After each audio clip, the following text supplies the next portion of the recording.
Estamos nada más esperando para que terminen las últimas personas que agarren su dispositivo para que puedan participar y escuchar la traducción simultánea.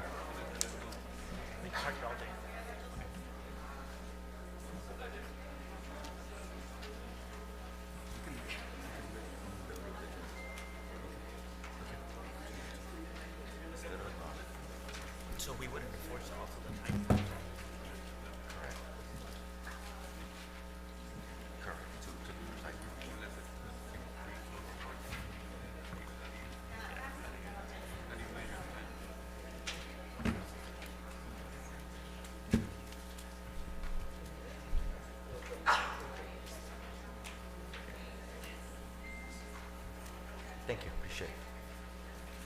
Yeah, sure. So we'll go ahead and start. Thank you for your patience. We're running a little bit late, but I just wanted to make sure that everyone had a chance to get a device to hear and participate in the meeting. With that, we'll go ahead and start. Welcome to the Calexico City Council. Welcome to the Calexico City Council, Calexico Redevelopment Successor Agency, Calexico Financing Authority, open session meeting. It's 6:47 p.m. on October 2nd, 2024. Call to order. Roll call. Carla? Mayor Camilo Garcia, Here. Mayor Pro Tem Javier Moreno, Present. Council Member Gloria Romo, Council Member Victor Legaspi, Present. Council Member Lisa Tailinda. Here. We have quorum. Thank you. If we could just all get up for the Pledge of Allegiance. Ms. Allende, you can lead us on the pledge.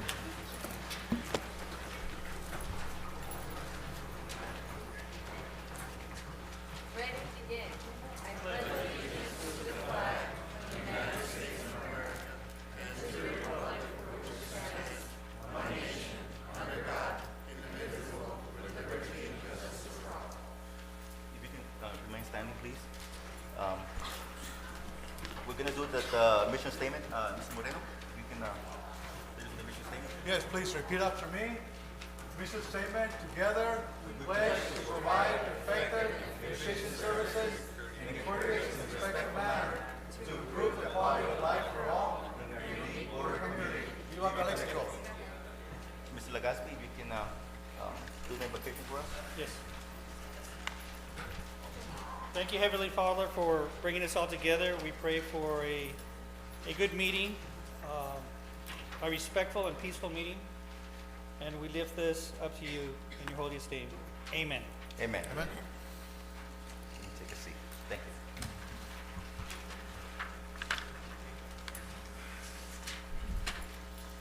Closed session announcements.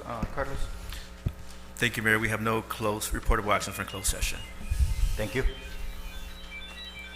Approval of the agenda. Mr. Mayor, I'd like to move item number 20, which is the adopt the water and sewer service charges. We have a lot of people here tonight, and I think if we move it to the first items, it will serve us all well. And I respectfully submit that we move that item to the front of the line. Okay.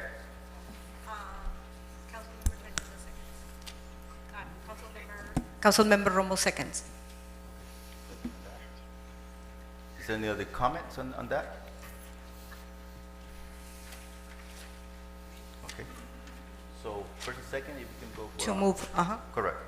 To move and to approve the order of the agenda. Yes, so let me just clarify, Mr. Mayor, excuse me. So it's going to be, so item number 4, discussion potential item. Item we number have 20. Number 15, we're going to move it to, 15-8. So we do 15 and 15-8. yes, we'll do the water 15, and we'll do the 15 approval resolution, establishment of house, or number 15B. Okay. Thank you.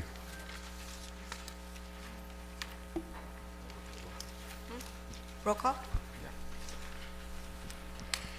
Mayor Camilo Garcia, Yes. Mayor Pro Tem Javier Moreno, Yes. Council Member Gloria Romo, Council Member Victor Legaspi, Yes. Council Member Lisa Tailinda. Yes. Motion passes. Thank Then, you. Mayor, we do have one urgency item we request City Council consideration to add to the agenda. It would be a temporary suspension on the collection of parking meter fees and rates until the city does a further evaluation on parking meter fees and rates. We would request City Council to add that to the agenda. Not sure where the council would be interested in adding that, but that's something for City Council's consideration. Okay, so I know we moved the order of the agenda, so let's put that on.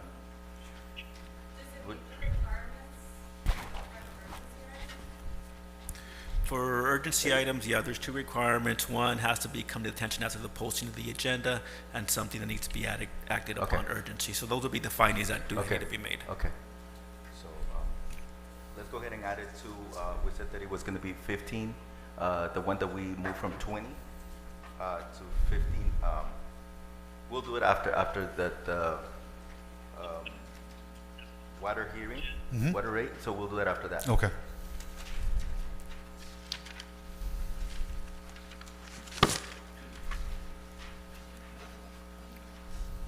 Okay, thank you. Now we move to presentations. It is my understanding that presentation designating October as Domestic Violence Awareness Month, that was pulled for a later date, but that the individual couldn't be here, so she's asking to be taken for a later date, right? Okay, thank you. So then we move on to presentation 8, and that's a presentation by Small Business Development Center.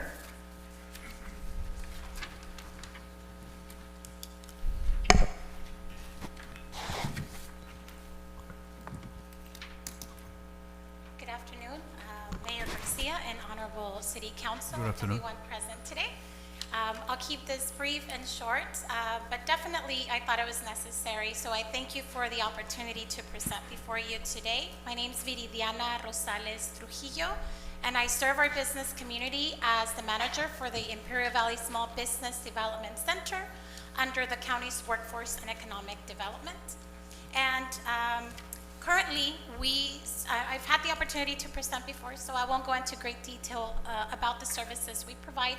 But in general, we do help our business community with one-on-one counseling.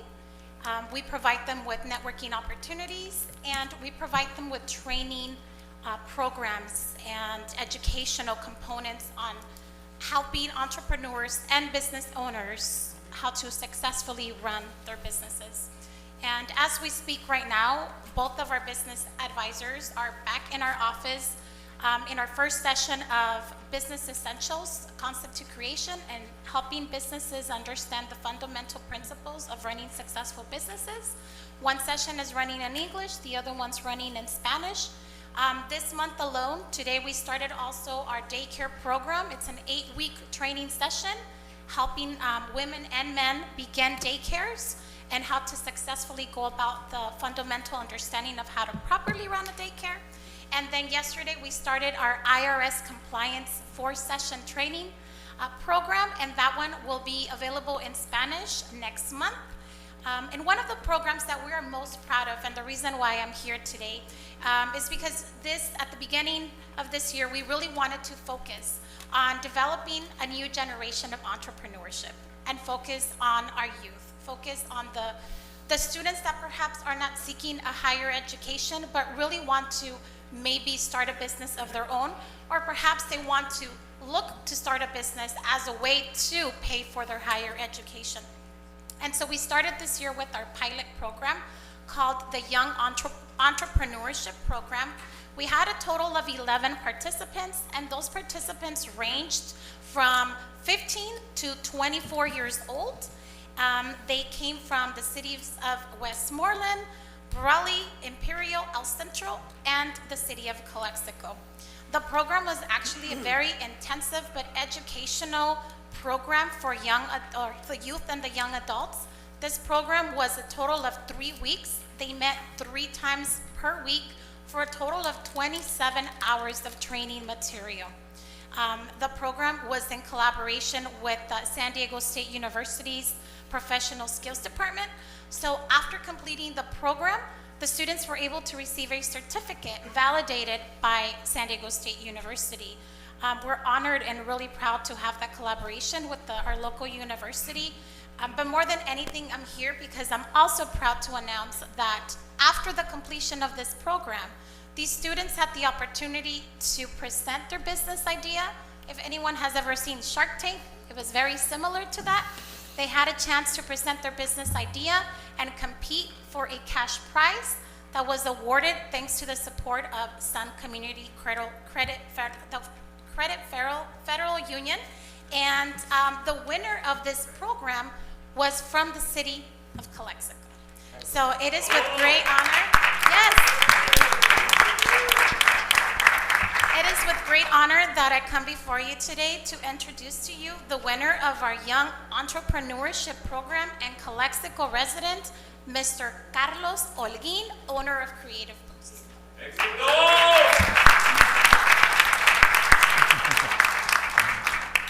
Thank you guys, good afternoon. And like Meridiana said, this entrepreneurship program helped me a lot. It taught me a lot of valuable skills of how to start a business, what you need, see what your strengths are, your weaknesses, and overall just so your business has the most chance of succeeding. And I mean, without like that entrepreneurship program, like I wouldn't be able to speak in front of you guys because I was like not that good of a speaker, but now I can say I'm a bit better.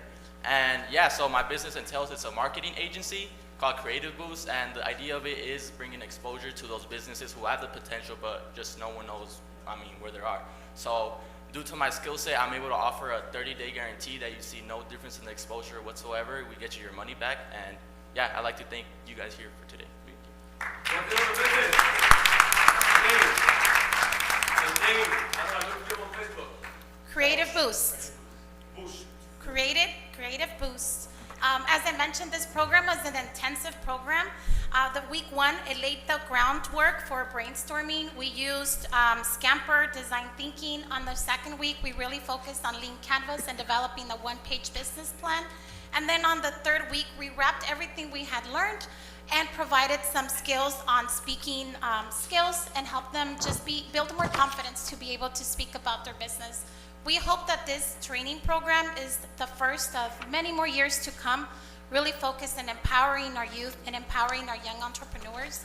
I want to commend not only Carlos, but all the business owners in the city of Calexico that continuously work hard towards the success of their business.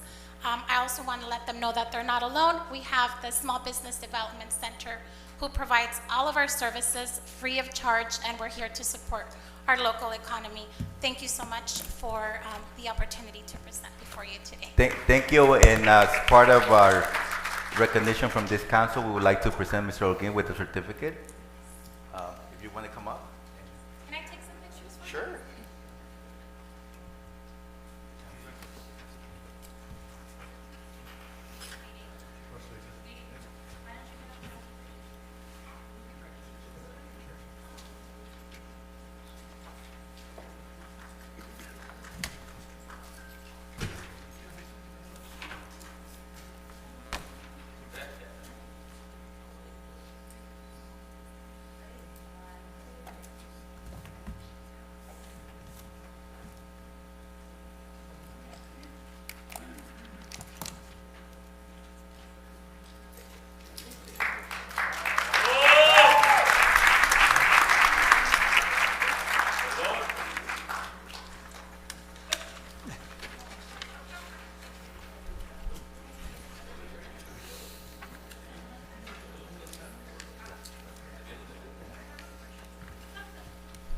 Mr. Legaspi, I believe you have an announcement. Yes, I have an announcement. I'd like to just take a moment of silence. One of our employees, father who passed away, happens to be my wife, Lisette Legaspi. So we can take a moment of silence for Jose Pepe Soberanes, who passed away a couple of weeks ago.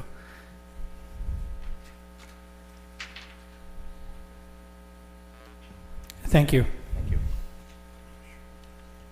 Thank you. Now move on to public comments and public appearances. Not to exceed 3 minutes. This is the time for the public to address the City Council on any item not appearing on the agenda that is within the subject matter jurisdiction of the City Council. The mayor will recognize you, and when you come to the microphone, please state your name and place of residence for the record. While members of the public are encouraged to participate, it is unlawful to disturb or delay the council meeting with personal or slanderous remarks. Group commenters may be requested to limit their group comments to 15 minutes. The City Council is prohibited by state law from taking action or discussing items not included on the printed agenda. If the item you wish to comment is on the public portion of the agenda, we will take your comment when we get to that item on the agenda. Please direct your questions and comments to the City Council. Carla, do we have any public comments? Yes. Arturo Medina Sr. Mr. Medina?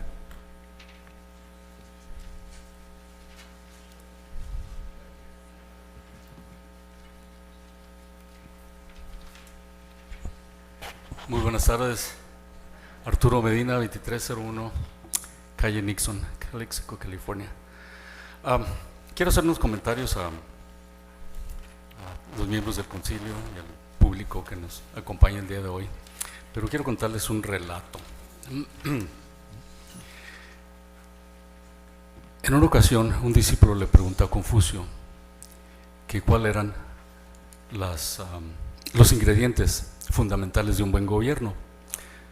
Confucio le respondió: la comida, las armas y la confianza del pueblo. Pero si tuvieras que prescindir de uno de esos tres, ¿de cuál sería? Y Confucio le contestó que de las armas. Y si tuvieras que prescindir de algo más, dijo de la comida. Y entonces le dijo: pero sin comida la gente moriría. La gente moriría de hambre. Dice: desde tiempo inmemorial, dijo Confucio, la muerte ha sido el destino de los seres humanos. Pero un pueblo que ya no confía en sus gobernantes está verdaderamente perdido. Las sabias palabras de Confucio tienen el día de hoy una perfecta resonancia y contemporánea también, porque en realidad hemos perdido la confianza en nuestros gobernantes, y eso sucedió en esta sociedad, en esta ciudad y en muchas otras partes donde la gente ya no confía en sus gobernantes. El día de hoy quiero recordarles yo a los miembros del concilio que hay una serie de peticiones que yo he hecho desde hace 14 años. He solicitado un alto para la calle Meros y en la esquina de la calle Meros y Nixon, y hasta la fecha no la han colocado. He solicitado la reparación de los caminos Jasper y Bowker por escrito y en persona, y hasta la fecha están completamente deteriorados. Y no sé si la responsabilidad sea de la ciudad o sea del condado, pero yo he venido aquí y le he escrito también a algunos representantes en el condado, y hasta la fecha no se ha hecho nada. Entonces, eso es muy peligroso y muy costoso para los conductores. Peligroso porque hay baches donde para sacarlos puede estrellarse con otro conductor. El alto ahí en la calle Nixon y Meros es simplemente para los conductores, para los malos conductores que el día de hoy inundan la ciudad, no respetan las señales. Entre otras cosas, también he solicitado la reparación del barandal que está en la calle Bowker y Cole, que se destruyó hace años, y pusieron ahí unos plásticos anaranjados que el viento se llevó, algunos cayeron al canal, pero esa es la entrada a nuestra ciudad, la entrada a nuestra ciudad, y no debería de estar en esas condiciones, de la misma manera que no debería estar en condiciones deterioradas Calexico. Mr. Medina, if Yes. you can just wrap it up. That's all I wanted to say. Thank you. Thank you. Thank you. Appreciate it.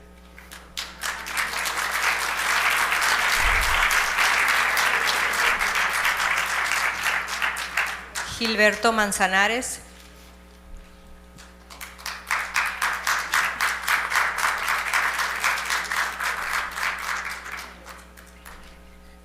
Discúlpeme, nomás déjame pongo mis 3 minutitos aquí.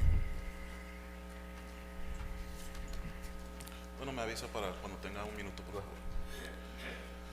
Muy buenas tardes, Gilberto Manzanares, 816 Calle Sexta. Quería felicitarlos, la verdad, a este concilio, porque están diciendo muchas palabras bien bonitas ahorita que es tiempo de campaña, bien bonitas, que van a atraer más negocios específicamente, y yo me quedo pensando, y los que están aquí ya ahorita, para ellos ¿cuándo llega la ayuda? Porque en los últimos 2 meses han cerrado 5 negocios en la ciudad de Calexico, hoy otro en la calle Primera. Entonces cuando hablan de que van a traer más inversión, van a traer más negocios, pues me quedo pensando, ¿y los que están aquí no cuentan o qué? ¿Se van a esperar a que quede la calle Primera como la tercera, que quedó en ruinas totales? Pero eso sí, han estado bien ocupados, y aquí está la prioridad de este concilio. La prioridad, en vez de los negocios que han estado cerrando en los últimos meses, que todos ustedes aquí ya han estado, era despedir a la administradora de la ciudad, Esperanza Cole Warren. Para eso sí estaban bien puestos. Déjenme les recuerdo a ustedes los ciudadanos que hace meses este concilio puso a la administradora de la ciudad en paid administrative leave, en casa, con su sueldo, sin trabajar, por meses, ¿verdad? Pagando un sueldo doble, porque estaban teniendo que cubrir su posición. Alrededor de $15,000 costó la ciudad al mes para que la señora no, ni siquiera trabaje, esté en su casa, nomás cobrando el cheque, porque no tenían ninguna razón para correrlo. Y por si ya se les olvidó específicamente este concilio, aquí les voy a decir poquito de las cosas que esa señora hizo en su poco tiempo en la ciudad, que vino bien recomendada del condado, por cierto. Aseguró $18 millones para poder completar y empezar la construcción del proyecto Río Nuevo. No sé si han dado una vuelta, pero ya está en construcción, y es por esa mujer. Completó la estación de bomberos número 1, que está aquí bien nuevecita, bien suave, a pesar de haber empezado bajo otra administración que no la supieron supervisar, porque ese proyecto le costó a la gente $2.5 millones arriba del presupuesto original. Y empezó, si se dan vuelta al otro lado de Calexico, la rehabilitación de la bombera número 2, que las previas administraciones la dejaron en el olvido, acumulando mojo, poniendo en riesgo la vida de los bomberos. La tuvieron que cerrar. Pero por su experiencia y relaciones concretas con el estado de California, pudo descongelar arribita de $600,000 que el estado de California nos tenía congelados a nosotros por malas previas administración de dinero del estado. To wrap up, entonces nomás le quería avisar al pueblo ahorita que están aquí presentes en lo que han estado ocupando este concilio. Gracias.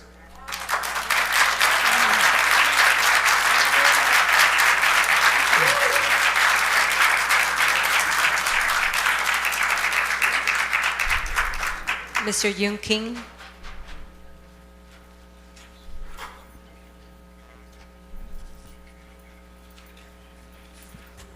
Buenas noches, ciudadanos. Ciudadano ¿cómo se llama esto? Ahorita con su internet, y luego concilios y miembros de concilios y de empleadas. Especialmente abogados, que tengo pregunta, ¿por qué no me dejando comment para closed session? Usted tiene tiempo de closed session announcing, el primer público tiene chance de hablar, y se pasó. Si ratito habló con Clark, se hiciera, no hizo nada. Ese otro ustedes haciendo uno secreto. ¿Por qué? Yo conocí qué pasó con Ciudad, con periódico. Todos hire or pidiendo toda la negociación, closed session, no importa, debe de anunciarlo público. Pero no hizo. Ustedes quebrando ley. Quebrando ley, ustedes deben estar negotiation, que lo que sea haciendo con negotiation con el Colio, debe estar venga conjunto, anunciando conjunto o open session, closed session, debe ser tener una junta. Y no hizo, salieron periódico. Está mal. Y luego ese ratito haciendo, mis Manzanares haciendo, ustedes se hizo un mal contrato. Le dieron muy buen pretexto. Cuando yo se concilio, 6 pies frente, más que 200 personas hablando, soy aquí en mi país, mi ciudad. Darles contrato mal city manager con 4 votos por correrlo. Sí, pero no hizo. Por eso podría quitarlo de mal city manager y podría ponerlo todos los sistemas regresando. Cuando me terminando mi turno, que tiene todo el plan recuperando todos los problemas. También de auditorías de Estado dice ese tiempo un concilio preguntando qué pasó con valor de que falso de ¿cómo se llama? Budget. Allá está saliendo también. Yo soy proteger la ciudad antes de bancarrotas. Ustedes concilios tomando decisión ese Kim, tiempo. if you can wrap it up, please. Thank you. ¿Perdón? If you can wrap it up, please. Ok. Thank you. Ustedes no hacen su trabajo correcto. Debe estar todos con ley. Míralo, Thank you, Mr. Kim. ustedes budget, 3 páginas. Antes tenía eso. Todo el año tenía eso. Thank you, Mr. Kim.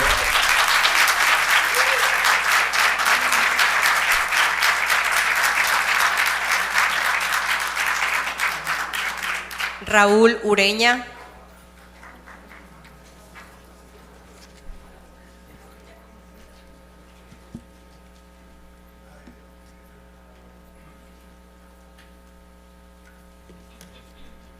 Muy buenas tardes, Mr. Mayor. If I may have my accommodations for 4.5 minutes. I'll give you 4, Mr. Ureña. Go ahead. Okay, sounds good. Thank you so Thank you. much. Muy buenas tardes, mis queridos calesianos. Algo que me molesta, querido Cabildo, algo que me molesta es específicamente lo que dice el señor Kim.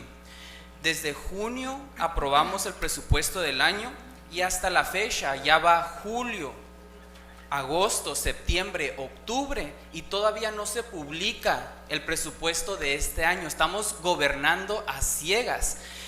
Bien dicho, Mr. Kim. Antes, los paquetotes de presupuesto con transparencia. Este gobierno no ha puesto su presupuesto.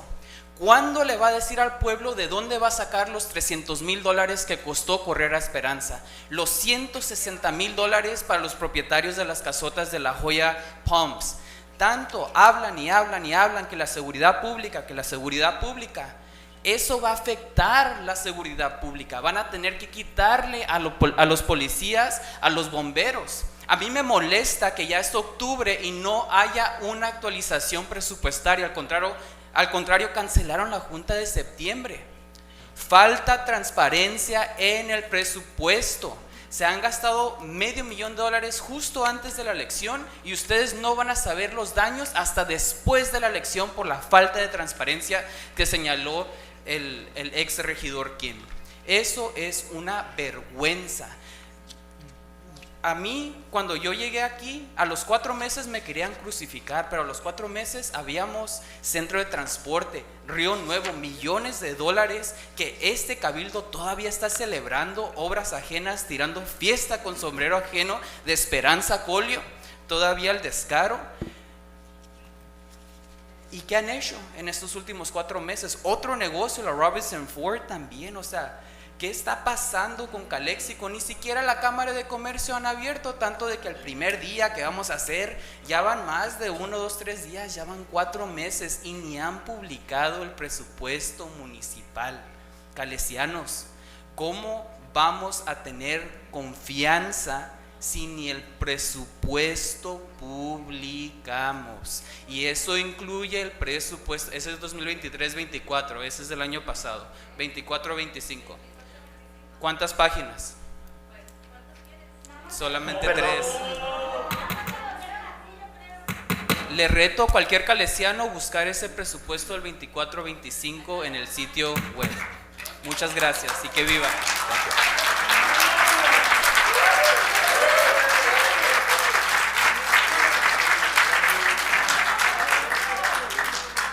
Eric Taylor.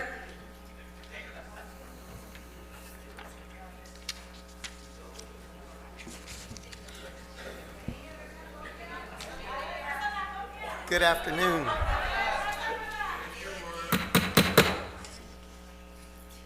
Go ahead.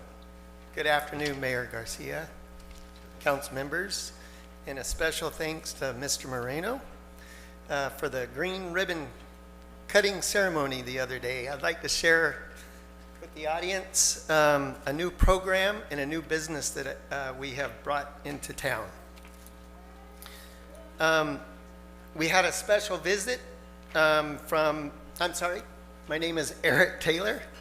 I'm from the Imperial Valley. I've just opened up a new business on Avenida Campillo, and it is to help you save money on your utility bills by installing really good HVAC optimization technology. And in conjunction with the State Treasurer's Office, we are running the Go Green financing program, which you could find low cost to no cost financing for energy efficiency upgrades. I want to thank Mr. Javier from the Imperial Irrigation District as well for the support that he's been giving us. We're hoping to get this program implemented into the Imperial Irrigation District so that we can get you some rebates to help you save money on your air conditioning bill. So just keep looking for advertisements that say Go Green. And that's all I really wanted to say. I'll be back to tell you more once we get fully opened and more acclimated in the Imperial Valley. And again, thank you for the time to be able to share with you guys our new business here in Calexico at the GreenNet Innovation Center.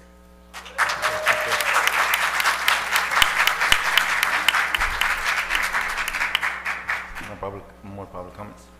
Then we'll move on to city manager's report. Oh, yeah, go ahead. Mr. Van Horton. Oh, you had another. So, Mr. Horton? Yeah. Oh, that's for commissioner's report, okay.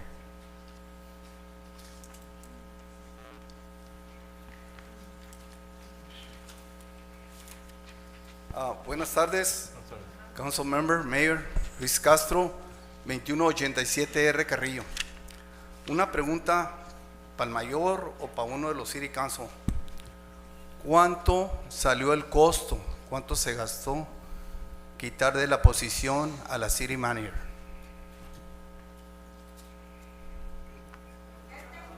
$181,000 más otras cosas extras. Ok, $181,000. Se hizo reporte en Más- el Chronicle de Gracias, gracias. Más $15,000 por 5 meses, casi 5 meses del nuevo administrador. Tuvieron que pagar. Más, creo yo que le pagaron 4 meses de pago cada mes. So, para mí se gastó cerca de $300,000. Esa es una mala decisión que hicieron ustedes. La mayoría del council creo que no se quieren fijar o lo ignoran, pero están haciendo gastos innecesarios. Y eso, como lo comentó Ureña o Manzanares, esto va a traer consecuencias el próximo año. Yo les digo a ustedes, tienen que ser muy conscientes de lo que están haciendo.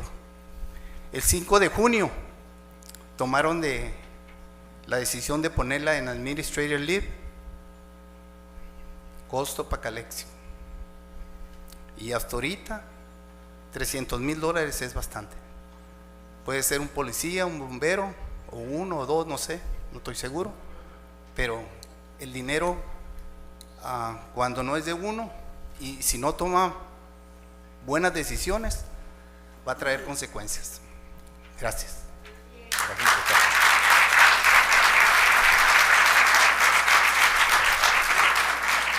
have public comment? Just a short 3 minutes. Okay.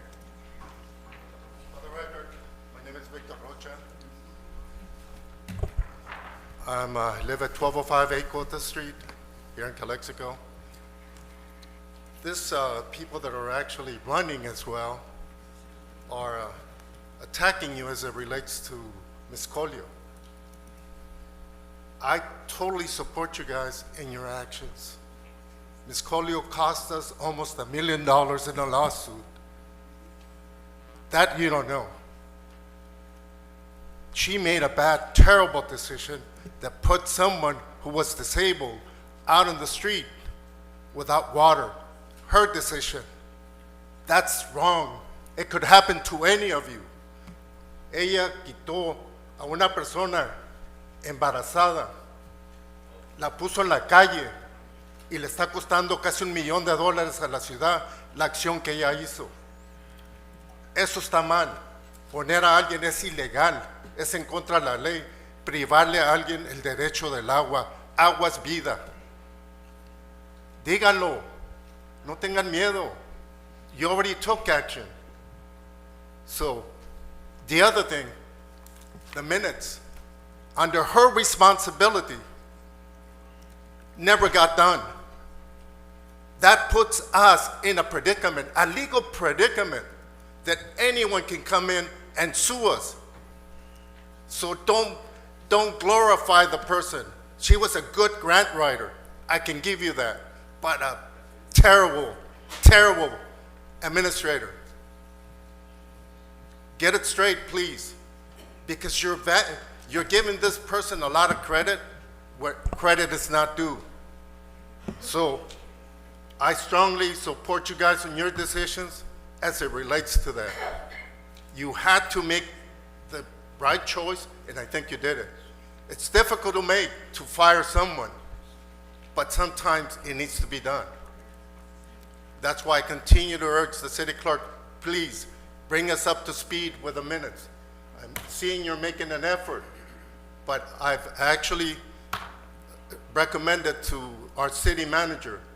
He's the one that has control of all the employees, get them all to help her and get them up to speed. Otherwise, we're going to continue finding ourselves attorneys suing us. That's all I need to say. Thank you.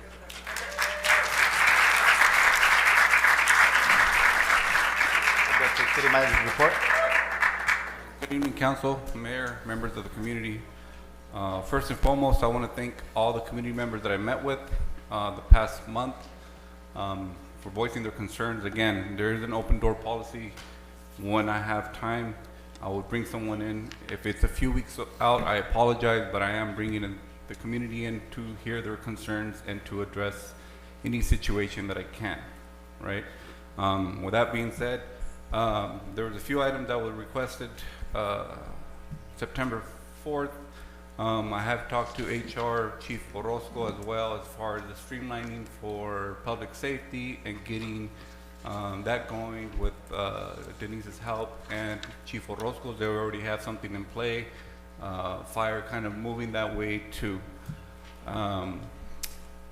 Still waiting on direction from Ms. Thailinda, which maybe she can give me tonight as far as that forensic audit goes as to what the specifics are, so I can get that going as well. Let's see here. I did talk to Mr. Jerry from the airport regarding the airport cleanup, Mr. Camilo, so that is currently in the works. The travel trailers, I have brought it up to the attention of risk management to add them to the surplus list. There are 10 trailers, currently 8 are not operable. They have been vandalized since they've been sitting out at the water treatment plant off of Cole and Bowker. So a lot of them are gonna need some work if we do go the route of selling them. But again, those additional monies can go towards the program or much needed services that are needed in the city. We are still having the delinquent business license program going. I think when I first looked into this, there was a list of over 1,500. Currently, we're at 200 that are in city. And again, this is just a reminder of your past due business license to go in and turn in. Again, these are additional revenues that we need to bring into the city. So these are old business license from way back when? It could be from current year, but some go further back. About 500? How many did you say? Initially, there was about 1,500. 1,500 unpaid Just business within license? the city, not Wow. counting outside the city. But we were able to bring the current list to maybe 200. So the guys are out there doing their job. That's good. The New River project, it's moving along. We do have a upcoming Zoom with outgoing Assemblyman Eduardo Garcia. Upcoming for just updates. Ms. Falomir has been doing a great job streamlining that project moving forward. It's about 75 to 80% complete. It's just still moving along. I do want to condone the school district for lowering, I believe, their impact fees. Just with that being said, there's a lot of more interest to come in for future development and projects. I have already been getting phone calls, and I'm trying to set that meetings up with Ms. Soto so we can get those talks going. I want to congratulate the new hires. I think there's 4 new hires that we got hired in the city, and congratulations. It is moving along. I believe PD got a few personnel, new code enforcement for PD as well. Congratulations and welcome to the team. The Carnegie Library is finally complete with the AC. Ms. Legaspi does have personnel there. She had split her personnel from Kiki Camarena to the Carnegie, so if the public is welcome to go and see what's going on there, I think it's a great thing. As far as the city clerk goes, we are working on updating our software program to make those minutes readily available, right? But it's just an overall effort of administration, funding. I believe there's a new program that was coming into play called Media Archive that would allow for the minutes to be going online. As well as YouTube. If you see YouTube and you click on the transcribe to audio, there is audio text of the minutes being live streamed as well. Ms. Parks and Recs, it's unfortunate that the Parks and Recs lost her custodian for the week, right? So Ms. Norma, Recs Director, has not been able to fill any more community center dates due to lack of personnel. So she's completely stopped taking reservations because there is no personnel to help with that. And it's, again, this is a vital community asset that we need to look into providing those additional services. I know Ms. Pat Ureña sent a letter to the city, and I thank her for that, regarding some funding for the Christmas tree lighting and the Christmas parade, right? She's requesting about 19,000 from ARPA monies, I believe, so we can look into ways of bringing the holidays more festive to the community. Again, so it's one option that we can look at, we can discuss, and you can give me direction how we want to move with that. Cordova Park is moving along. They are doing the landscaping this month due to the heat issues. You know, it's still pretty warm out there.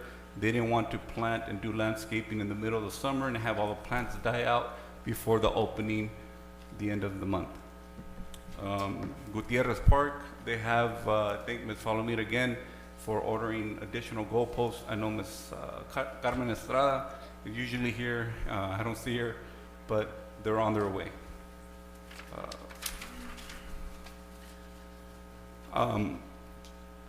Again, like meeting with the community, being more transparent and being able to provide additional documentation for council. I did request and talk to Sandy if you can provide monthly status financial reports to see where we're at monthly instead of waiting the quarterly to see how we're progressively moving along.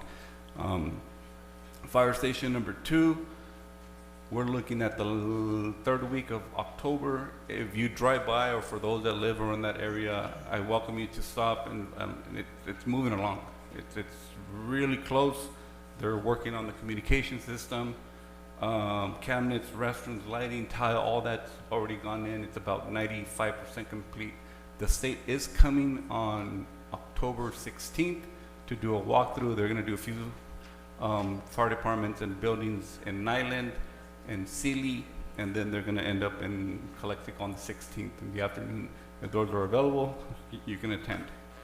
I think that's it. Thank you. Any questions? Comments from the council? No? Now we move on to commissioner's report. Or any commissioners? I think Mr. Van Horten.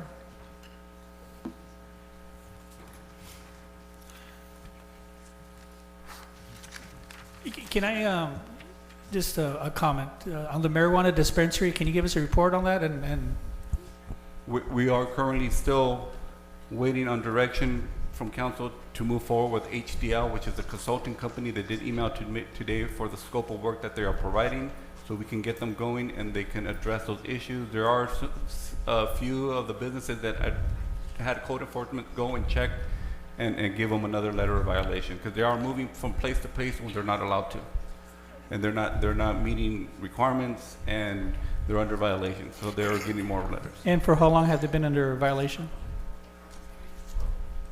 Way before I've been here, and I want to say maybe 5 years. Thank you. Thank you. Ben Horton, a longtime resident, P.O. Box 2136, Calexico, California.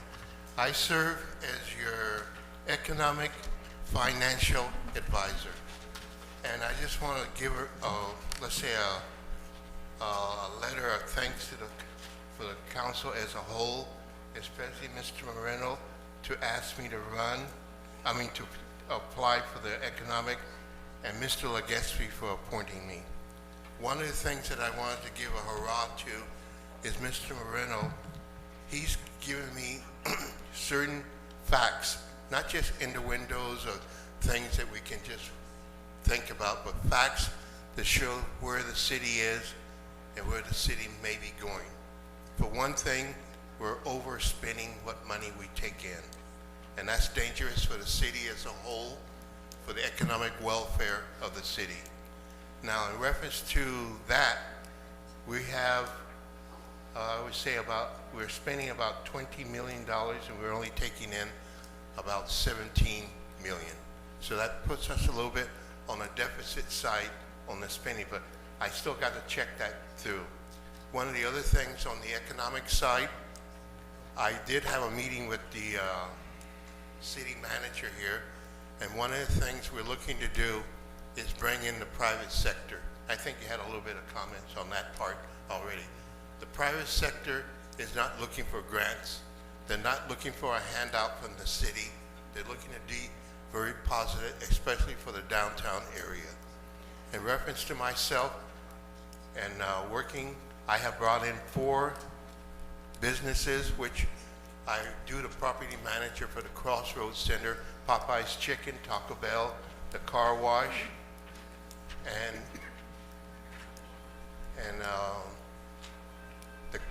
the gasoline station. We were very instrumental in bringing that. So I'm saying to those who are the naysayers that the city isn't bringing in business, we're bringing in business. Now, one of the things that we have to look at, and I think Mr. Rocha alluded to it, it's very critical in reference to these minutes, because the minute says that certain actions the city take, they're recorded, and the state requires that. And if we don't do that, we're going to have issues. And not to be out of the transparent side, I did have a call to the FPPC, and they referred me to the Attorney General, which I'm working with him to move forward on certain action that we may have to take in reference to. But everything is not a long ranger. I work with the one that appointed me and the one that are giving me the information on the city council. And I want to give a hurrah to our city manager, because we have about close to a couple $1 million in delinquent fees. One of them is a business license. Some businesses should do the right stuff. When you get your license, you should pay it. And then also permits. There's permits that people have not taken up, they went ahead and built anyway. That is a very serious point for the safety of the city as a whole. That is my report. It stands by itself. And again, I want to give Mr. Legaspi and especially Mr. Moreno for giving me the information to work with. And we'll go from there. Thank you, ladies and gentlemen. Thank you, Councilman.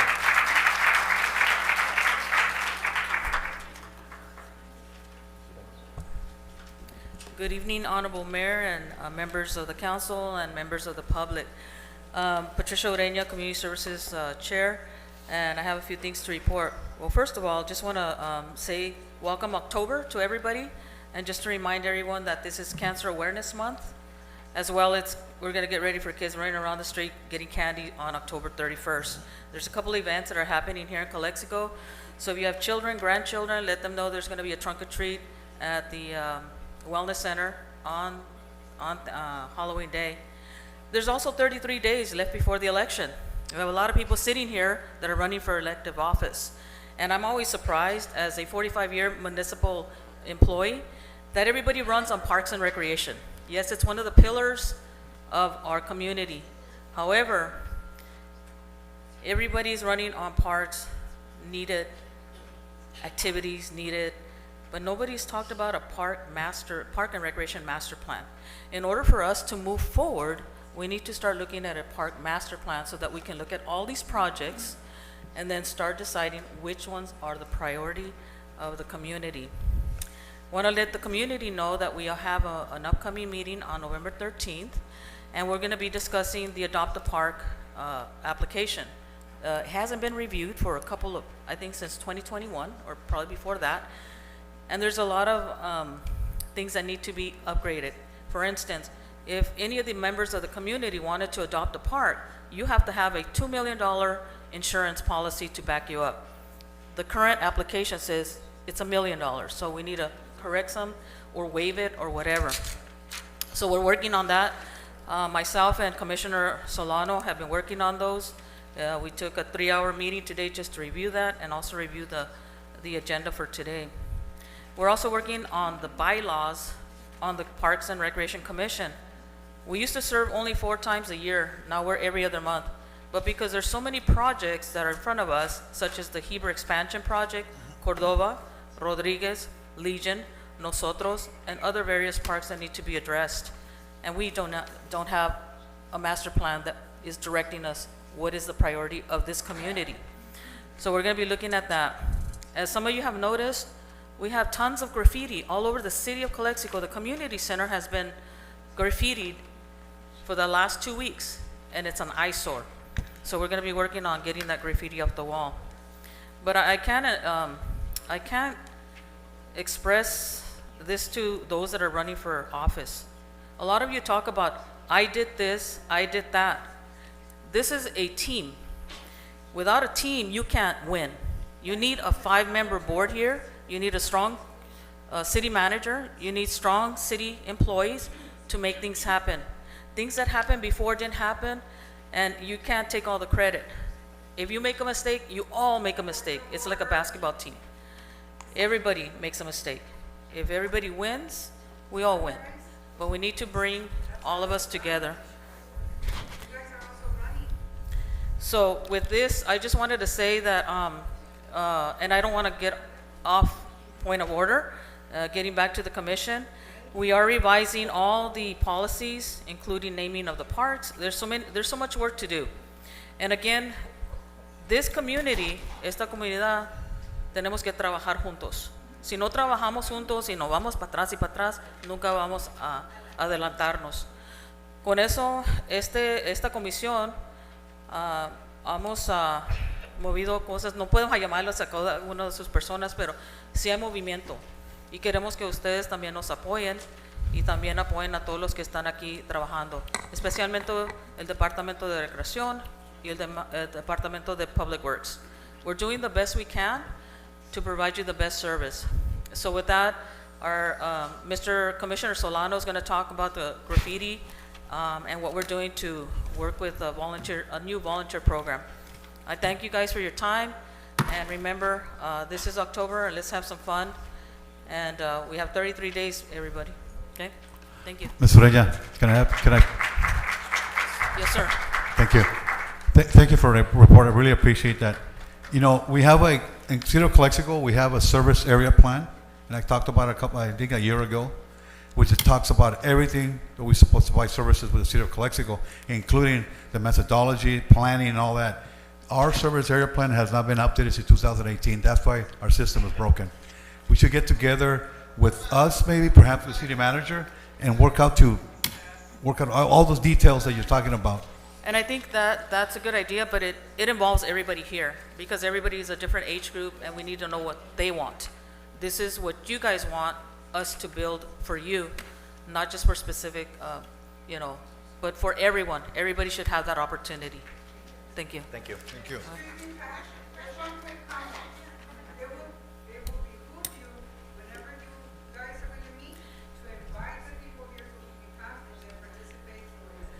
As I mentioned, our next meeting is November 13th, and it'll be held here at 5:30.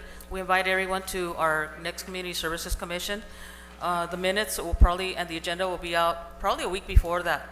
So if you have any comments or anything that you'd like us to add to the agenda, please let us know, because I need to turn it into the department manager. Okay? There's a lot of things that we want you guys to throw at us so that we are the ears and the eyes of this agency here. Okay? And we're trying to do the best we can, but please, we need your help.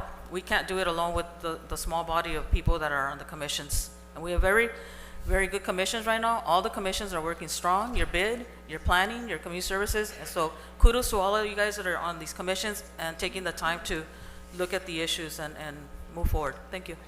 Thank you.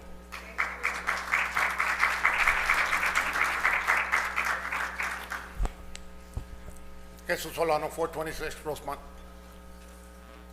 And I want to go on record to the public and to this council. I support you 100% on the decision that you made. It's a tough choice, but let's move We forward. can just stay on the topic. Yes, let's move forward. Commission. Okay, I am on the process right now of, with the group of volunteers of Calexico Volunteer Alliance Group, we're going to finish Alex Cordova Park. Okay, there's some palm trees that we still got to prune and trim, and also we're going to go ahead and paint a tree trunk on that. Okay, so that will be a project that's going to be done. From there, we're moving on to Nosotros Parks. There's about 150 yards probably of graffiti. We're going to paint that also on Friday. And the other thing is just to inform you, like Ms. Ureña mentioned a while ago, okay, the community center is on the north side, from one end to the other side. It's full of graffiti, and it's like on a daily basis that they keep painting over graffiti. I measured that area today, and it's approximately 4,000 square feet. Okay, and on paint, I think roughly it might take maybe 27 gallons, and we're talking maybe $5,000 on that. So that just a heads up. You buy the paint, and we will paint it. I am officially right now a nonprofit, a legit nonprofit through the IRS, okay, agency. So we will do donating all our labor through volunteers from Calexico. Okay, so we need the support from this council, and let's move forward. Thank you. Thank you.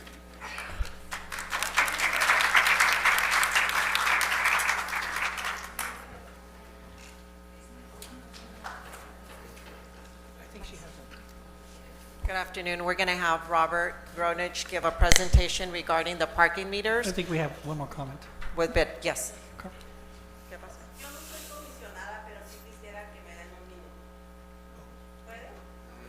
Not right. Comentario. Espérame. Entonces le doy bien rápido, señora. Espérame. Dígale, señora. Sí. Ok. Buenas noches, soy Carmen Estrada. Primeramente quiero dar gracias a cada uno de ustedes porque sí nos han apoyado desde que el señor Juan está aquí. Tenemos el 70% de avanzado en los campos que estaban totalmente, que no podían jugar los niños, que no son campos, la verdad. Carmen Estrada, Gutiérrez, y ahorita estamos por otros 2 campos.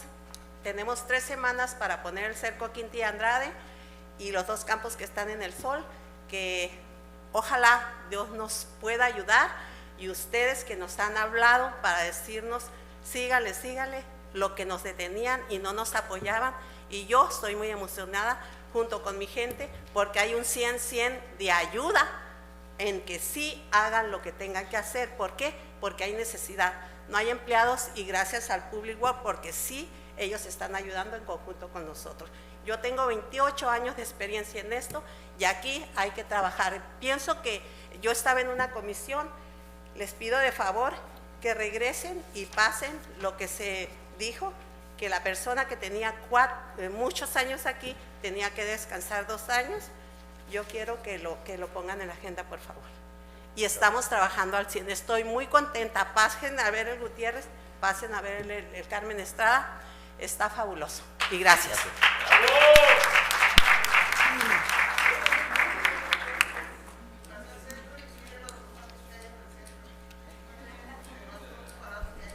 I just want to give a quick shout out to, excuse me. Just stay quiet, please. Por favor, respeten. Estamos en una junta aquí haciendo negocio. Ms. Morales. Okay, Ms. so Morales. I want to give a shout out to Mr. Solano. Before you start, Yes. please, let's just establish order. Sure. So we're going to make sure that at least we are respectful when they're talking. So please just keep it quiet. Thank you. This is Blanca Morales. I'm the bid commissioner. I wanted to give a shout out to Mr. Solano and Mr. Fonseca for cleaning up the downtown with your volunteers. So we did use some heavy pressure washers, and then also Orozco for helping us with getting people out of the way. So thank you very much for that. I'm going to go ahead and turn this over to Robert so he can give his presentation on the meters. Thank you, Robert. Hello, good evening. My name is Robert Gronich. I live at 1948 Clinton Avenue here in Calexico. I am a co-chair for the Business Improvement District. And first, I'd like to say a few thank yous. I want to thank Councilman Moreno for taking the time to meet with me, to take my calls. Thank you, Councilman Legaspi, for walking downtown Calexico with me, walking in the heat, talking to all the business owners, engaging with the business owners. Thank you, Tylenda, for reaching out to me. I appreciate that. And Mayor Garcia, thank you for keeping an open mind on this topic, which is very, very important. City Manager Contreras, thank you very much for providing me with all the information I needed to put together this presentation. And Chief Orozco, thank you for organizing yesterday's town hall meeting. I have some good news to report, and I have some very bad news to report. We're seeing some progress in downtown. Again, we're seeing a lot of energy. We're seeing the cleanup efforts that are happening on 3rd Street. We're seeing the sidewalk cleaning projects. I'm seeing personally a lot of time and energy being devoted by this city council right here in showing, in organizing meetings, showing care for what's happening in downtown Calexico. So again, that's progress. However, for this next topic, this is where the bad news comes in. So the parking meters increased recently, and as a business owner and as a commissioner for the Business Improvement District, this is terrible for downtown Calexico. 1 hour of parking used to cost 50 cents. It increased 75 cents. The new price is $1.25. 2 hours of parking now costs $2.50. Now, if you just look at those numbers right there, they may not be as impactful, okay? But I want to give you some perspective. An average cup of coffee right now costs you $3.08. That same increase of 150%, that same basic cup of coffee would now cost you $7.70, and a gallon of gas, which is right now going for $4.60, would now cost you $11.55 per gallon, okay? So that is the perspective. This is what our customers are very disappointed about in downtown Calexico. It's not hard to imagine how these cost increases negatively impact the economy and consumer sentiment. Sentiment is what impacts shopping behavior. But let's not try to imagine or guess the impact. We can measure the impact to customer sentiment. How can we measure it? It's easy. We look at the data from the meters. That is the information that I was provided by City Manager Contreras. What do the meters measure? Los medidores. What do they measure? Well, they measure time spent shopping and parking fees paid. That's it. That's their job, to measure time and to measure the parking fees paid. 1 coin gives you X amount of minutes to shop. 2 coins will give you Y minutes to shop, etc., etc. The more time visitors purchase from the meters, the more time visitors are shopping in the stores. Simple concept, best of all, easy to measure and easy to track.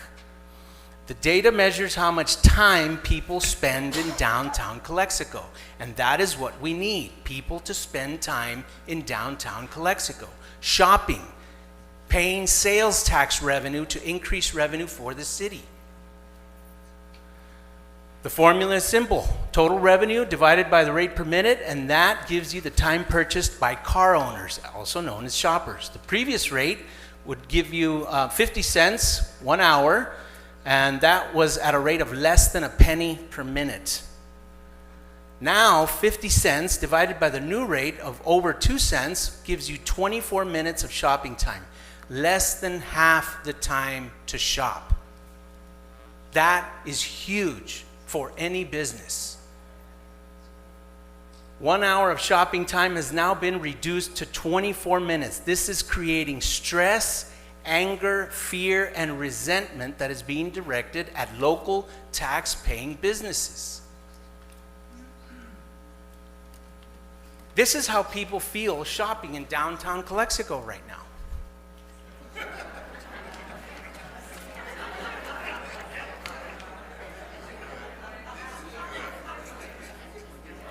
It's a comical example, but I kid you not, that is exactly what people going into the businesses are feeling right now. They're worried about the meters, they're worried about getting fined, and they're not spending time shopping in the stores. And time that they're not shopping means that there's no sales tax revenue being generated. This is terrible for businesses, and this is terrible for the city. How have higher parking fees impacted traffic and shopping in downtown Calexico? Again, this is information provided to me by City Manager Contreras. Last June of 2023, the revenue from the meters was $23,550. All you have to do is divide that by the rate per minute, and that gives you the amount of time that people spent in downtown Calexico. So in June, they spent 2.8 million minutes. Divide that by 60, you get 47,100 hours. That's the amount of time that people spent shopping in downtown Calexico, at least those who paid at the parking meters. And those are the next 3 months.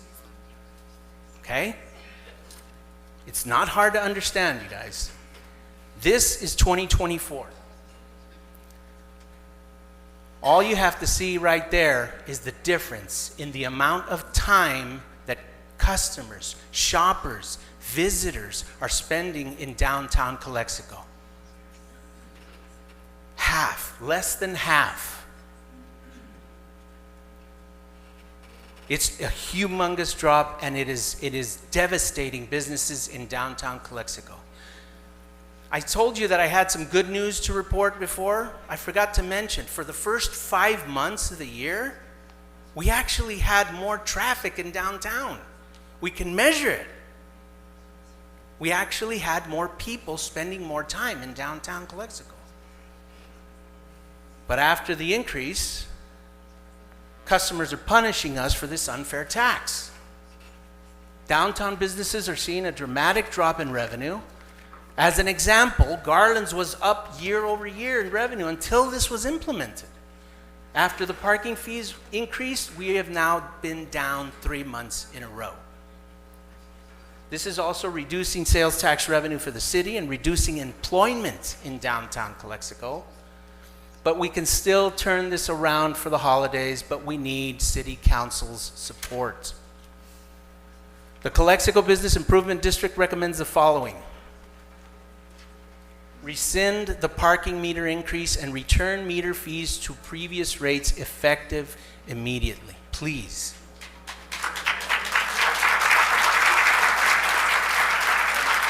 The city of Calexico and the bid should put out a joint statement announcing the cancellation of the parking meter increase. We need to get the word out. The bad thing about this is that customers are angry. They're going into the businesses, they're going into the businesses, and they're directing their anger at the managers, at the employees. Que caro cobran. Suspend parking meter fees altogether between November 1st and December 31st to promote holiday traffic and business into downtown Calexico.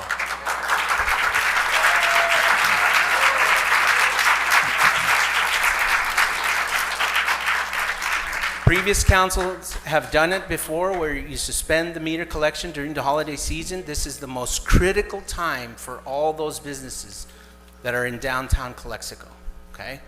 And this is what can help us. This would help businesses in downtown Calexico recover from the damage that has already been done over the last 3 months.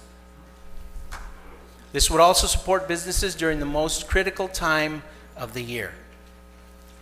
Please help save our beloved and historic downtown Calexico. Thank you very much.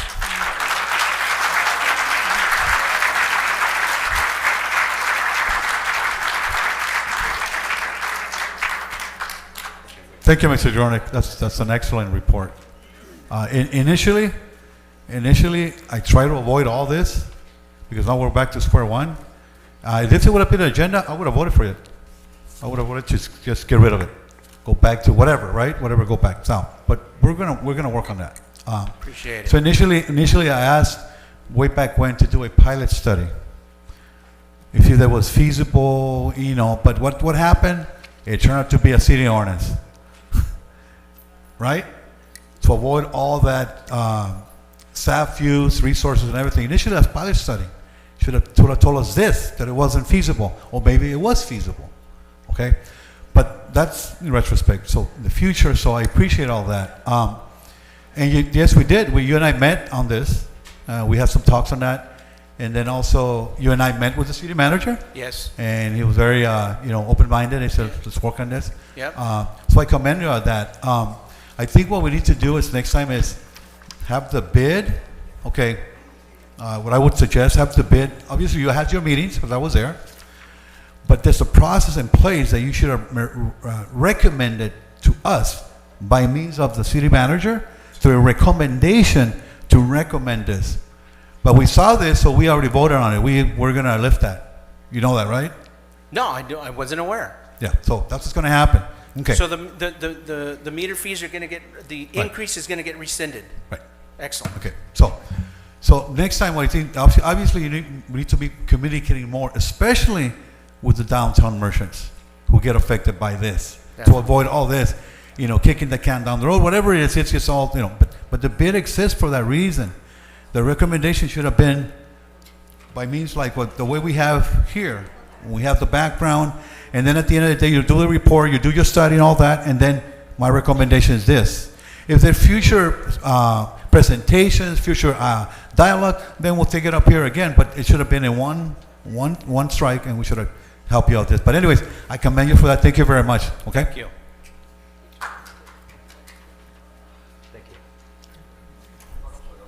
Thank you very much. Any more commissioner reports? Just real quick, Mr. Moreno, what is the time frame on rescinding the fees? I'm sorry? The time frame What We'll time? get to the item. for the fees? We'll get to the item. Yeah, Okay, we're gonna. Okay, yeah. thank you.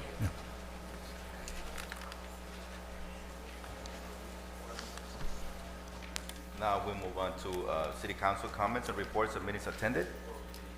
I will start with Mr. Legaspi. Yes, Councilmember Lisa Talenda and myself attended a meeting with the superintendent reference to the school impact fees. One of the issues in the past is that there was no communication between us and them, and we're starting a communication with them. We have 1 year for that impact fee, tax impact fee to stay as it is right now. So we're going to be on constant communication. This council is going to be in constant communication with our school attendant, and it was a good meeting with superintendent. Also, I attended the Go Green event. That was an awesome event, sir. You need to do a formal open house. It was very impressive inside, and I was picturing students learning from how Go Green works. So thank you, sir, for inviting us. Also, I attended the Coffee International at the Camarena Memorial Library, hosted by the library and Starbucks. So it was a good coffee, and it was a good event. A lot of people had attended that meeting. Also, I attended my first League of City, and I'd like to congratulate Mayor Camilo for being the president of the Imperial County League of City. And it was congratulations, sir.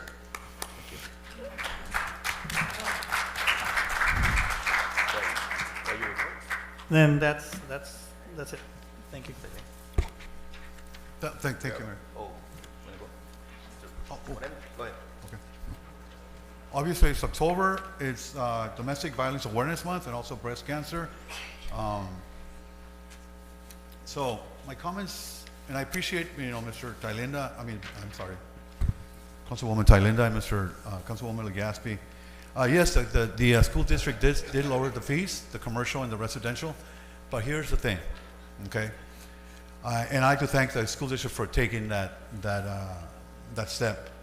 So the troubles me is this, is we can have all those measures, all those fees down, and all the intentions, but unless we work on the service area plan, okay, that hasn't been updated, okay, we can't put all those things into place. Specifically, from the state of California, we have a report that talks about the housing element in our city. So all those fees and everything, that's good, but we need to work on the housing element in Calexico. Remember, there's a reason for that. The state of California did a study, says Calexico, you can only have just low income. You have to have middle income and upper income. For the last 20 years, it's all been low income. There's nothing wrong with that, but what happens is you have to have a diverse population. If you don't, you're only going to attract only certain populations. So you have to provide housing element for the people, doctors, attorneys, they can't afford those high-end homes, to being a diverse population. So we haven't updated that either, okay? That's important we do that. The other thing is, remember, on October 20, 2022, the governor of California, through the California State Auditors, and this is our report. Let's focus on what we need to do to clean our house. We have all those good things, fees and everything in place, but if we don't clean the house and we don't do what we're supposed to do, here's what's happening. We can never attract businesses because we're not ready. We have no infrastructure, we have no businesses, we have no homes, nothing's going to happen. So what happens is that the state auditor said, the city has not addressed known administrative deficiencies that prevent the public from benefiting from some funding, among other concerns. So essentially what they're doing is we're not taking care of a house finances. That's very important. For me it is, and I know it is for you. And the service area plan, by the way, it includes the water and sewer too. Okay? Which we're going to talk about that too.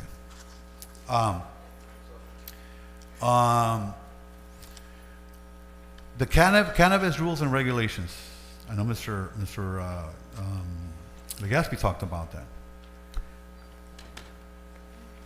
The city, for some reason, likes to issue permits, and we're regulated by the state. And I know we had a company who does the regulation for us. And then here, our top law enforcement officer, Chief Orozco, is also tasked with that duty. Well, what is that? I was sitting here in the audience about 7 years ago when they were trying to get this new city ordinance for the cannabis. And let me tell you, as my past law enforcement experience, I didn't like the idea. I liked it on the medicinal, but not the retail, because it creates problems. There's no regulation. So we hired this company, and I believe we dropped it and they come back again. Only on the medicinal. Okay? So what I'm trying to say is that we were promised, I think back then it was $400,000. Has anybody seen any more money than that? Where's the money at? And how many do we have operating here in Calexico? How many of those are regulated? Just this past week, I was talking to the city manager, and there's a company here in Calexico, they got red tag, specifically for that reason. Okay? We can have all the programs we want, all the elements we want in Calexico, but if we're not regulating ourselves and we're not having the people, and we're short of staff. So why are we approving projects we don't even have the staff for that? That's my take on the cannabis. The Rockwood Plaza EV station, and that's been a sore in everybody's shoe. But here's the thing, what I discovered. Somebody brought it to my attention, and we also neglected that for whatever reason. But somebody I went down there. They told me there was something wrong with the parking there. I couldn't understand what it was. So I used my truck, and this is what we have. Okay, we have 4 charging stations, and the one where I'm parked, the truck overlaps the crosswalk. How's that going to happen? How can you drive in there, and it's over the crosswalk? So we got to do a better job of regulating ourselves. So I would respectfully submit that the chief may look into that, because this lady was walking and somebody was pulling in there, and he was caught in the middle of all that. Lady trying to walk home, and the guy tried to charge his car. So that I don't know what the code on that. I don't know if it's 10 feet or 5 feet, but definitely this is way over that. So we're liability right there too. Okay. And obviously we addressed the parking meter downtown, right? Congratulations to all business owners.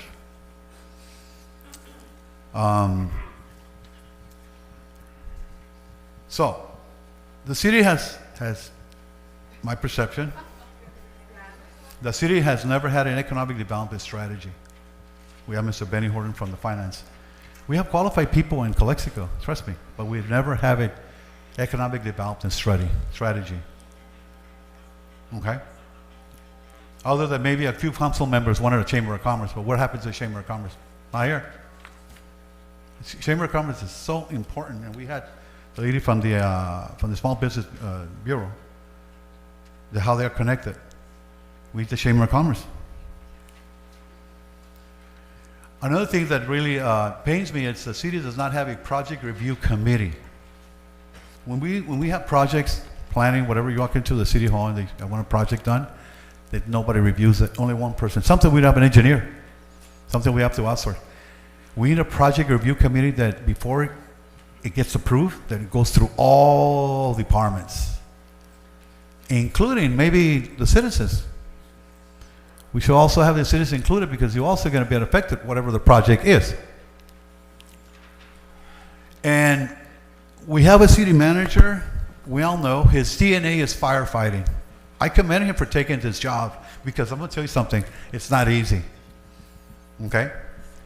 And I thank him for that. He does what he can with what he has, but we need to hire a real city manager that knows what's happening, that is experienced with municipality issues, especially working with millions and millions of dollars.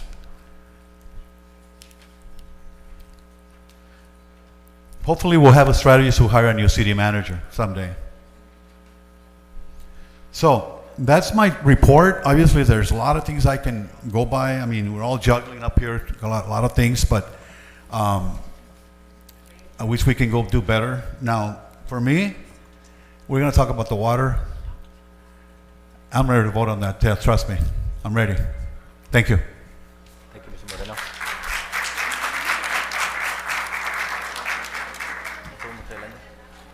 Yeah, I'll keep it short. We and myself and the rest of the council have been working really hard. Specifically, this month, I myself was working with Councilmember Legaspi and the chief on a item that's coming before for discussion. Hopefully no action, but more discussion with the community for a downtown unit to serve the businesses and deal with our unhoused population. Another item I've been working very closely with the chief on and with Councilmember Legaspi and business owners from downtown was the meters. And then we've been working with the Unified School District. It's a huge step forward to have them reduce the school user fees from $10.28 to $7.12. Since that's happened, as the city manager said, people are already expressing their interest in wanting to come and see what they can do in Calexico in terms of housing. We haven't had new subdivisions in the city of Calexico since, let's see, a new tentative map actually get built 2004, 2005. And the rest of the tentative maps that have been active are now expired. So that says a lot for our city, and we look forward to working with the school district so that they can continue their education efforts and we can continue our city growth. With that said, I'll pass it on to the mayor. Thank you. Thank you. Do you want to ask Councilwoman Romo if she has a report?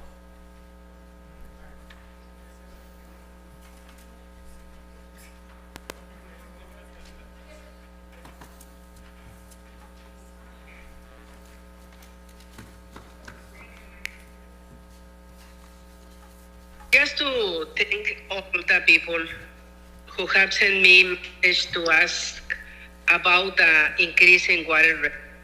I appreciate the proposal that have been offered to me, which I will follow up on in this meeting. Thank you. Thank you. Congratulations a todos los comisionados. Excelentes reportes, excelente trabajo. Thank you, Mayor. Thank you, Ms. Romo. So I'll be brief. Just I want to again echo what Ms. Romo said about the commissioners. Thank you for not just coming and doing your report, but also showing and sharing the work that you have been doing. So it's really moving forward. All the projects that you take on. Also, I want to share that last week at the ICTC meeting, it was approved through the Coordinated Border Infrastructure CBI funding, project identification and recommendation that the city of Calexico actually was awarded for their 2nd Street All-American Canal Bridge Replacement Project $2 million. Okay, just to show how that agency is willing to work with Calexico. Now they're putting down $2 million. We have to find some matching funds, but they already at least giving us half of that amount that is needed to repair that bridge. Also, this week I attended the inauguration of the mayor of the city of Mexicali, and I believe also Mayor Potem was there, Moreno. On June 18, I had the distinct pleasure, an invitation to attend at the reception at the White House, celebrating the Hispanic Heritage Month. It was really not just an experience, but the fact when I had a chance to run into the Secretary of the Navy and really engaging a conversation, that he knew where this area was, that he knew that he was familiar with, who we are and the fact that they have a base, a Navy base. So is for us to continue to share who we are, the assets that we have, and that we welcome, any type of investment in any type of support that we can give our armed forces and potential expansion, if ever there's a need for that, that Imperial County will be more than willing to, accommodate those needs.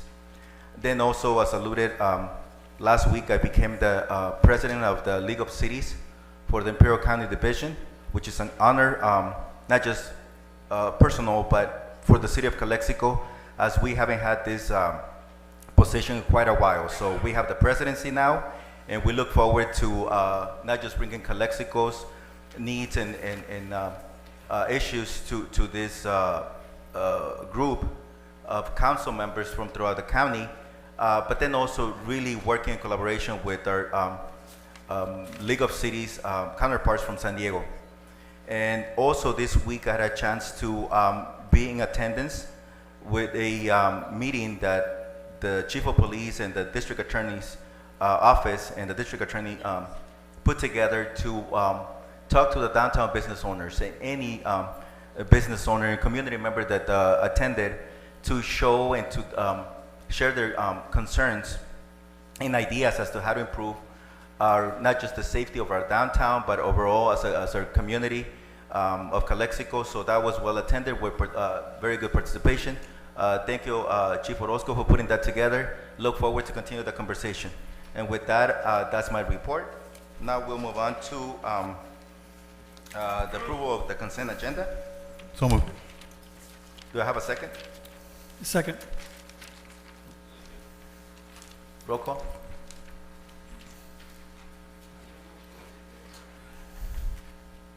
Mayor Camilo Garcia, Yes. Mayor Pro Tem Javier Moreno, Yes. Council Member Gloria Romo,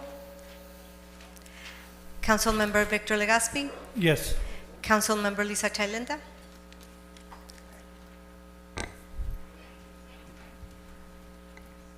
Yes. Thank you.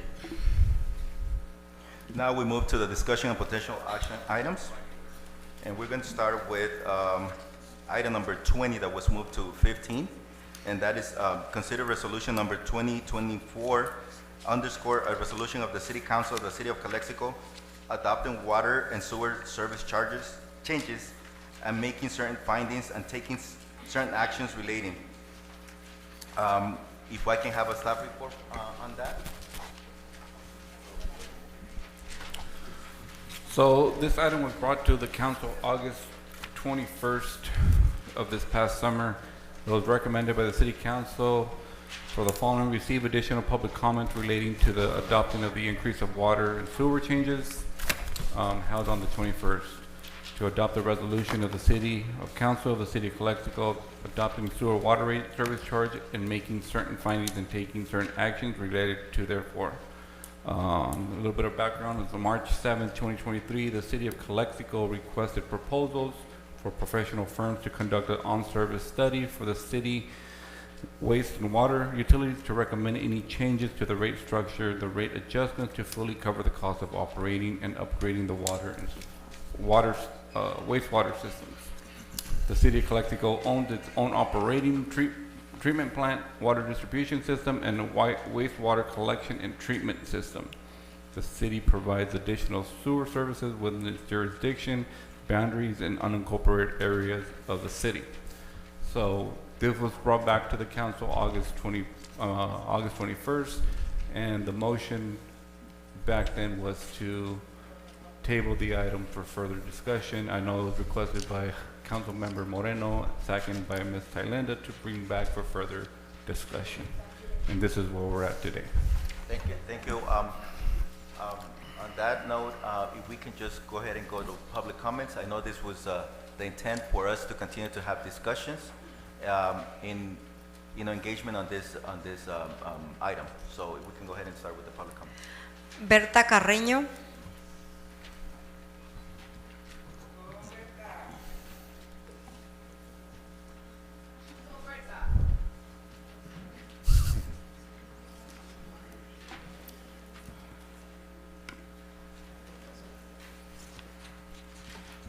Buenas tardes. Bueno, buenas noches, porque ya tenemos un buen rato aquí, ¿verdad? Mi nombre es Berta Carreño, mi domicilio es 1141 y Second Street, aquí en la ciudad de Calexico, residente desde 1991. Y la razón que estamos aquí, muchos de nuestros compañeros, es porque queremos hacer una formal protesta en contra del aumento a la tarifa del agua, porque pensamos que es una verdadera agresión a nuestra economía. Estamos aquí muchas personas, representando a quienes viven de cheque a cheque y que tienen difícilmente que completar sus gastos por un mes. Deciden qué pagar, la luz, el agua o la renta o la hipoteca de sus casas. Verdaderamente es muy arbitrario. Nosotros quisiéramos votar por ustedes de verdad, pero ¿cómo podemos votar por un concilio, por una junta de gobierno que no es capaz ni siquiera de ponerse de acuerdo entre ustedes mismos y rechazar una propuesta que a todas luces atenta a la economía de nuestra ciudad? Eso no lo podemos tolerar. Queremos un gobierno unido, queremos un gobierno que trabaje en equipo, queremos un gobierno que gobierne para todos. El que ha nacido aquí, el que vino como inmigrante, el que habla inglés, el que no lo habla, el que lo habla con acento, el que vive de cheque a cheque, el que está cómodamente viviendo en sus casas. Todos merecemos vivir en una ciudad que nos dé tranquilidad, que nos proporcione los servicios que necesitamos, entre ellos el vital servicio del agua, que no hay ser humano que pueda vivir sin él. Entonces, por favor, reconsideren esa propuesta, porque nosotros continuaremos protestando.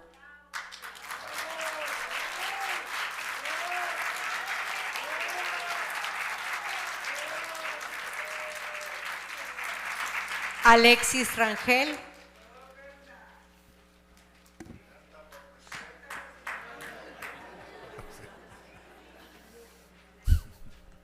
Good evening, council members.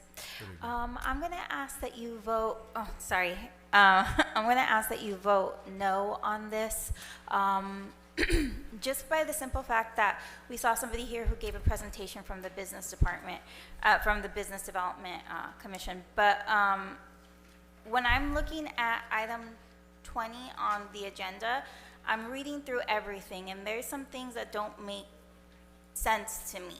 The regular person who doesn't understand this jargon. For somebody who works in this department, I'm sure they can understand everything that's being accounted for here.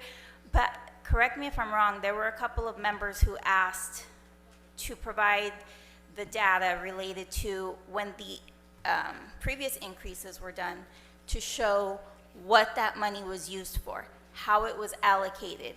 And from what I see, I personally cannot understand it. And if I can't understand it, who has a college degree, speaks English perfectly well, I'm sure that the majority of people cannot understand it. So please vote no on the rate increases. Thank you.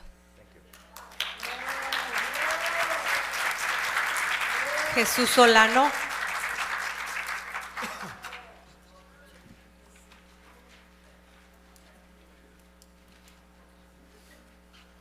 Jesus Solano, 426 Rosebud.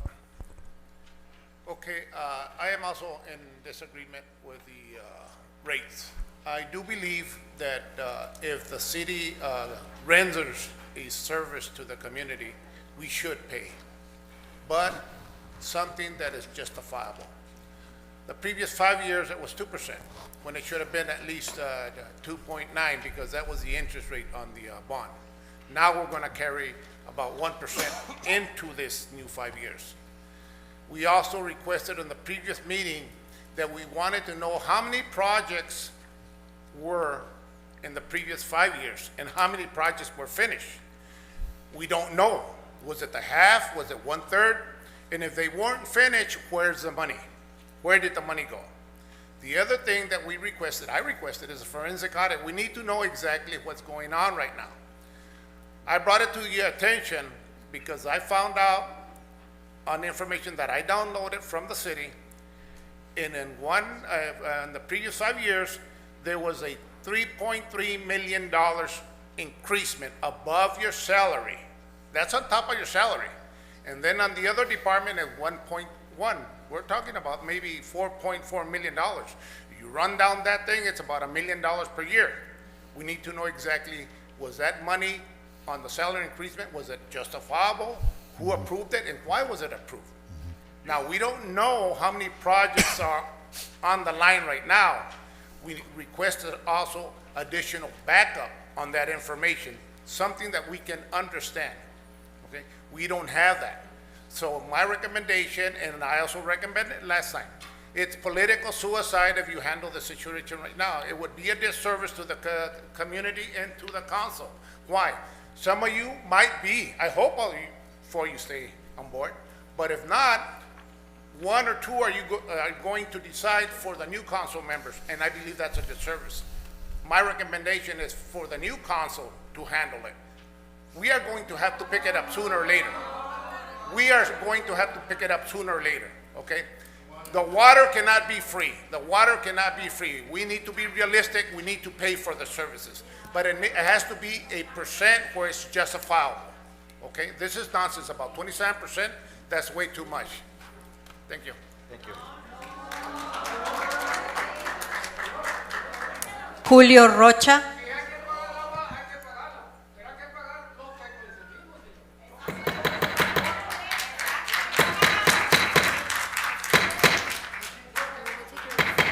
Disculpe, señor, si quiere hablar, llene un papelito, por favor, venga aquí. Gracias. Buenas noches, público. Gracias por venir. Esperamos verlos por años, no nomás hoy, ¿verdad? Para apoyar la ciudad y dirigirla en un camino derecho, lo más derecho que se pueda. Es el propósito de hacerlo de aquí para adelante. Gracias. Buenas noches, miembros del concilio. La razón que estoy hoy aquí es para nomás decirles a los miembros del concilio que es lo que el tema de hoy, el agua. Aquí está una poca de falla de los salarios de los empleados, que si se ahorraran este dinero aquí, pudieran contratar a más personal. So, tómenlo en cuenta para que a futuro, como te digo, hacer un análisis más mejor para poder tomar una decisión. Gracias. Yolanda Cunningham.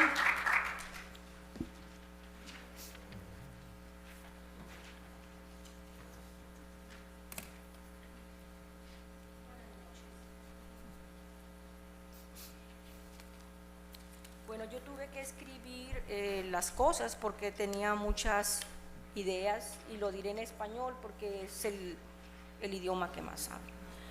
Buenas tardes a todos, buenas noches a todas las personas que están aquí presentes. Me llamo Yolanda Cunningham y resido en esta ciudad desde hace muchos años, en el 1901 Fillmore Avenue de esta ciudad. Al igual que cada uno de ustedes, como contribuyente me siento con el derecho y la obligación de cerciorarme de que la administración de esta ciudad esté cumpliendo de manera honesta y transparente en el manejo de sus finanzas. Pero tristemente me doy cuenta que de acuerdo a lo informado en octubre del 2022 por el Estado de California, la ciudad de Calexico es considerada de alto riesgo por el gasto excesivo y por todas sus deficiencias administrativas durante muchos años, afectándonos a nosotros los ciudadanos directamente, y todo por no adoptar las medidas necesarias para reducir el riesgo de problemas financieros, razón por la cual pienso se nos ha querido incrementar el costo del agua. Existen muchos empleados honestos y eficientes que hacen su trabajo adecuadamente y perciben un sueldo justo, pero quizás para ellos es muy injusto porque también existen empleados que perciben sueldos exageradamente altos para la zona donde nosotros vivimos, el número de población de esta ciudad y por las condiciones pésimas en que se encuentran las finanzas de la misma. ¿Qué van a hacer ustedes, señores regidores, para resolver esta problemática? He visto por años que en cuanto suben al poder, a gobernarnos, ustedes se les olvidan las promesas que hicieron en campaña. Vienen con sus propias agendas personales y no cumplen con lo que nos han dicho. Señor Legazpi, señor García, yo confío en ustedes, en que ustedes van a tomar la decisión correcta y espero que también los demás lo hagan. Asimismo, espero que cada uno de los candidatos no prometan cosas que no podrán cumplir o que solamente las están haciendo para obtener los votos de la ciudadanía.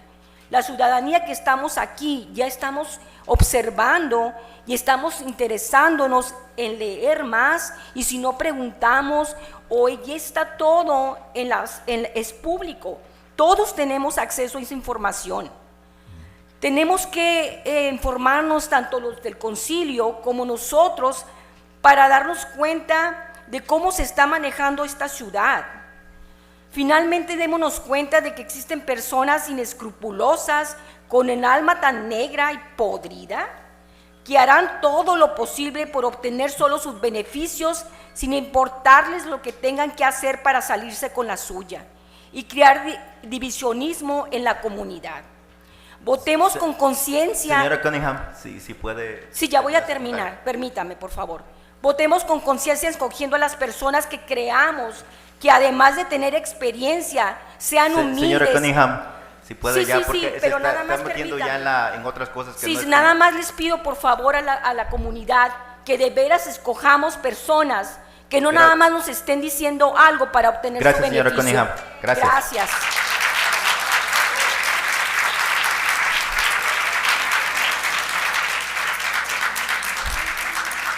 Arturo Medina.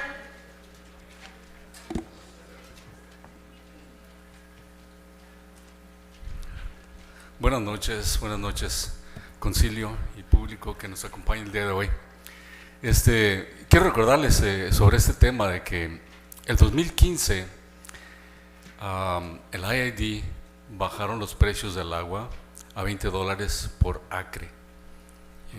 Y así que a todas las ciudades del valle, la ciudad de Calexico se ahorró todo ese dinero, y hasta el 2018 los regidores de ese tiempo aumentaron el agua, la basura, el drenaje, y el día de hoy están haciendo lo mismo.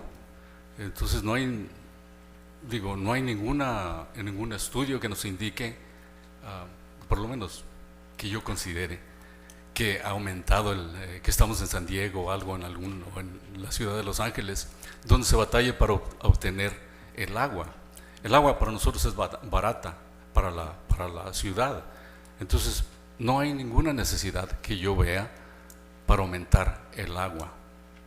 No hay ninguna necesidad justificada. Gracias.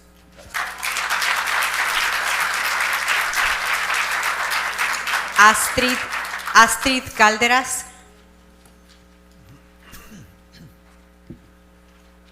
Buenas noches, comunidad y miembros del concilio. Mi nombre es Astrid Calderas y soy residente de la ciudad de Calexico desde hace varias décadas. Estoy aquí para pedirles que no pospongan su decisión respecto al aumento de las tarifas del agua y del drenaje.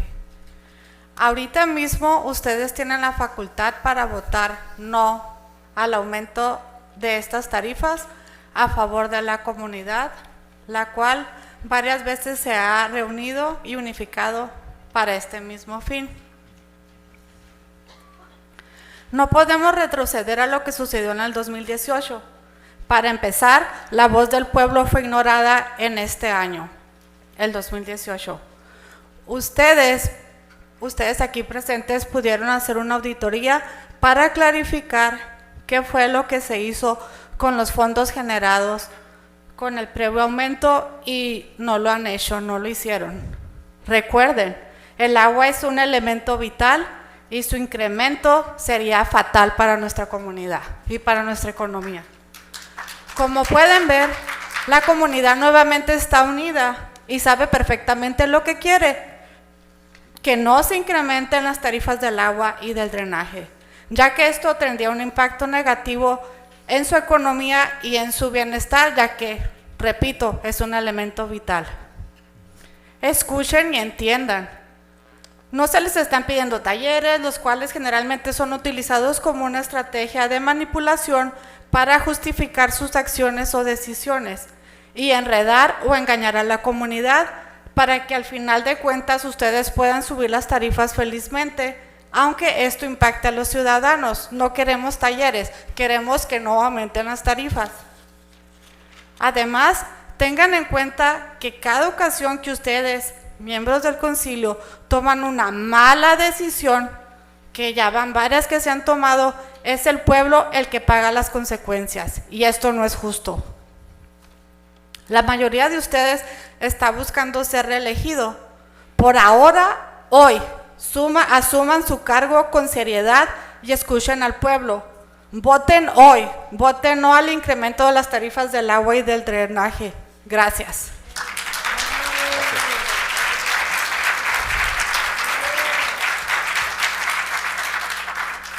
Víctor Rocha.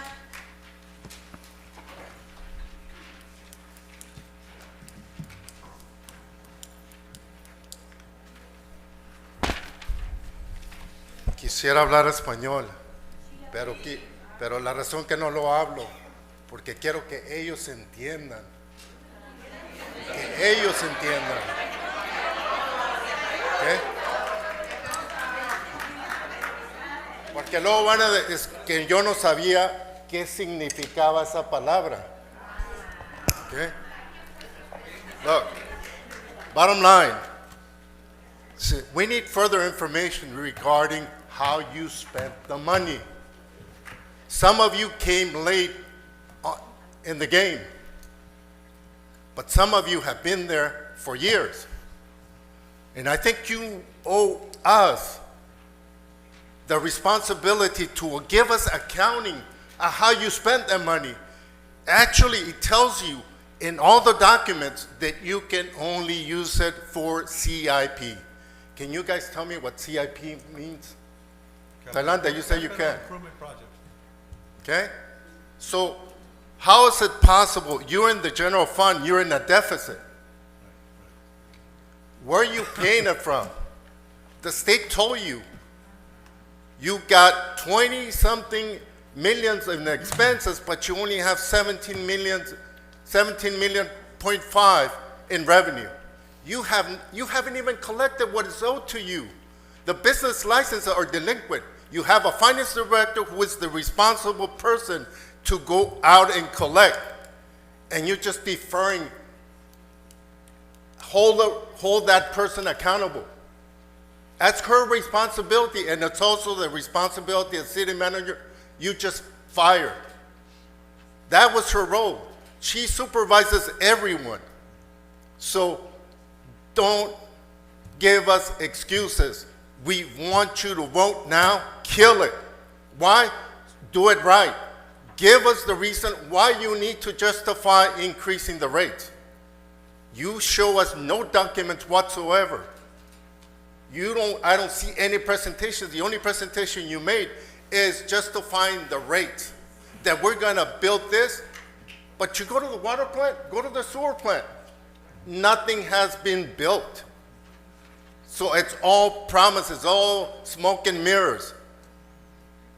That's why you guys, you say you want to do something, you're sitting here. Vote now. You have a responsibility to show us, the community, that you care. The way you're going to care is by voting no. And then take the necessary steps you need to take to show us, to inform us, to tell us why you need to increase the rates. But in the meantime, I urge you to vote no, please. Thank you.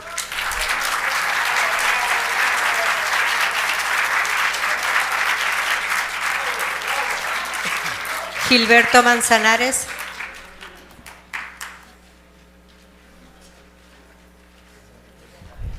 Muy buenas tardes, Gilberto Manzanares, 816 Calle Sexta. Primero que nada, quiero felicitar al pueblo, a la comunidad de Calexico, porque no van a aprobar el incremento al agua. No lo van a aprobar. Y no lo van a aprobar porque, como dijo el señor Solano correctamente, es suicidio político. Está claro, más que el agua, por no decir otra cosa, que no se va a aprobar.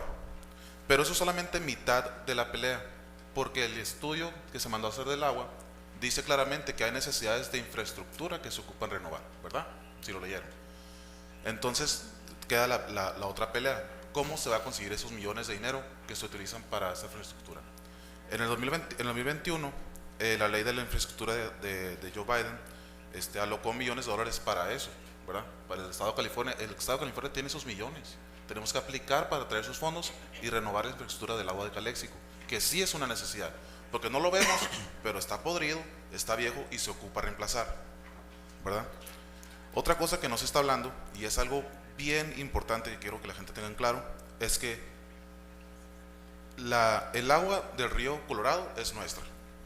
Cada campaña del AED nos dicen por nuestra agua del pueblo, pero solamente el 1.5% de esa agua es para uso residencial, el 1.5%, y eso es dividido entre todas las localidades del valle.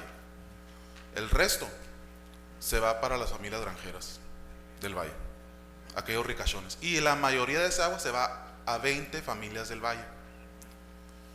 Quisiera que este concilio tuviera los pantalones para ir a la ID a decir eso, de veras, porque eso es una injusticia al pueblo. Tenemos agua, somos ricos en agua, y aún así con la cara de decir, pero sabes que no nos alcanza. El agua está ahí, señores, vayan a la ID, lo acaban de aprobar.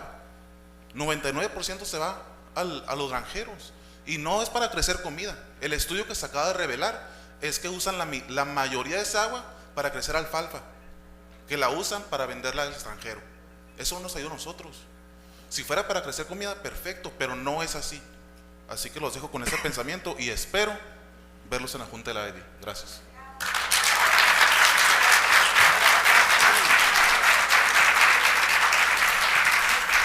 Jung Kim.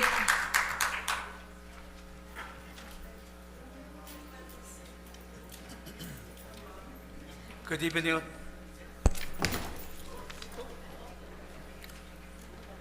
Voy a hablar mucho español.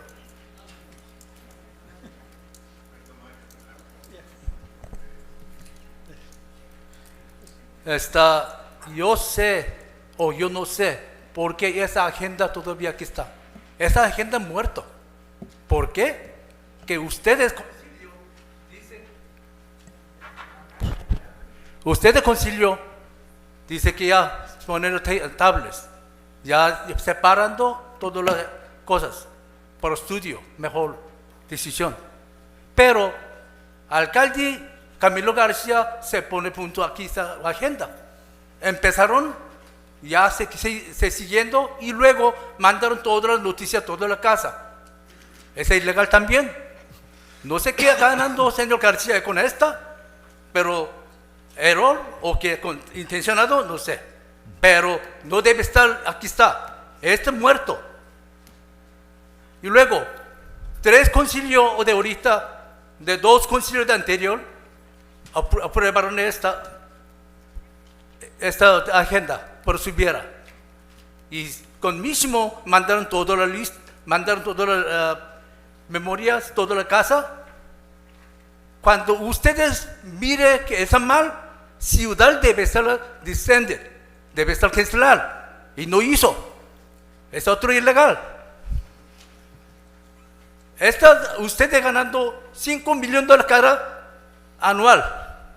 Este $5 millones anual, y luego tiene $65 millones, donde eso se llama Capital Improvements. Y luego $5 millones ganando, ustedes mandaron Capital Improvements. ¿Por qué? Balance, debe estar balance 0. Pero con esta, ustedes cantando, no tengo nada. Es una canción, ¿verdad? ¿Sí? No tengo nada. Y si para los próximos años se va a perder dinero, dice hacerlo subir la agua. Otro fraude. Cuando ustedes hablando chances, no tengo nada, chances soñando contando dinero abajo de mesas. ¿Sí? Ciudad tiene mucho dinero a contar, pero para el público dice que no hay. Yo estoy hablando muchas veces el gobierno, Porcupine, Cuando tiene mucho dinero, separando, escondiendo. Cuando a ellos lo conviene, saca el dinero. Aquí está, sí puede ser. Es haciendo. Ciudad Calexico, mucho rico con agua. Y luego un concilio dice, una gerente anterior llevaron $40 millones. Ellos preguntaron, ¿qué hiciste? ¿Por qué no hice nada? Se quedó callado. ¿Sí? Eso ustedes. Ciudad, esa gente empleada hace mal. Thank you, Mr. Ustedes responsabilidad corregirlo. Gracias, Mr. Kim. Que ustedes Thank you. Thank you. deben ponerlo. No, usted pasa. Yo voy a hacer entrando en noviembre. Me va a cancelar. Thank you, Mr. Kim.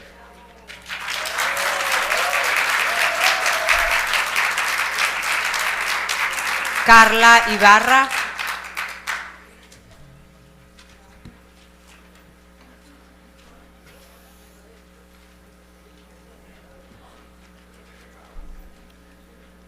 Buenas tardes, mi nombre es Carla Ibarra del 2219 Iturralde.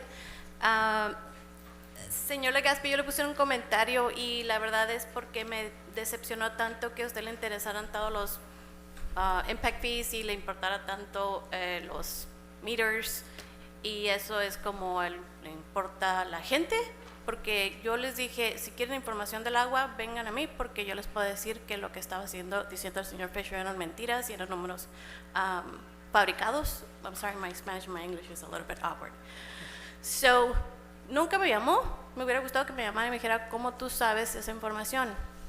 Los números del señor Fisher eran fabricados, venían desde la última vez, tanto que creo que me tiene miedo porque hasta están borrando información del internet, porque estaban, y por eso, you guys have it there, no me gustan las mentiras, yo les digo la verdad, ustedes pusieron el budget, thank you so much. So, hagan su tarea la otra, ¿ok? Ahí está, quieren mirar la información, ahí está, para todos. Okay. So, gracias por eso. Pero lo que sí les puedo decir es una cosa. Aquí está que en el 2024 van a usar o hay 15 millones todavía. Aquí dice que hay 15 millones todavía de lo que se pidió del bond, que eran 16 millones. Eso nomás es del agua, porque de los sewers son otros 20, I don't know. Y luego, cuando el señor Fisher estaba poniendo el comentario allí y le preguntaron a ustedes, pero ¿cómo sacaron esos números?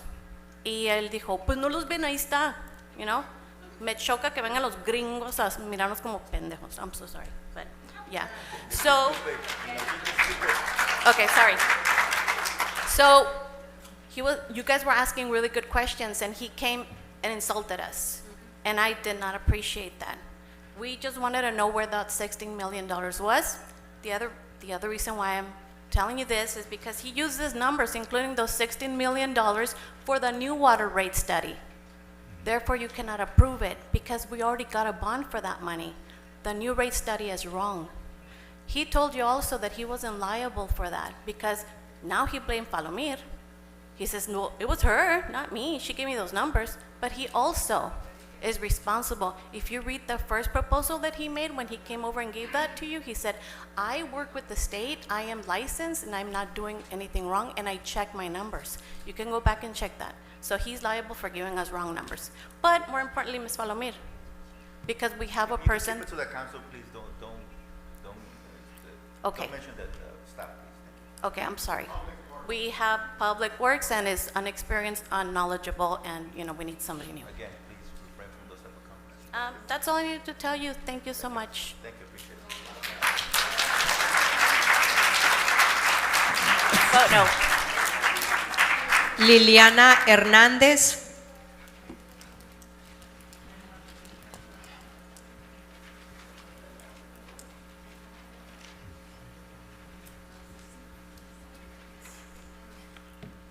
Buenas noches. Buenas noches. Aquí. Me llamo Liliana Hernández, vivo aquí en Calexico desde hace más de 20 años, en el 2359 R&B Route Core. No es la primera vez que vengo aquí, pero es una de las pocas veces que sí veo tan lleno aquí y ahora vengo aquí por esto. Número uno, el 12 de junio fue cuando se entregó el estudio famoso, ¿verdad? Que está mal hecho. Ese estudio se había mandado a hacer desde el abril 5 del 2023 y se entregó pues en junio de este año, pero por lo que más vengo aquí es lo que me ha seguido molestando desde que yo vi la primera vez este estudio, es esto, es por qué se está considerando usar ese dinero extra que se nos quiere cobrar para cubrir 2 violaciones de la ciudad. Una, porque se rompió, porque se hicieron los cortes del agua durante el COVID, que estaba protegida la gente en base a reglamentos federales y estatales, y la otra porque se hizo una violación referente a lo que es el río. Uno entiende que tiene que subir el precio de las cosas para mejorar la infraestructura, aunque como dice el señor Manzanares, y tiene razón, hay otras maneras de conseguir el dinero, pero ¿por qué tenemos que pagar los ciudadanos los errores de ciertas personas que no necesariamente son los concejales, obviamente, sino pudieron haber sido un empleado, pudo haber sido el anterior city manager, como fuera?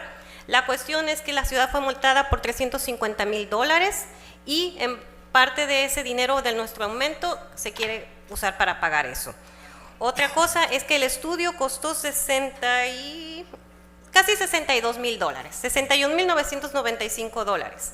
Vuelta a lo mismo, con que se va a pagar probablemente con el aumento del agua. Entonces, ¿eso es justo?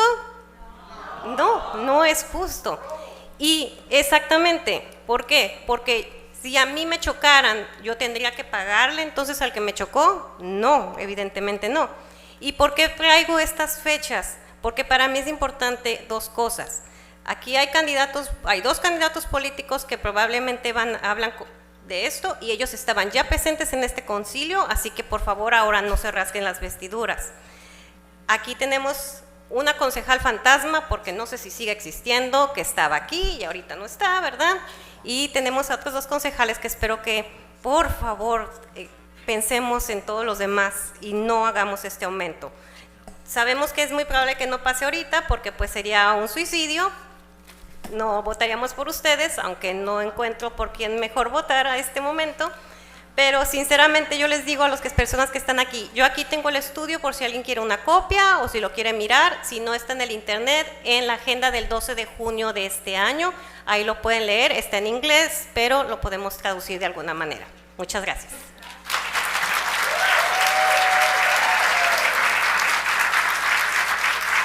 Leticia Cota.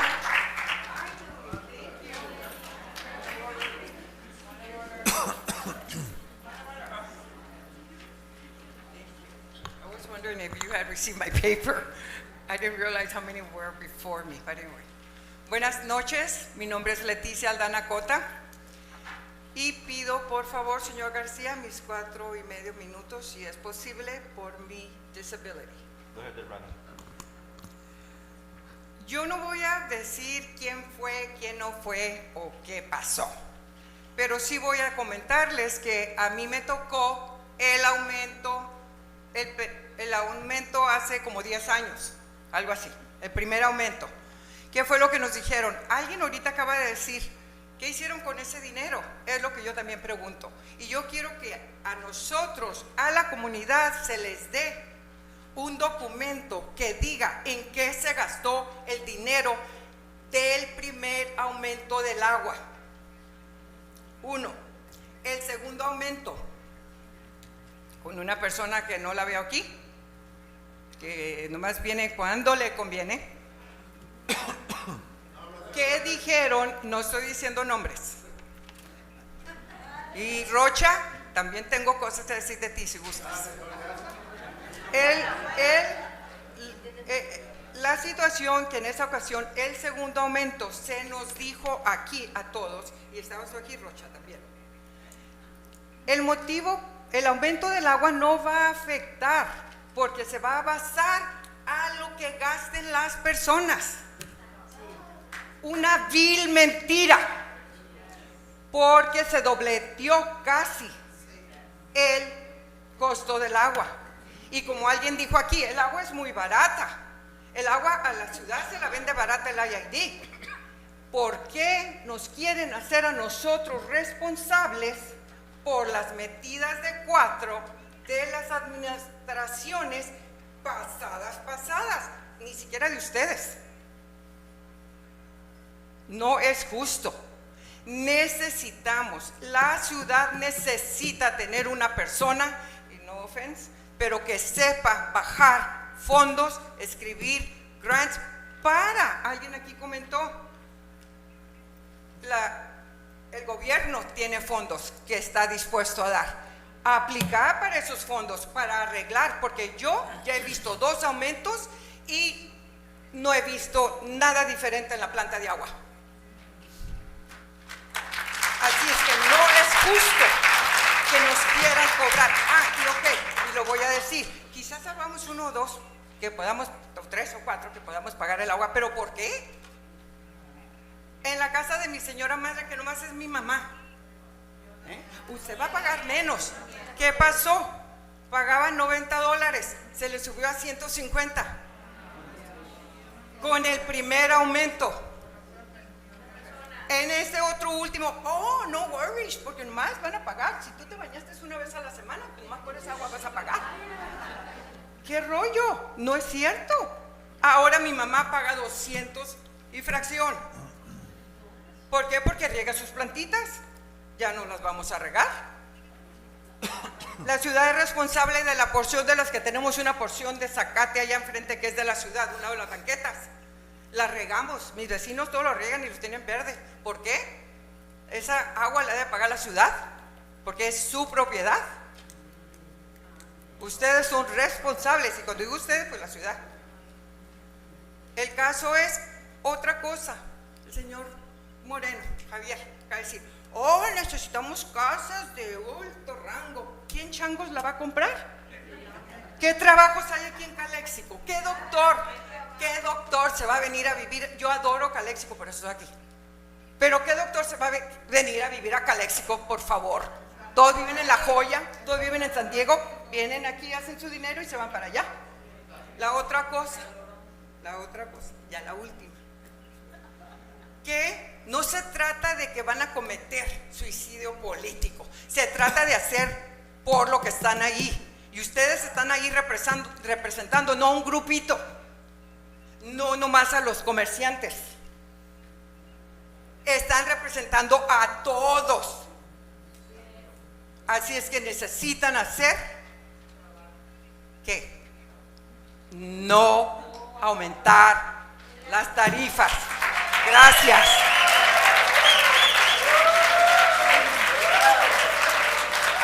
Rubén López. Rubén López.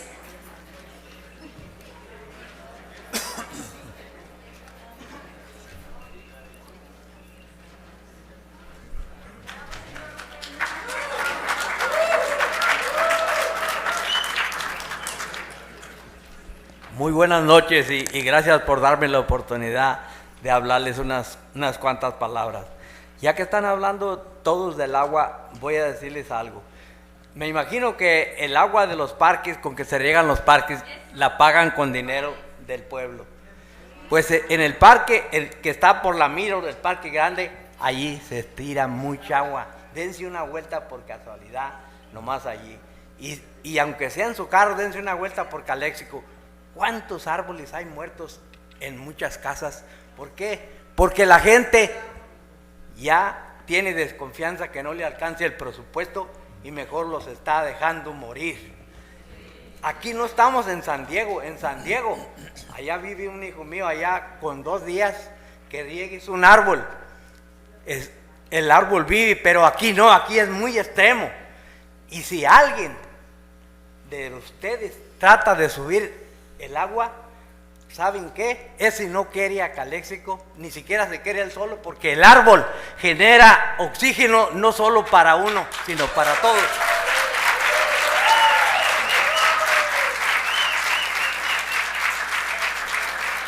María Ríos.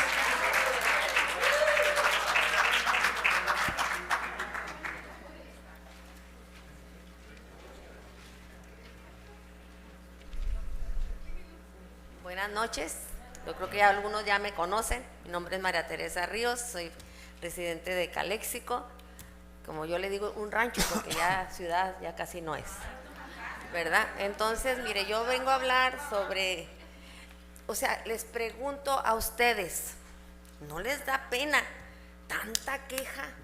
Y tanto que les están echando y echando y echando. Yo creo que ya se echaron repelente para las quejas, ¿verdad? Porque pues diario es lo mismo, siempre las mismas quejas. Ok, vamos a hablar sobre el parque. El señor que vino a hablar tiene mucha razón. La gente anda apurada comprando. Ahora, ustedes tienen un déficit de millones y quieren conformarse con centavos, porque ¿qué van a agarrar tanto de los parkings de 2 calles? ¿Qué van a agarrar? ¿Sabe qué van a agarrar? La inconformidad del pueblo. Y es un piedrita más que se están echando ustedes. Quiten eso, pónganles ya bolsas de papel y no se va a cobrar el parking. Y mire, van a tener así de gente, porque son 2 calles nada más. El incremento del agua es también, no podemos el pueblo pagar el déficit de la administración. Nosotros no, nos quieren quitar. Yo tengo 4 hijos, 3 no viven aquí. Tengo una administradora y maestra, tengo una maestra y tengo un ingeniero. ¿No trabajan aquí? ¿En dónde? Se tienen que ir. No hay trabajo, no hay instituciones, no hay nada que puedan hacer aquí. Se fueron. El único que me queda es técnico en refrigeraciones y ese sí le va bien aquí, porque hace mucho calor. Entonces, quieren que con uno pagar el déficit de ustedes. Yo no los juzgo porque ni los conozco personalmente, pero lo que yo veo aquí, la mala administración, el pueblo muriéndose, las calles solas, ya la cerró. Mi amiga se quedó sin trabajo, ahí trabajaba, y muchos compañeros. Entonces, no está bien la ciudad. Ustedes sabrán qué van a hacer. Póngase una palomita, puras X, ya una palomita, para que nosotros no les estemos tire. Por favor. Entonces, ese es mi consejo. Tienen que pensar en nosotros, quiéranse ustedes, quieran la ciudad. Somos poquitos, chiquitos, todos ya, borrón y cuenta nueva, hacer cosas buenas y nuevas. Y gánense una palomita. Gracias. Luis Castro.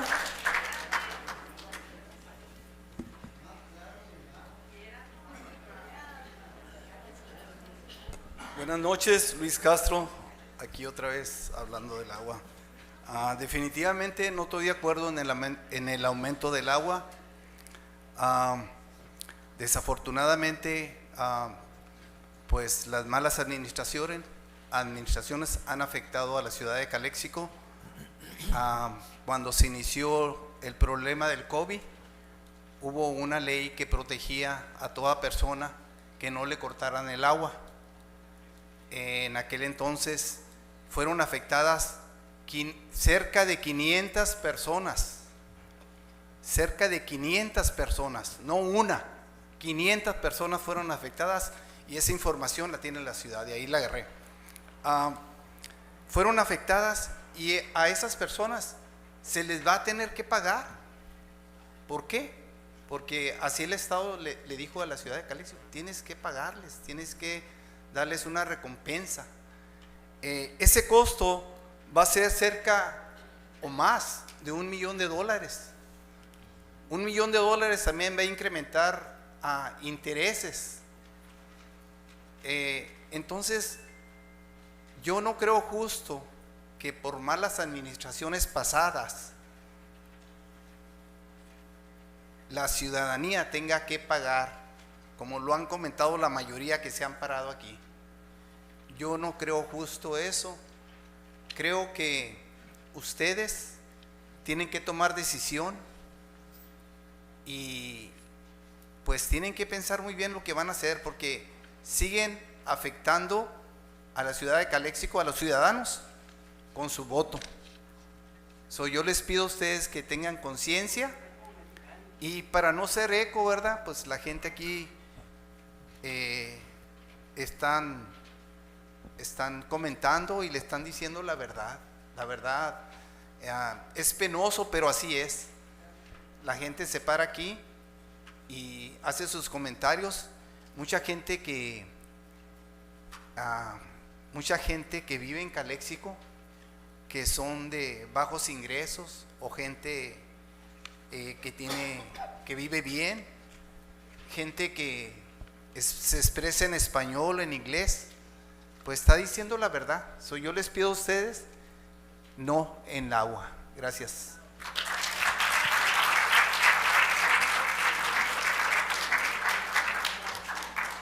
So no more comments?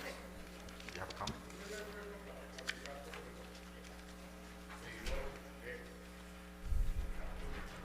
Okay.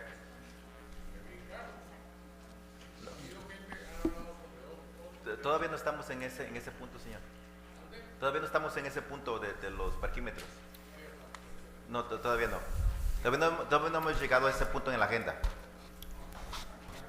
Estamos en punto del agua. Sí.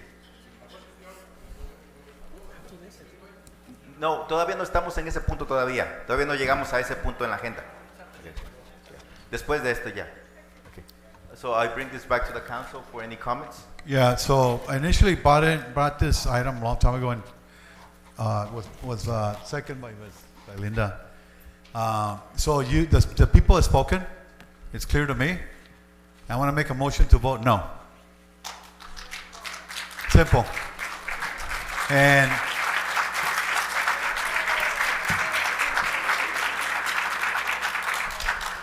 I respectfully submit to my council members here that they also join me in voting no. Can I make I believe that this has gone too long. A lot of people are going through some stressful times.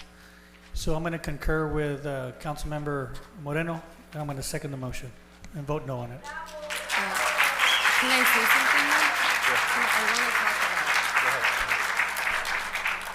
about. So we have a motion on the floor, okay. But I have a couple of things I want to say in regards to this item.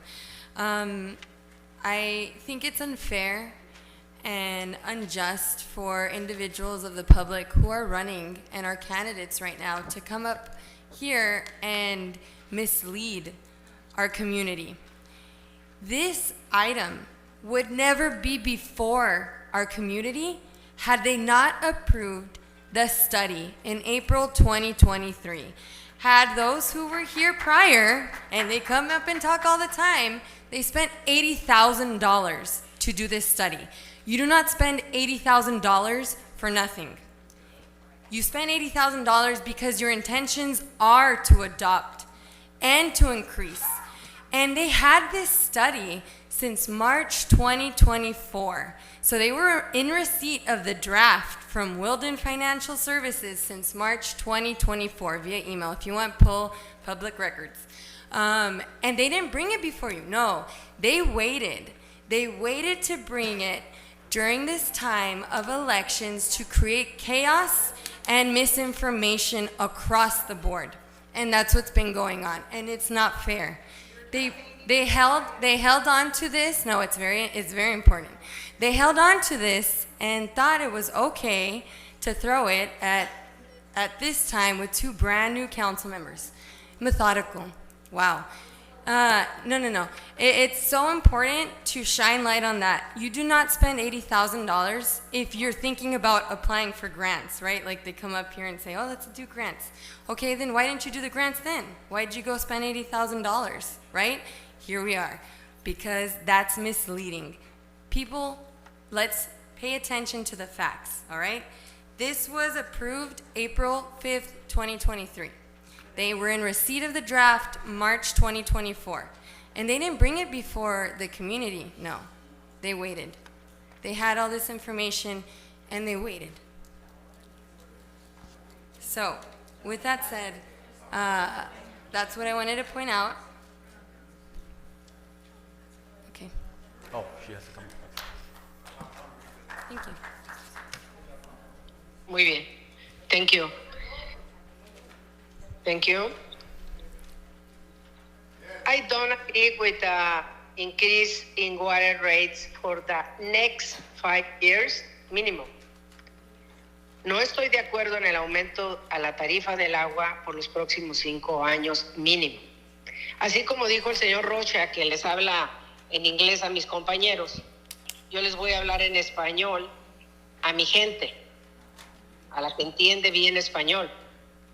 Y mi recomendación no solamente es que no debe de aumentar la tarifa, sí leí perfectamente los documentos y el estudio, un estudio que sinceramente lo puede hacer cualquier persona, cuánto gastas, cuánto tienes que pagar, cuánto tienes y cuánto le cobran al pueblo. O sea, increíblemente eso es ese estudio. Mi recomendación no solamente es buscar los recursos, como lo han dicho ustedes. Hay que dar instrucciones al administrador interino o al que venga, a quien sea, a quien siga, para que busquen los recursos que necesita la planta de agua. Y créanme, fíjense lo que les voy a decir, sobre todo la planta de aguas residuales, las plantas de aguas negras. Ahí tenemos el problema. Se ha descuidado por décadas. Es un problema que tenemos que resolver de 52 millones de dólares. Tenemos 30 millones, nos faltan 22. La señora Colio inició una negociación con NatBank, que es una institución binacional. Esto es muy importante. Se tiene que seguir esa negociación o cualquier otra, como dice Manzanares. Pero es importante que bajen los recursos, pero no que se le cargue o no los carguen al pueblo. Y me gustaría que todos conociéramos que no solamente tenemos el descuido de las plantas de aguas negras, está la señora Falomir que puede hablar de este tema. También tenemos que decirles a ustedes que sí, efectivamente, el estudio que se hizo incluye el grave problema que se cometió en la anterior administración y tenemos que pagarle a 484 familias porque se les cortó el agua. Tenemos multas también que pagar de la planta de aguas negras, etcétera, etcétera. O sea, sí lo tenemos que hacer, pero no considero que se nos debe cobrar a los ciudadanos toda esta bola de problemas que hemos tenido por muchos años. Yo les pido de favor que me apoyen a que mis compañeros me ayuden y le pidan al administrador que busquen los recursos por otra parte y que no se descuiden las plantas de agua. Repito, no estoy de acuerdo en que se suban las tarifas y que paguemos nosotros todos estos problemas que tenemos ahora en las plantas de agua por los próximos 5 años como mínimo. Esa es mi recomendación. Y muchas gracias.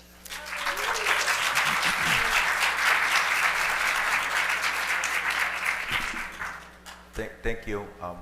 Is there another public comment?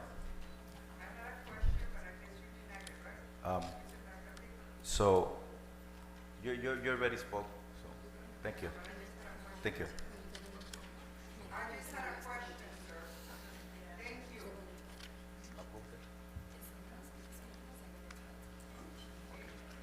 So, is there another public comment or someone that hasn't spoken on this item? Okay. You wanted to go back to, Yeah. okay. That's not, okay, go ahead. I want to add, this is a very important item. We're lucky here in Calexico that we have a community that is extremely passionate. But when it comes to water, we don't know everything that we've been asking for. I know I've been asking for a lot of information, and the community's been asking for a lot of information, and we still don't have that. So we have a lot of members come up and ask for transparency, but we still haven't gotten all the answers. I would like to know. I want to know. I live here too. I use the water. What has transpired? And they keep alluding to these shutoffs. The shutoffs, and it's public record, they were notified the city of the last ones occurring December 2022. We need to ask these questions, right? We vote right now, and then what happens? Who's going to bring back this item, right? I think that there's a lot of points and information that have not been shared. And, you know, I know there's a motion on the table, but we are momentary. We're here a few months. We don't know who's going to be up here, right? We can make a decision. But when whoever's up here, whether it's us or not us, are you going to get the answers that we're all asking? I don't know. Hopefully, right? I've been asking for months. And I haven't gotten the answers. I've been asking for months. I want to know. So it's important that we keep that in mind. The information that's not been presented. Voting no right now, I think, is premature a little bit because we need more information. At least that information.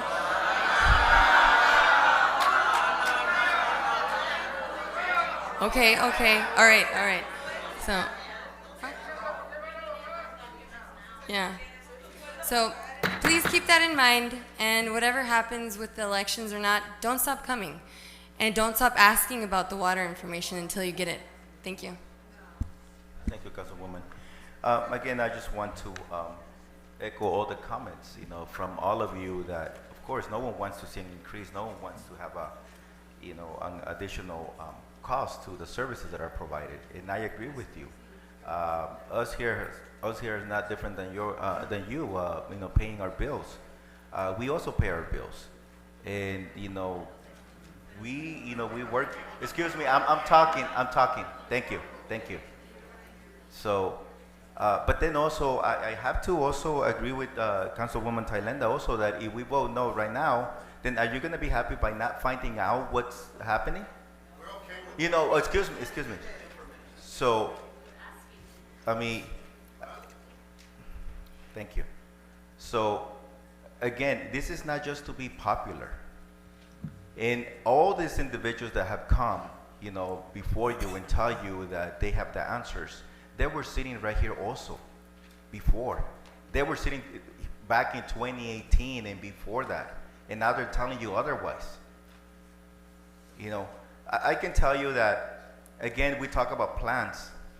If we go back in history, when we had the ARPA money, one of the plans that I had, it was to do an inventory of our infrastructure, specifically sewer and water lines. Because we always have a rupture in our water lines. Because we're always fixing, repairing, rather than being preventive. But guess what? People always had a different agenda. Right? And that's where we find ourselves right now also, pushing for specific agendas. And the agenda that should be considered should be your agenda, right? And we can say no. But then also, excuse me,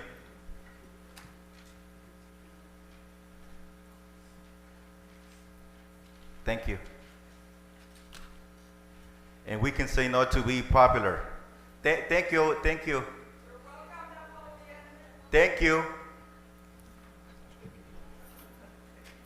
So, and we can say no to be popular. And I think that's what it's coming down to. But, we have to look around. You look at the infrastructure, and all of us agree that it's crumbling. So how are we going to fix it?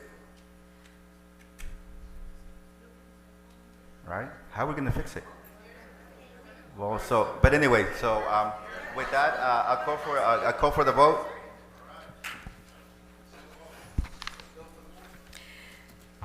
Mayor Camilo Garcia, Yes.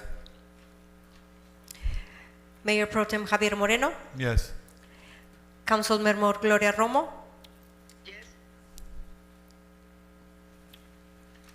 Ms. Romo, yes. Councilmember Victor Legaspi, Yes. Councilmember Lisa Thailenda. Yes. Motion passes. Thank you.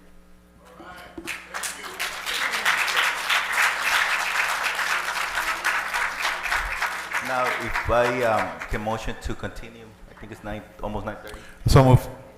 To at least 10:30, about an hour. Okay. Oh, you know what? We're going to take a break. I think someone needs to, just a 5-minute break.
So we recommend this meeting, and now we're going to the emergency item that was added, and that was Calexico Police Department update on downtown meter operations.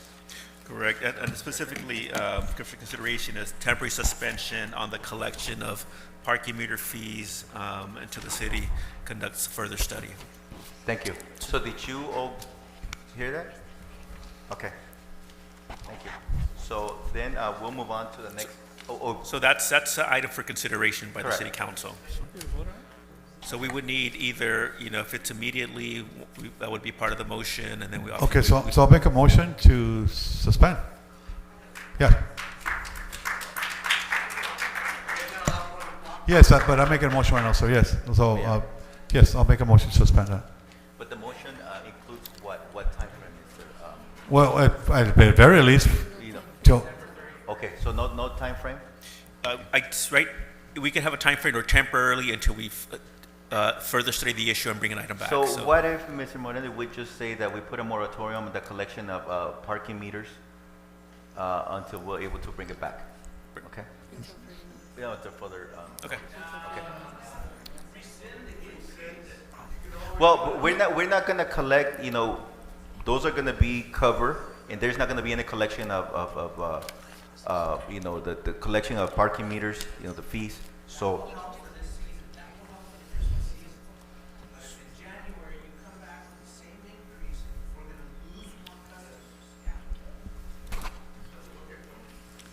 So, again, so for now, we are putting Correct, and the idea would be to bring back another ordinance that would relook at the fees and the time. So yeah, the idea is not to come back necessarily to the same, but just to come back with an ordinance, correct, yeah. Yeah, that has been done, Yeah. so. And yeah. before it comes back, we're going to have a meeting with the business people. Correct, that's the idea, to bring back, look at the study, first study the fees, the amounts. That way, whatever comes back is something that both the public and the city is comfortable with. So that's the idea here. Was there a public comment? You had a public comment, Mr. Go ahead.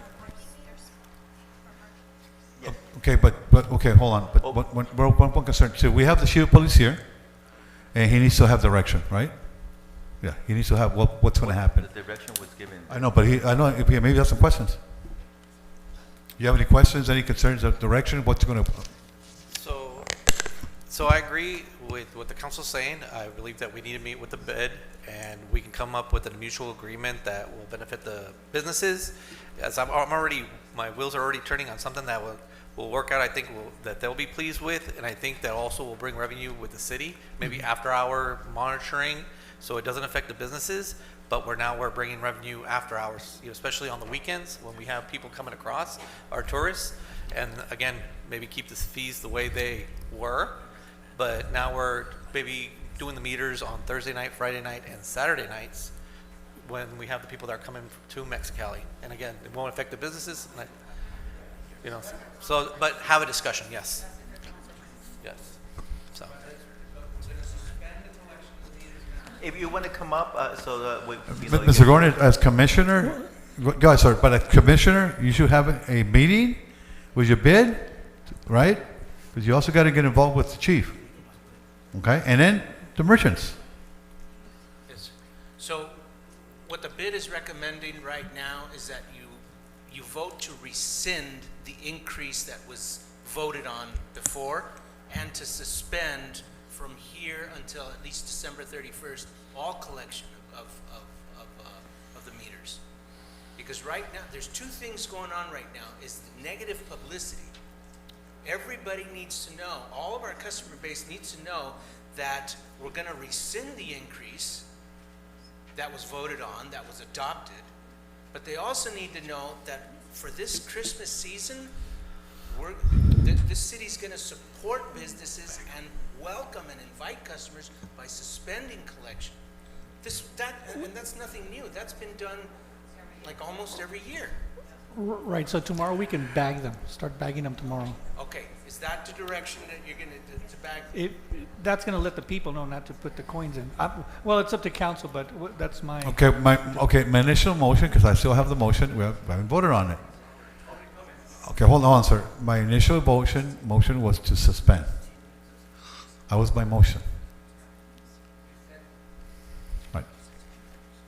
Whatever you're doing right now, suspend that.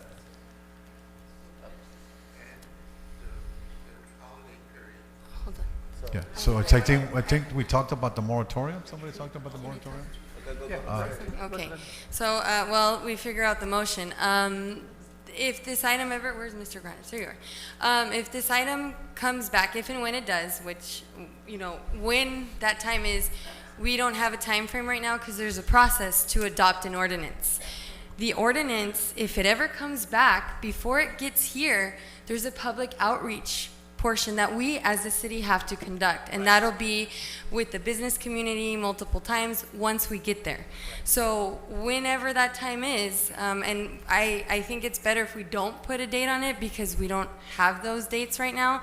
So it's better because that gives us the ability to plan for it and conduct those outreach efforts in the best interest of the community. So if we could do a motion that says we are suspending them until further notice, I think that is in the best interest of the downtown area where the meters are.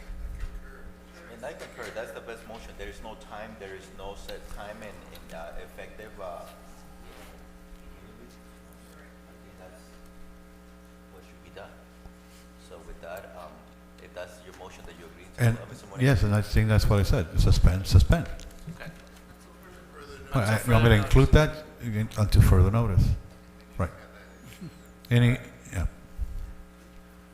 So there was a first and second, I think we have some comments. Yeah. We have public comments. Francisco Rashid.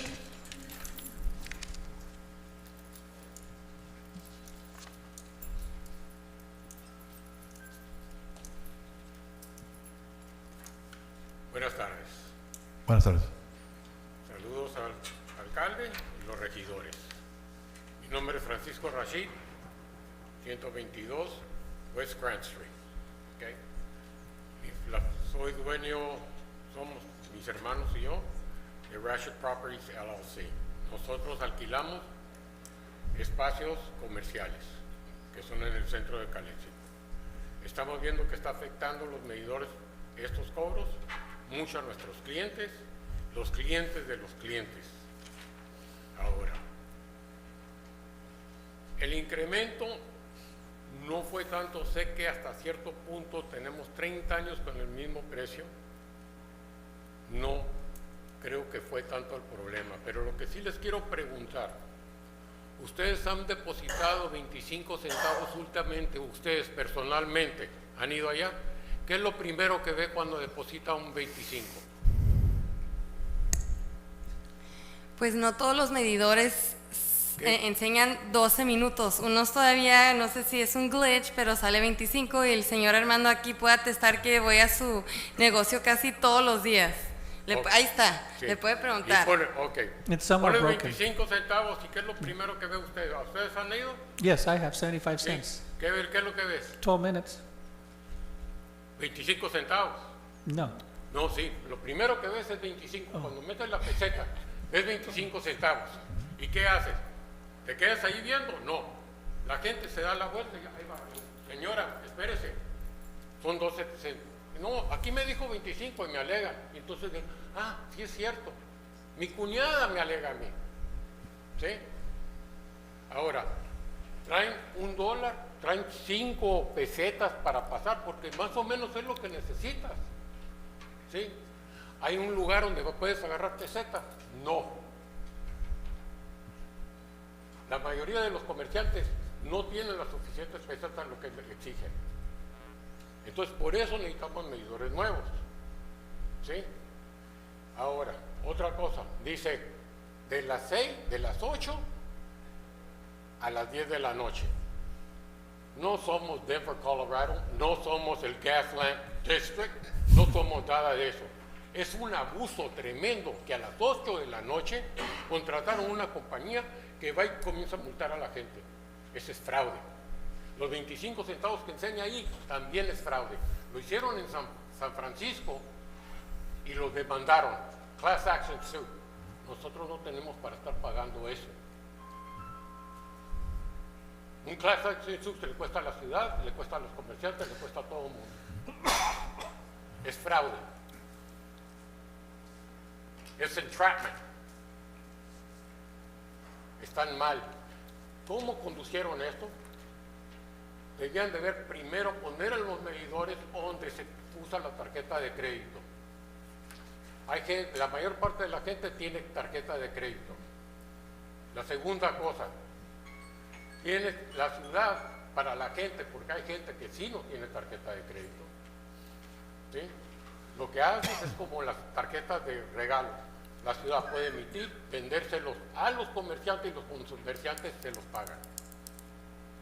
Me puedes vender esta tarjeta y esta tarjeta la usas para pagar el medidor. Pero esto comenzó todo al revés. Pusieron la carreta enfrente del caballo. La comunicación fue horrible, no se comunicaron al público, no se comunicaron a los medios. Dijeron que sí y no fue así. Gracias, señor Rashid. Appreciate your comments. Thank you. Bueno, muchas gracias. Con permiso. Armando Bañuelos.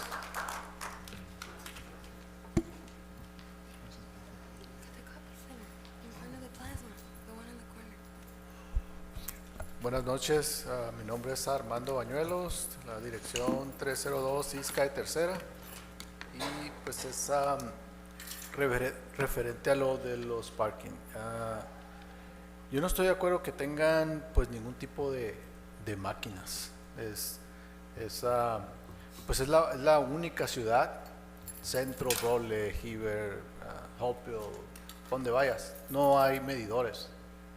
Yo no sé, yo pienso que se quedaron en los 80s, cuando estaban Las Palmas y estaba una muchísima, porque los medidores tengo entendido que los pusieron porque había tanta gente que dejaba los carros estacionados, que era un mundo de gente, entonces optaron por poner medidores, eso es lo que yo tengo entendido, y ahí es donde empezaron a sacar eso de medidores y multas, generar dinero para la ciudad.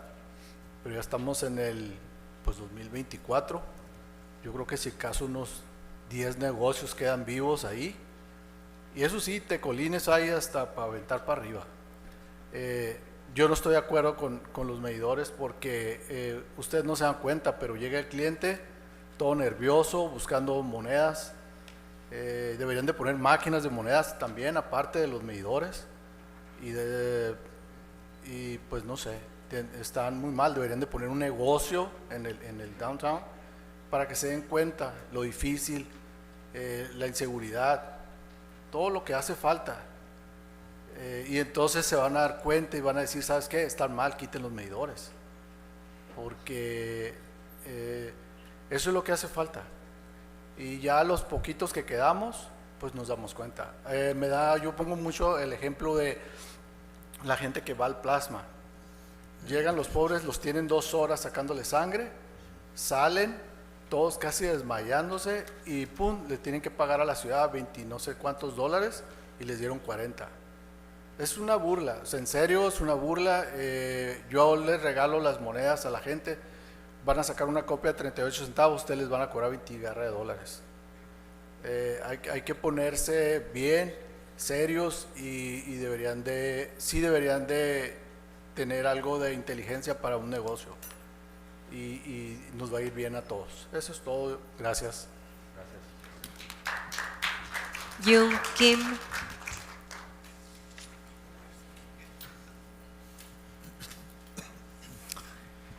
Yeah, now I have changed my site as a merchant, business in downtown. And my customer, before I finish the sales, they have to worry about the meters.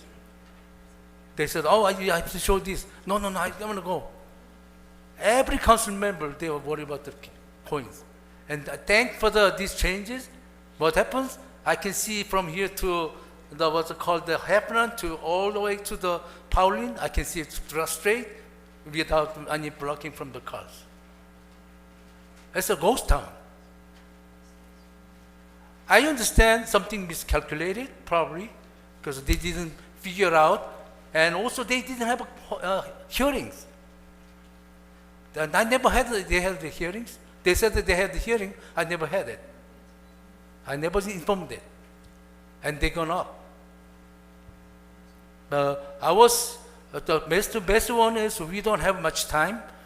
I urge to council member, maybe Mr. Moreno was insist to make the motion. So should it be rescinded as before until new rate comes on, new way. And also I also spoke with the police chief, maybe weekend meters, so we can have extra money from there. So only weekend for the night time, probably till 14 in the morning. The people who like it are drunk and coming back, they're gonna give us the money. So there's another one to have some subsidizing more incomes from there without bothering us, bothering our customers. And then I believe there was supposedly until November, until some winter season, that we can have descended whatever meters, and then probably additionally with the police chief talking at the weekends meters. That we're gonna have another extra money coming there. Yeah, thank you. Jesús Gallardo. María Ríos. Jonathan Rangel.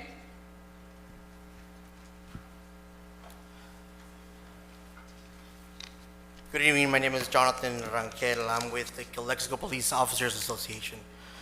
Perhaps Mr. Rashid has a point. Maybe we did put the carriage in front of the horse. Mr. Bañuelos, you have a point, safety. Let's not forget that the majority of this traffic is a self-sustained division of our department, okay? It pays for itself. Safety should be everyone's concern, because if you're not safe downtown, who's gonna go shop? No one. I'm a Garland's customer. Whenever I need slacks, guess where I go? I don't go to the mall. I go to Mr. Granger's store. Okay, other cities don't have the outbound traffic that we do to a metropolitan area, not just any, but the capital of Baja California. I mean, how many millions of people live there and travel through there? That's how we sustain, and we have our traffic controllers doing what they do in the heat every day. Don't get me wrong, but are you guys out in the heat or inside your businesses? You're inside the business. Think about those employees that are out there. You want more officers? Don't knock down the parking rates. Let's work together. Let's talk about this. Let's compromise. Paid parking is a critical but often underappreciated element of a city, town, or municipality's infrastructure. While free parking or low parking rates are often viewed by city officials and residents as a basic public good, it also encourages motorists to park beyond posted time limits, decrease turnover, and can lead to a loss in revenue for businesses and the city. However, a well-managed parking system can help cities make better informed policy decisions, increase transportation efficiencies, and better match rates and parking time limits with the demand of the local market. Calexico does have a lot of consumers that still shop at our downtown and will continue to shop there no matter what the parking rates are, because of the loyalty they have to the business. Let's not pretend like the majority of the drivers actually stay here in Calexico. We all know that our parking stalls are used by individuals that spend several hours in Mexicali. Don't forget, we do have city parking lots that offer 2 free hours of free parking. We need to adapt to the circumstances. Our downtown needs more tender, loving care. It needs a dedicated Calexico police officer to patrol so that our residents can feel safer walking around the streets, thus bringing more consumers to the businesses. Don't knock the idea down. It is a good idea. An idea to bring in more revenue to the Calexico Police Department, to acquire additional resources to provide a better and safer community. I encourage all of you, all of us, to have a discussion in regards to this matter. We can compromise on the outcome. There are other factors happening that may be having a negative impact on our beloved downtown than simply the raise of parking rates. And for the record, I am a Calexican, been my whole life. Viva Calexico.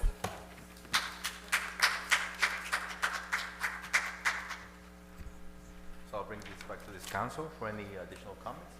And if not, I believe there was a first, and I just need a second. Yeah, just one comment, Mr. Chief, please. Yes, sir. So if it passes today, that people are going to park there, how long can they park there without, can they park there, camp all day?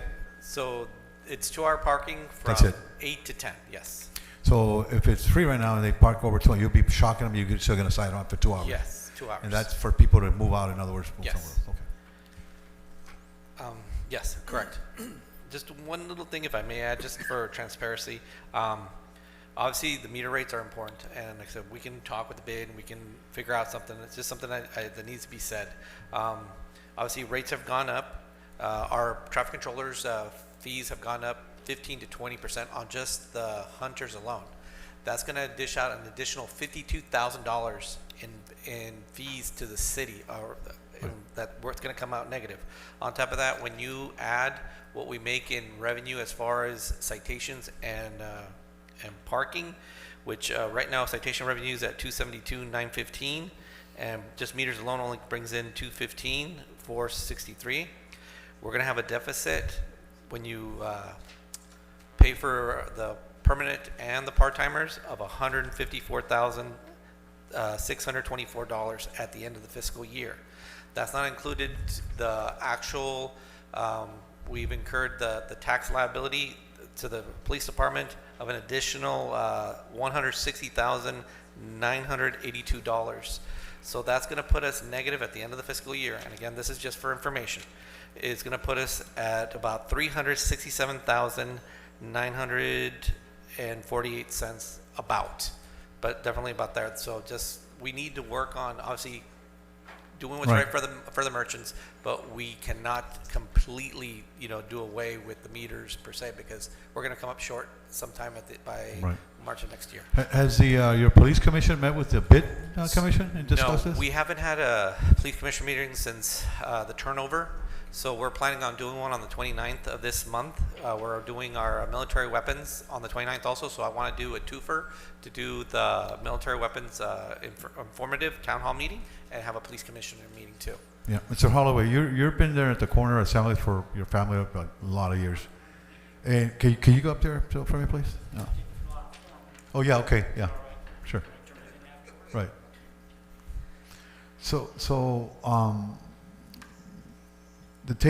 We're about to vote on something, we're going to rescind this, which was supposedly no charges, but then we also have this compromise that if we don't collect fees, then they're going to suffer. So I think we have to find a common ground. I think we all agreed that those fees were, for whatever reason, and I know he can work on it. He was supposed to give us a report, and he's working on that, and I appreciate all that.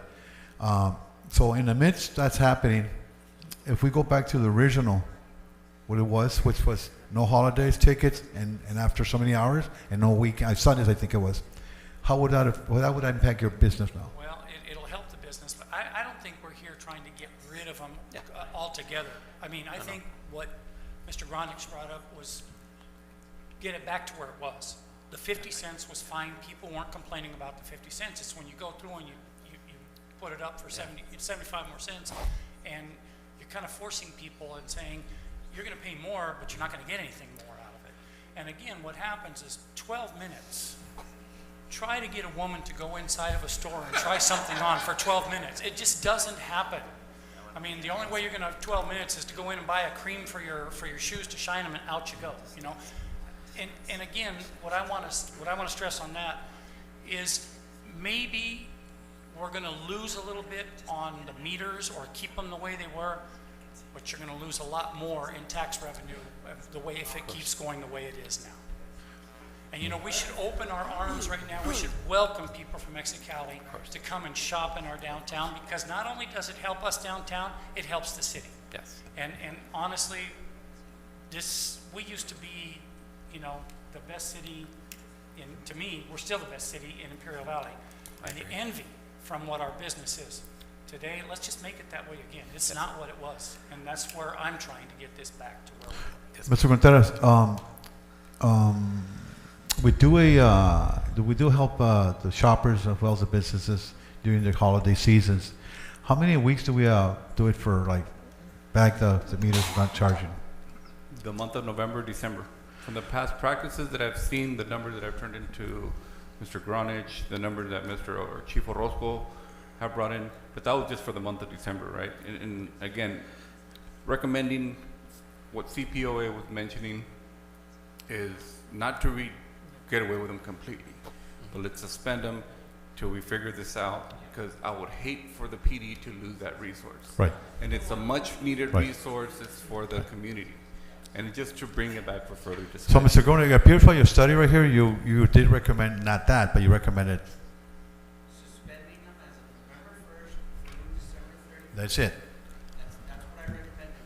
But not coming back in January and bringing the fees back up to where they were. Okay, but we were going to do that anyways because the city manager said that we do it for. If we could just bring him up, because Okay, we can't be. well, because you got two people on the dais here, that's why. Well, yeah, But- Okay. let's not be.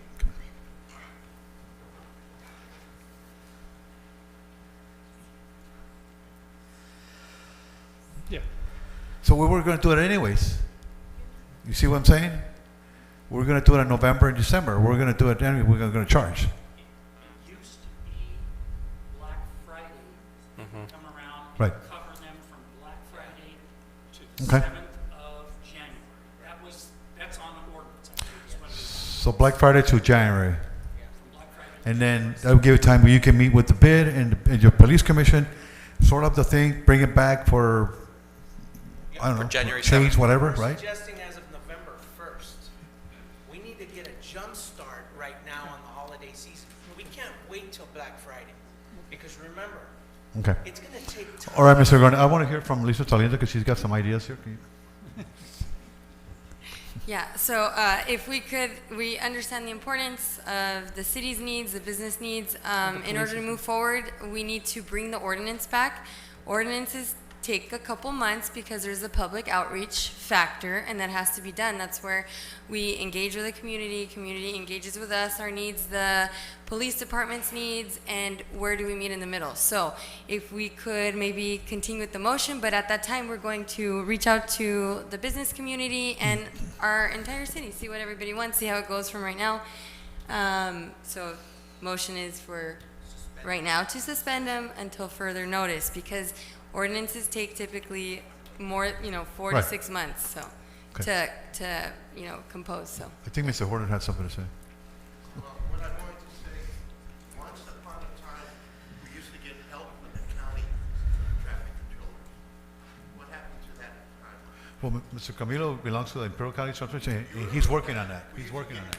Money from the county to supplement our traffic control. And what happened to that? And that is true, but this is becoming back and forth. So all of that is being worked on, but we cannot rely also on the county. Okay, so but for now, let's go ahead with this item, and then everything else that needs to be worked out, then we'll go ahead and Okay. make sure that we'll put it on the discussion also for consideration. Thank you. Okay, carry on with your vote. Thank you.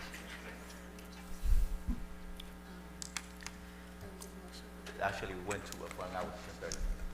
Yeah. Yes. You got a lot of broken meters. So if we could just go ahead, we can't be, because it's not being recorded. So, I need you to either just come up but keep it brief so we can move on. Yeah. Because if not, I think we're gonna change our mind. Okay, my suggestion is the following.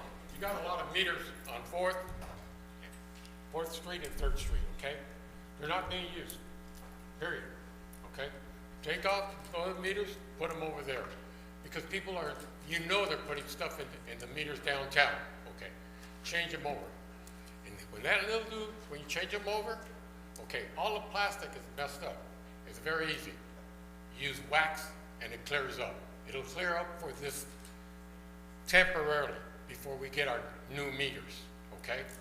And that's what you can do. You can move those over to downtown. As they're going, because they're not getting used, okay?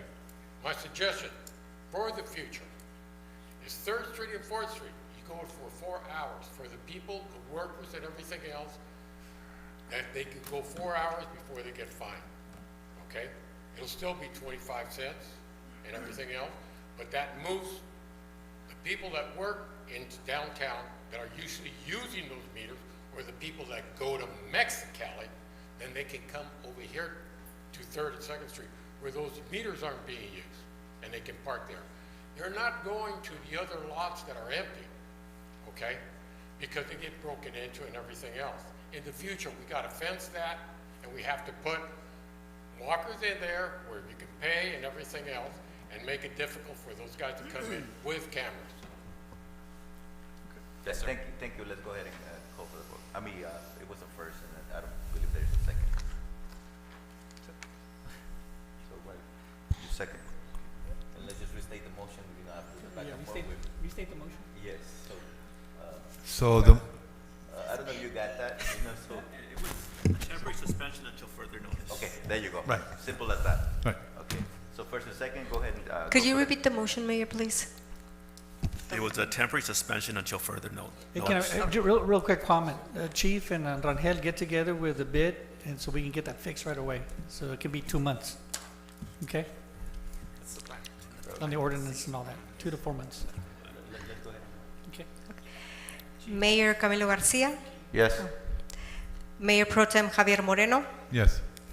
Council Member Gloria Romo, ¿Cuál fue la moción? to suspend the parking meters till further notice. My vote is no. Council Member Victor Legaspi, Yes. Council Member Lisa Thalinda, Yes. motion passes. Thank you. Thank you. So now we move to item, what is it, 17? Approval of resolution number 2024 underscore of the City Council of the City of Calexico authorizing the establishment of the Unhoused Outreach Service Team, U-Host, within the City of Calexico Police Department. Chief, you're up. Good evening, City Council Mayor, ladies and gentlemen of the public. I come before you today for approval on a resolution to establish a program that we've dubbed it the Unhoused Outreach Service Team, U-Host. A few months ago, the Supreme Court came out with a judgment allowing for law enforcement to be more aggressive to enforce laws in the state of California. In fact, Governor Newsom said that if you don't start enforcing and start dealing with the homeless population, that they're going to pull state funds away from the cities. So in order to address this and to show that we are making forward movement, we want to establish this team. Now, I want to make it clear that this isn't just to harass the homeless or arrest them. Our primary goal is to find them resources, fix the problem, whether it's mental health or drug addiction, to try to help them out so we can get them off the street permanently. That being said, there are times where the homeless choose to be out of the street, be on the street for XYZ reason, and they are drug addicts and stuff. And this would give me a tool to be able to enforce state and city ordinances and municipal codes. Let me give you a little background right now on your current police department. Right now, currently you have 10 patrol officers working patrol, and we're talking about in 4 teams. So 2 of those teams, you have 3 patrol officers and 1 sergeant. On another 2 sets of teams, you have 2 patrol officers and a sergeant. In 2023, the Calexico Police Department responded to 15,255 calls for service. In the 2023 survey, they logged in 90 homeless people in the city of Calexico.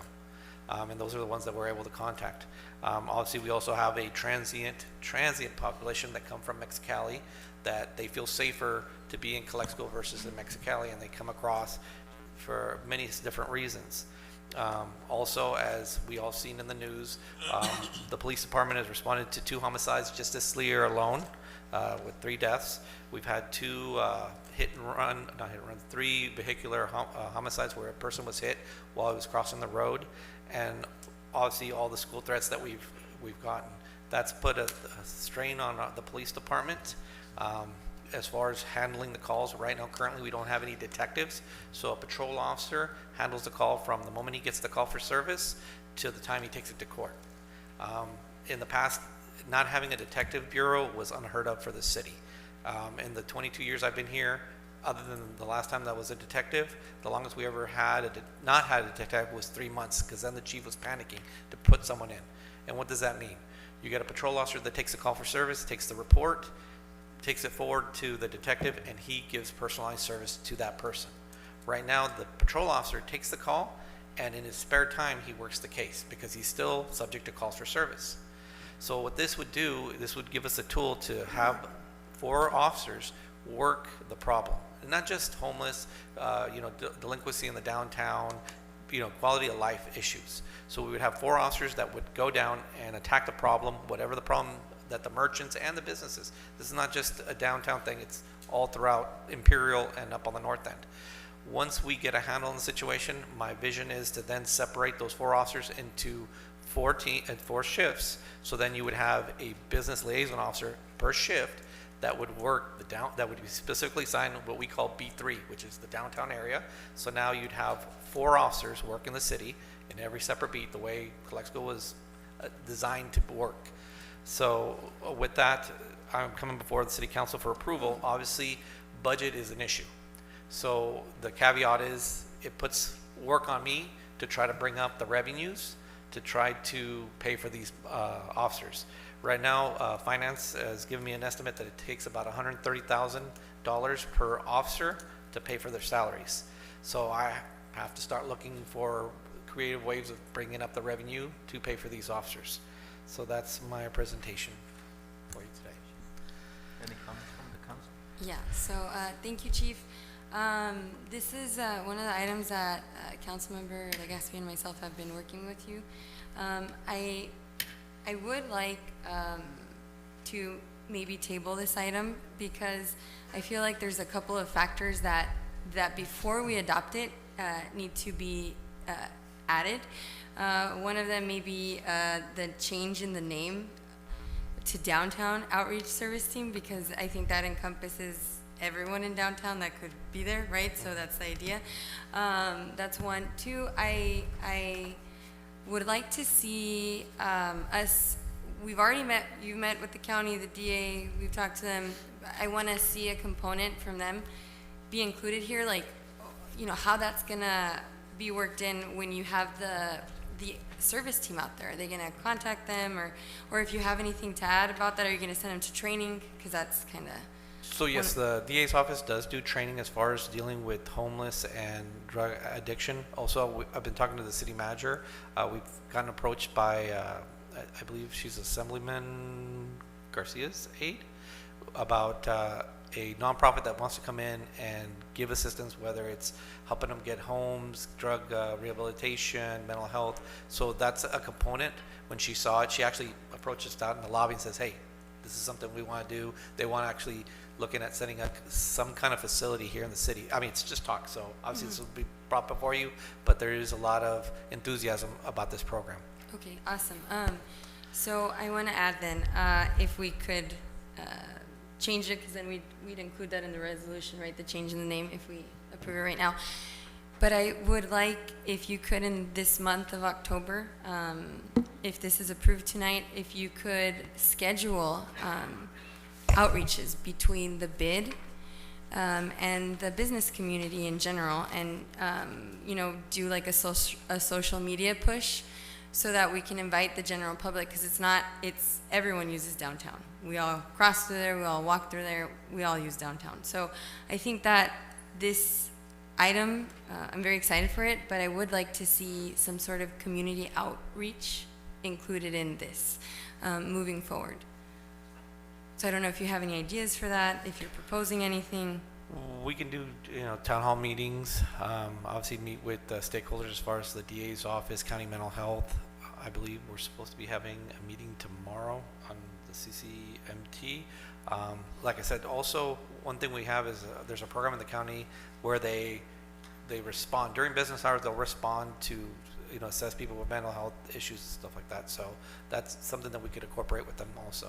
Okay, and maybe between now and then, we could have a future item where we, just to make it a stronger program, we include a map of the regions that this team is going to encompass, because we have like the bid map, and the bid map is downtown, and then it runs along all of Imperial Avenue up to 98.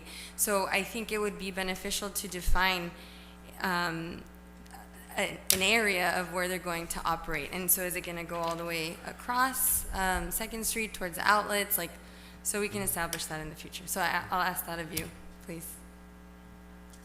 Yes, ma'am. Thank you. Yeah, Mr. Chief, thank you. So looks like you're going to need some cash, some budget, right? Yes, sir. So again, I allude to the service area plan. The service area plan will provide you with the tools, budget, as well as zoning, maps, geographics, what you intend to do that, what intends to cover. And this is why it's important we have a service area plan, right? So when something like this happens, let's say you want to roll this back to next year, we'll already budget it because the service area plan guides that. So that's my comment on that. Thank you. Whether we table it or not table it, it's not going to happen because we don't have the fundings, right? So this is just an introduction of what the plan is. Yes, sir. So whether we vote, like I said, whether we vote yes or no, it's just a plan until. So this is to approve an increase in personnel by 4, but defer it until we have the budget. Until we have the money. Yes. Okay. So once the money comes in, then we come before you and say, hey, I got the money for it. Let's implement. So it doesn't matter whether we, like I said, we table it because you don't have the money right now. Correct. But approving it, I think, is beneficial because it allows you to establish the program and work with other entities or agencies that may be able to add additional funding or Correct. send personnel or apply for grants for a program if we adopt it. Yes, ma'am, you're correct. So let's go ahead and I motion to approve pending on all May- the due diligence that needs to be done. I know Mayor. there's never. We have public comments. Okay. Go ahead. Let's go ahead and get public comments. Mr. Yoon King.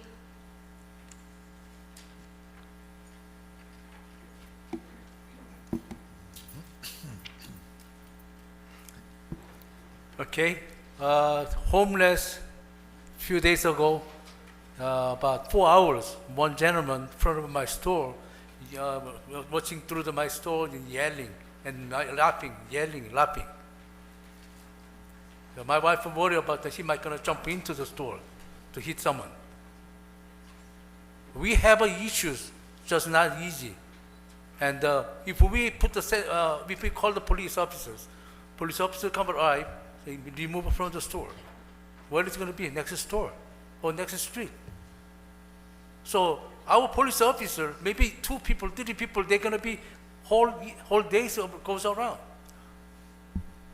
If we have anything to, even temporarily to hold them, we not going to use just wasting time and money.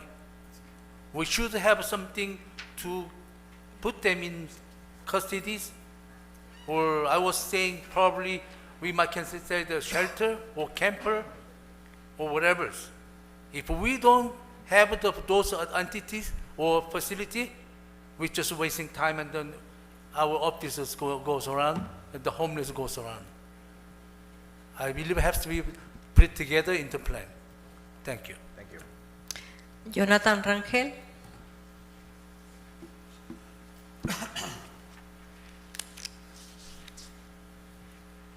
Again, Jonathan Rangel with the Calexico Police Officers Association. Let's make it 1 out of 2, guys. I don't want to leave home today 0 out of 2. First of all, kudos, Ms. Talenda, Mr. Legaspi. Our CPOA came in, I believe, 2 meetings ago. We spoke about you guys implementing, getting the ball rolling, getting us bodies. Awesome idea. Any idea that brings us more bodies, we're excited for. We're here for do that. Kudos to you guys, but especially to Chief Orozco for implementing and getting the proposal done. Let's approve this. We'll work on the fine little details. We'll change the name. I'm gonna throw her under the bus, but I'll have my wife create a logo. As long as she creates the logo. There you go. We'll create a logo with help from all of you guys, but let's make it happen, okay? Let's get that ball rolling. Ms. Talenda, if you're here past November 5th, CPOA board invites you to come over and talk to us. Let's come up with more innovative ideas. Thank you. Thank you. Any more public comments? Mayor Camilo Garcia. No, we still.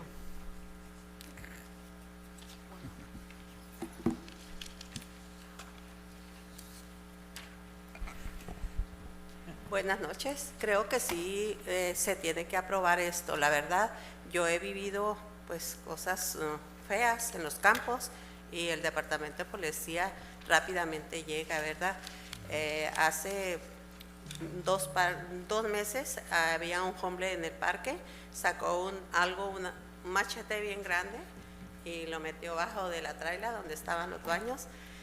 Rápidamente llegaron 3 agentes y la verdad yo sí admiro a ellos porque el llamado que les hace uno rápidamente llega.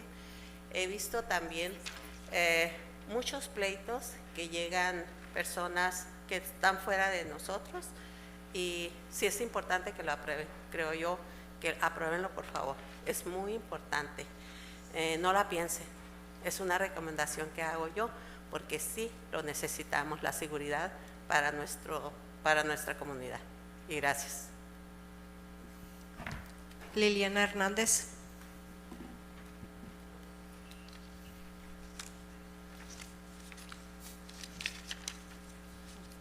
Otra vez, buenas noches. Ok, ¿por qué pienso que se debe de aprobar este punto? El jefe sabe dónde trabajo. Trabajo en la calle Tercera, en la clínica de Behavioral Services. Hace un par de días nuestro guardia fue golpeado por alguien ahí en el callejón. ¿Por qué? Porque el guardia le estaba pidiendo que por favor se retirara de la pared. Estas personas que están ahí, de hecho, algunas no son no son personas sin hogar, no son homeless, pero sí son personas que les gusta pasarse el tiempo ahí. Son un gran peligro y el hecho de que hubiera una unidad que ayudara a mover a estas personas constantemente del lugar sería una gran ayuda, no solo para la clínica, pero en general para el público. Yo acostumbro a caminar cuando tengo mis breaks por lo que es la calle Tercera, la calle Segunda, y hay gente que está ahí tirada, está drogada, está tomando en público, y les vuelvo a asegurar esto, muchos de ellos ni siquiera son personas sin hogar, porque hay personas mayores de la tercera edad en la calle Segunda que están tomando constantemente en las bancas ahí cerca de lo que era la Nacional. Yo sé que el jefe de policía ocupa ayuda, yo he venido a hablar muchas veces con él sobre todo lo que pasa en la clínica y ellos necesitan un tipo de apoyo diferente que en este momento no tienen. Sería de gran ayuda para los negocios. ¿De qué sirve que bajemos, que vuelva a bajar los parquímetros y que funcionen si la gente no va a querer caminar por la calle porque no se sienta segura? Ahorita, ¿alguno de nosotros caminaría por la calle Segunda en este momento? ¿Alguno de ustedes caminaría por la calle Segunda? No. Ajá, o sea, en el día caminamos porque hay luz, pero ahorita caminaríamos, no, sinceramente no. Entonces, aprobarlo sería lo mejor que pudiera pasar, se los digo en serio. Apoyarían mucho al comercio, apoyarían a la gente que viene a nuestra clínica, apoyarían a cualquier visitante, a los que vienen al menos al banco. No podemos decir, oh, lo hacemos nuevo, oh, dejemos que veamos esto. No, o sea, hay cosas que se tienen que empezar a mover ya. Y el ya es hoy. Gracias. Who made the motion? And Make the repeat motion to approve based on all the changes that need to be done, so. I second. And I think I found the money, but we'll talk later. Mayor Camilo García. Yes. Mayor Pro Tem Javier Moreno. Yes. Council Member Gloria Romo. Yes. Council Member Victor Legaspi. Yes. Council Member Lisa Thalinda. Yes. Motion passes. If now I can get a motion to extend the meeting for another, I guess, half hour. So move. Second. Mayor Camilo García. Mayor Pro Tem Javier Moreno. Yes. Council Member Gloria Romo. Yes. Council Member Victor Legaspi. Yes. Council Member Lisa Thalinda. Yes. Motion passes. Okay, so now we'll move on to the next item. It is recommended the City Council approve the resolution number 2024 authorizing an agreement between the City of Calexico and PMAM Corporation for security alarm management. Good evening, City Council, Mayor. Once again, here before you, this taking the momentum that we just talked about. This is another idea to bring revenue to the city. What I bring before you is just an agreement between the city and this company, PMAM. Let me give you a little bit of history. This all started back in June 7th, 2017, when we requested an RFP for the city to look for vendors to come and do alarm services for the city of Calexico. Back in about 2013 was the last time we did services for alarm services. So right now on the ordinance, private residents and businesses, they get an alarm system, they have to get an alarm license. What that does is it creates a database for us in case there's an alarm activation, we're able to get a hold of responsible, because a lot of times we'll get a call for service and we'll ask the alarm company if they contacted the responsible, and a lot of times they say yes, but a lot of times when we call them, because we know the people that live here, they haven't called. So it gives us a little bit of database to call them up and see what's going on. Maybe they've been having faulty alarm service and we can disregard, or maybe it's something legit and we can respond.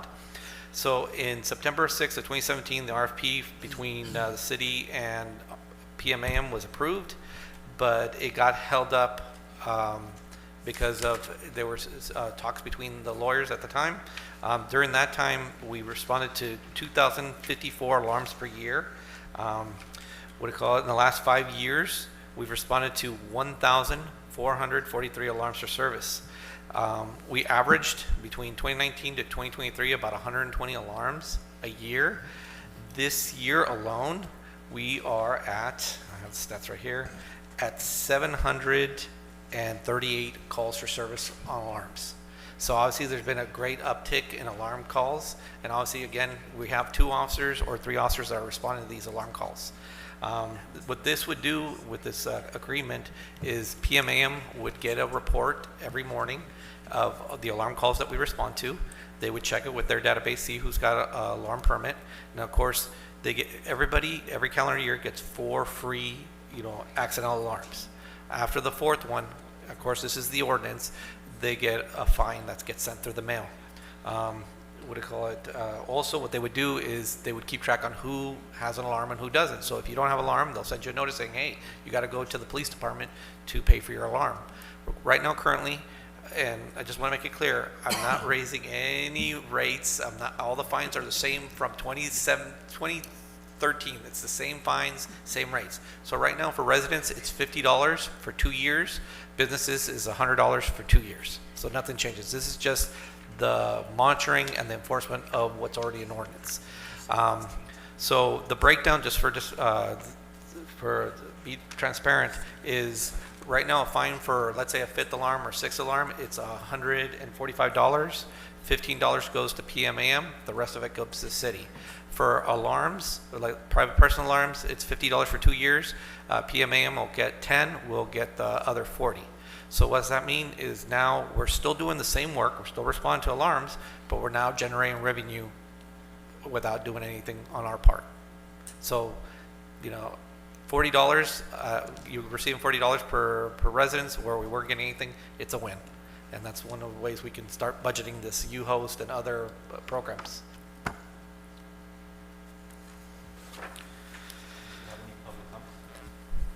Any comments from the council? Yeah, I could concur with the chief. I remember responding to numerous false alarms, and them not being charged. It's ridiculous. So. I do have a question. Okay, so if you could break it down, because there's 2 sections to what's being done, right? So one, it's the $25 when a responsible person cannot be located within 30 minutes, correct? Okay. The second one, it says in excess of 4 alarms.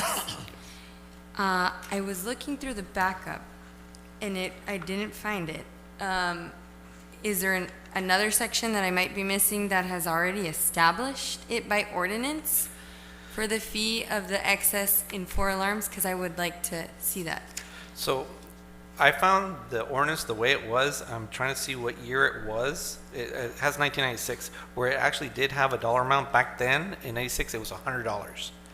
And then I found an actual new fee study from 2009, and back then that's the $100 again subsequent. So the 4th and the 5th and subsequent was $100. And then in 2017, when it was proposed, I found the service fee schedule, and that's where it's listed at $145. And of course, the fees are approved by City Council. That's where it's, according to the ordinance, it is.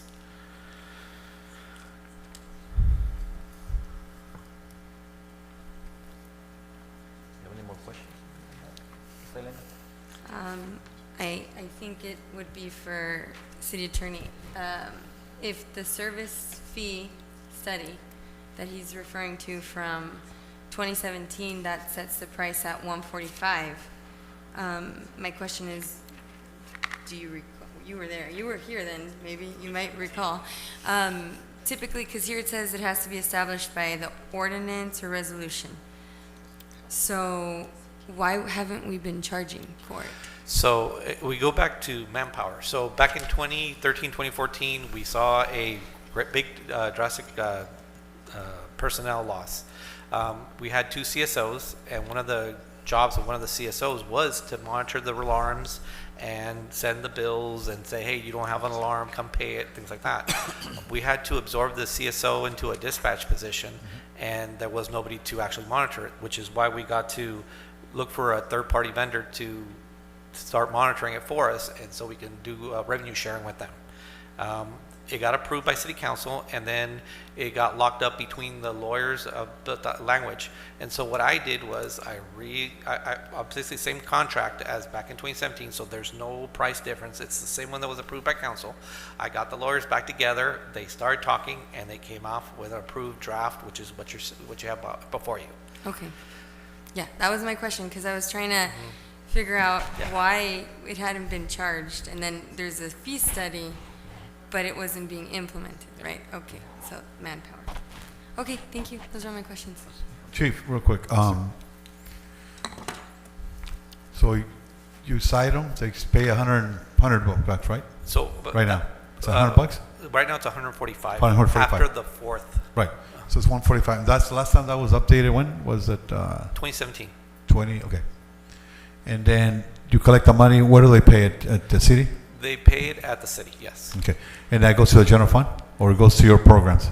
Well, that's gonna go. Well, I mean, I'm just saying because you're usually enforcing it, should go back to you, right? Anyways, okay. And have you contacted, or has the bid, because it's going to affect the merchants, right? The business owners, right? Has they any input from the business community? No, I have not contacted the bid.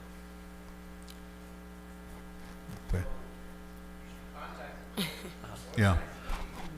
But again, this isn't, I'm not increasing. Right. I'm not. I understand you do. You're doing your job. That's not what I'm saying. What I'm saying is we have commissions for the reason. So when you come over here, we already took care of all that. And when they're discussing it for 20 minutes and you make a recommendation, it was, everything's here, let's go for it.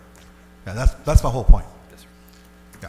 I do That's have all. one other question. Sorry. So you gave the averages of the last 5 years. So you said it was about 120 alarms a year. I actually have the exact numbers. Perfect, because I like them broken Sure. down by the ones that have been in excess of 4, if you guys have those documented, and then how many are the ones of the 30 minutes? So generally, we don't have too many excess for, but I mean, I have the statistic as far as 2019, we had 144 alarms.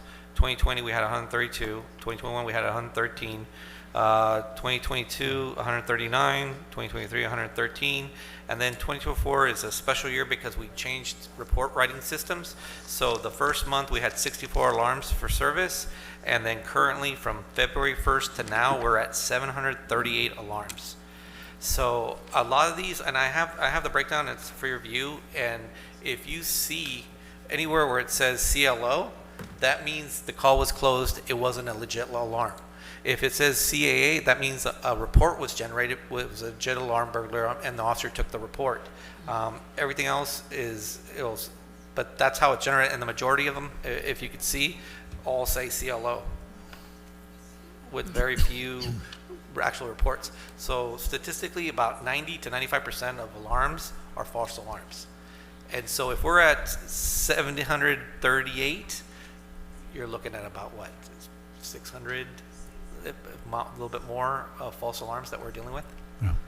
But I'm trying to get an idea if you have the data for the ones that are in excess of 4. So how do you follow that? The address, obviously, right? So yes, by the address. So I'd like to see that data if you have it, maybe. Well, I would have to break it down and then here. the 30-minute data, give or take.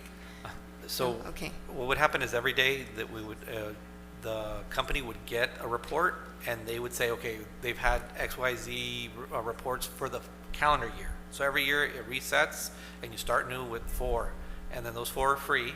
And of course, they give you notice and say, hey, you've got an alarm, you're at your third or your fourth, next one's gonna get charged.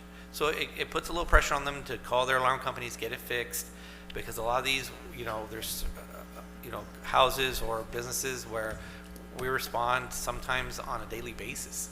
And it's, obviously I'm not gonna say no names, but we respond on a daily basis, and we've gotten to a point where like, we can't respond anymore because it's an ongoing issue and we don't have the manpower. And I would hate to do that, because what happens to that is one day it's gonna be the legit, and we're not gonna respond because it's a, crying wolf, situation. So this would fix the problem where, they will know, and knowing that a fine's coming, they'll fix the problem, which it's gotta be the alarm company that's gotta come in and fix it.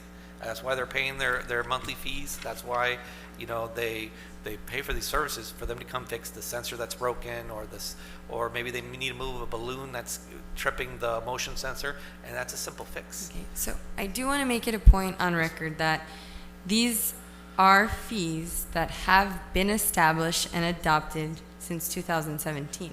Correct. I actually Okay. have the fee schedule. So in terms of what is required for noticing or public outreach, that in theory was done then, hopefully, right?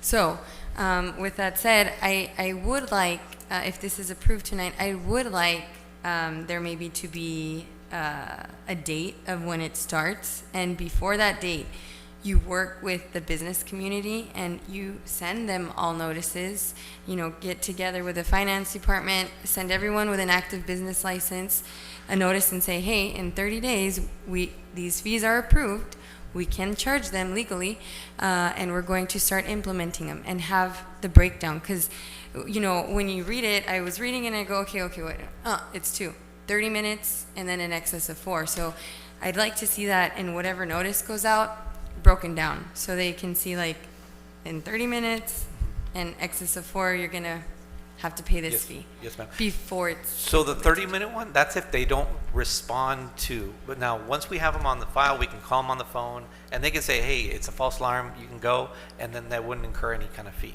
Mhm. This is one where they want us to stick around. It's more than 30 minutes.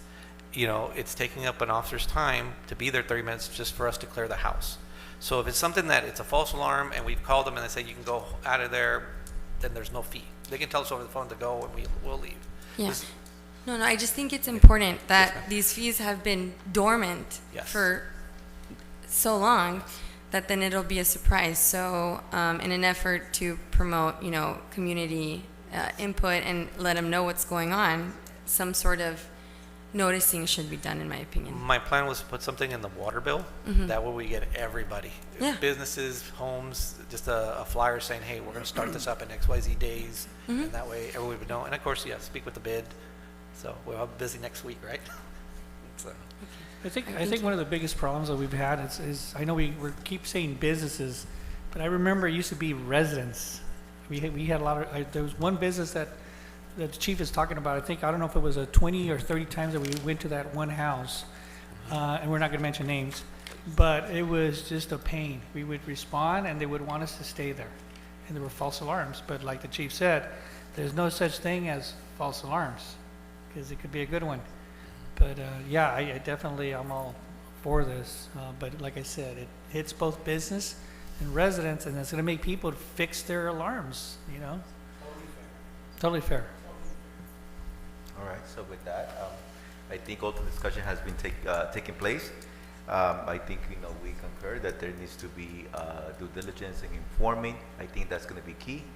And, if we have to revisit, and I know, Carlos, we have had so many ordinances and things on the books that have not been revisited. So we need to bring them up to date also, but also put them into practice, because they were put there for a reason, right? So I don't know if I had a motion, I don't recall, but if not, I will entertain a motion. I guess you wanted a motion to table it or something like that? Or what do you, no? No, Not table. so now, yeah. Approve it now. Okay. To approve it, but supplement with. Sure, Oh, yeah. I'll make a motion The to public outreach would have you 20 calendar days, Right. 20 business days prior. So approve with the public outreach and all of that. So, okay, so first, and I guess I'll second, let's go ahead for a vote. Mayor Camilo Garcia, Yes? Mayor Pro Tem Javier Moreno, Yes. Councilmember Gloria Romo, Yes. Councilmember Victor Legaspi, Yes. Councilmember Lisa Chalenda. Yes. Motion passes. Thank you. Thank you. Next item,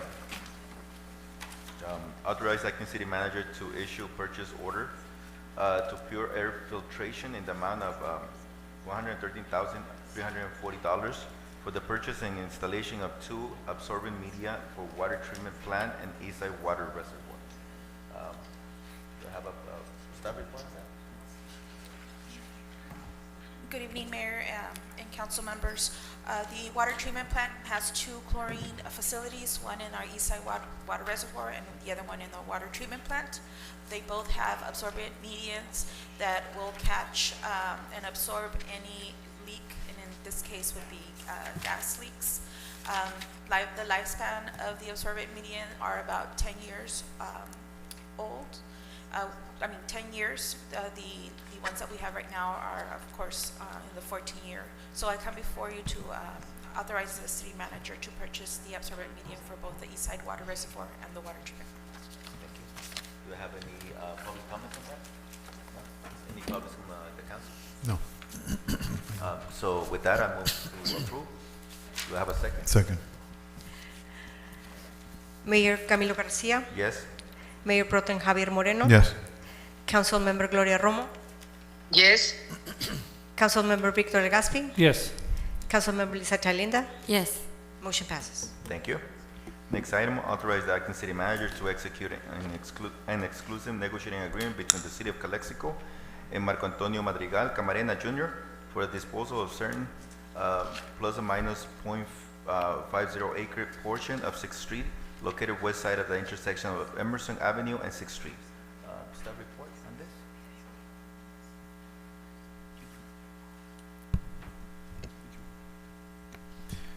this? Sure. Yeah, this is item, it came before the council last time, might have been August of last year. City went ahead and approved a 4-year lease for this property to Marco Parking. Since that time, we've been approached to see if the city would be interested in somehow maybe vacating or selling the property to them. Here before you, it just is an exclusive negotiation agreement. There's no commitment. All it basically says for a period at least to November 12th, which can then be extended an additional 60 days. The city agrees to exclusively negotiate with Marco Parking to see if we can come to an agreement whereby the city would potentially sell the property or vacate it to this individual. So there's no commitment here. If we got to negotiate in good faith, and to the extent we are successful, then we'll be coming back to the city council for approval. But right now, it's just an exclusive negotiation agreement to sit down exclusively to see if we can figure out if we can negotiate the transfer of the property. I motion to approve. Second. Mayor Camilo Garcia, Yes. Mayor Pro Tem Javier Moreno, Yes. Councilmember Gloria Romo, Yes. Councilmember Victor Legaspi, Yes. Councilmember Lisa Chalenda. Yes. Motion passes. Thank you. We move on to the next item. Approval of bid documents for sidewalk improvement, Grand Street, Calexico Street, and Van de Graaff Avenue. Federal project number CML 5168036, and authorize the Public Works Department to send the project out to bid. So, staff report? Yes, the Public Works Department received a federal grant of $230,000 from the Department of Transportation to provide sidewalks to 3 locations. One is Grand Street between Pierce Avenue and Emilia. The second is Calexico Street between Adler Avenue and Cloak. And the third location is Van de Graaff between Cole Boulevard and the Calexico 10 Theaters. The city hired Weston Associates to prepare the plans and specs. They are 100% completed, so I come before you to get authorization to begin advertising the project. Once we open bids, then I will come before you to award the contract for the construction company. Is there one where it's by the community center, the one off of 7th Street? Is it 7th Street? No, we don't have it near the community center. The lifted sidewalk? Okay. We can take a look. Staff, our street department right now is a little understaffed. Okay. But we do have a list of sidewalks that are buckling that we replace when they become available. Okay. We have a public comment on that? Mr. Yoon Kim.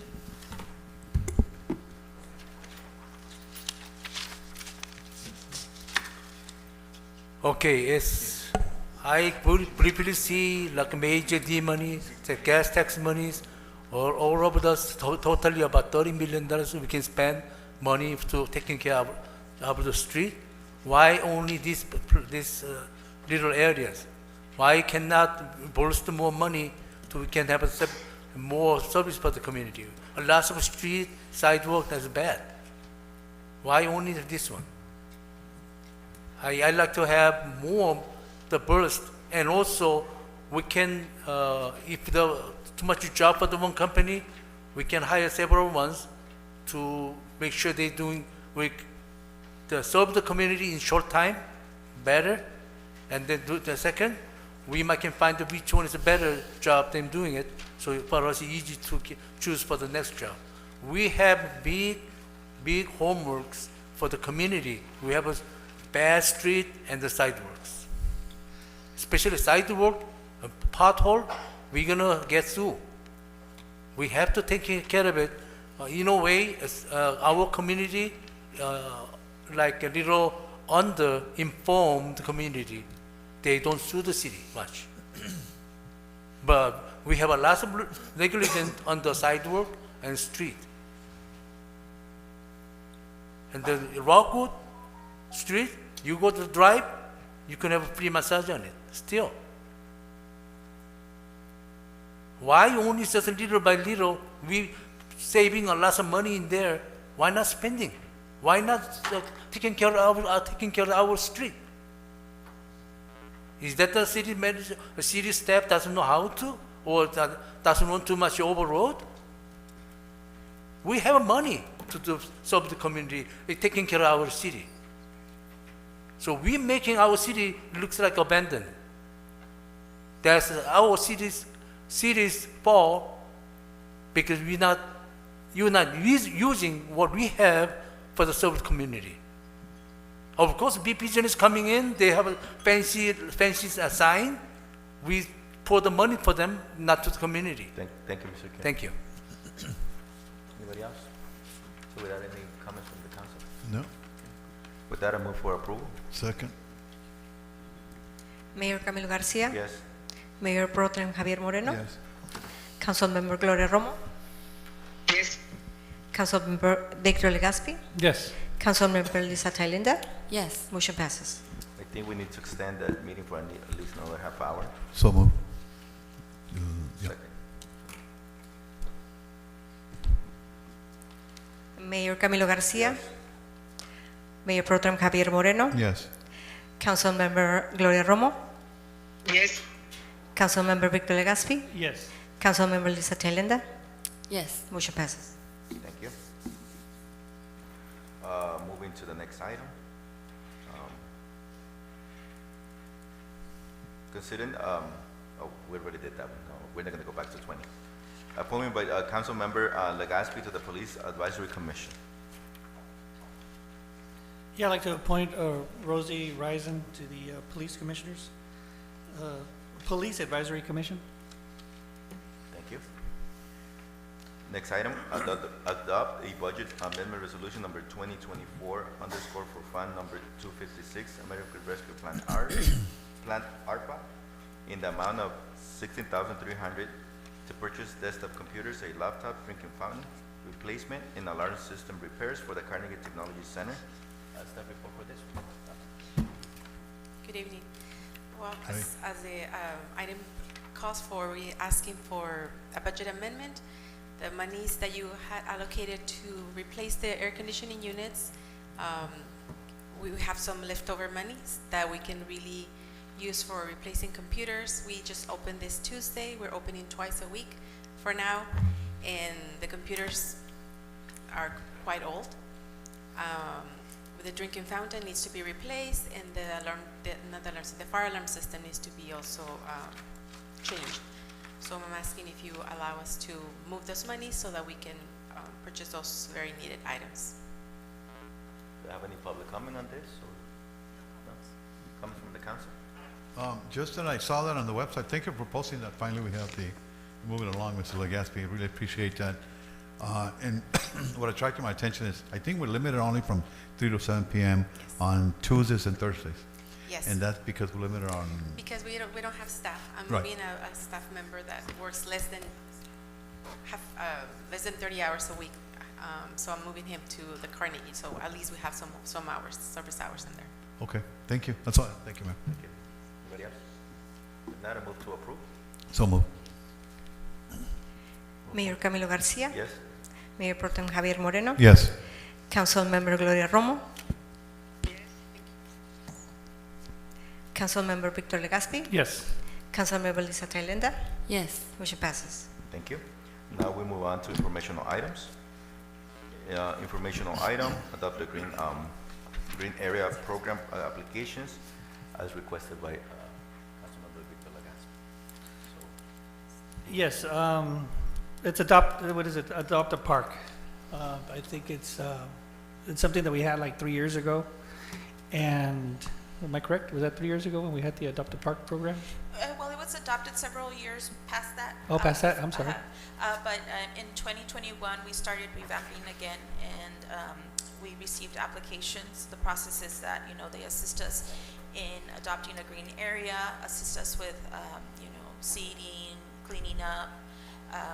The Community Services Commission, my understanding from Chair Ureña, they want to review it and make recommendations to council on modifying the application. So right now it's just an informational item. Once the commission makes the modification, but the recommended modification, we will be bringing it back to council for review and approval. Okay.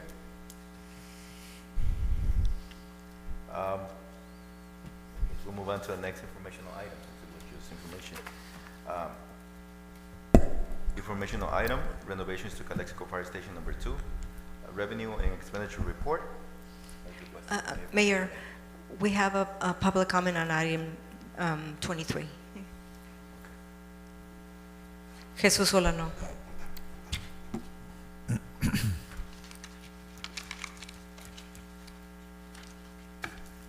Jesus Solano, 426 Roseburn. As this council recalls, at the beginning, I addressed this whole council on adopting a park, adopting a green area. Okay, and we're coming back to it. It's good. It's a good idea.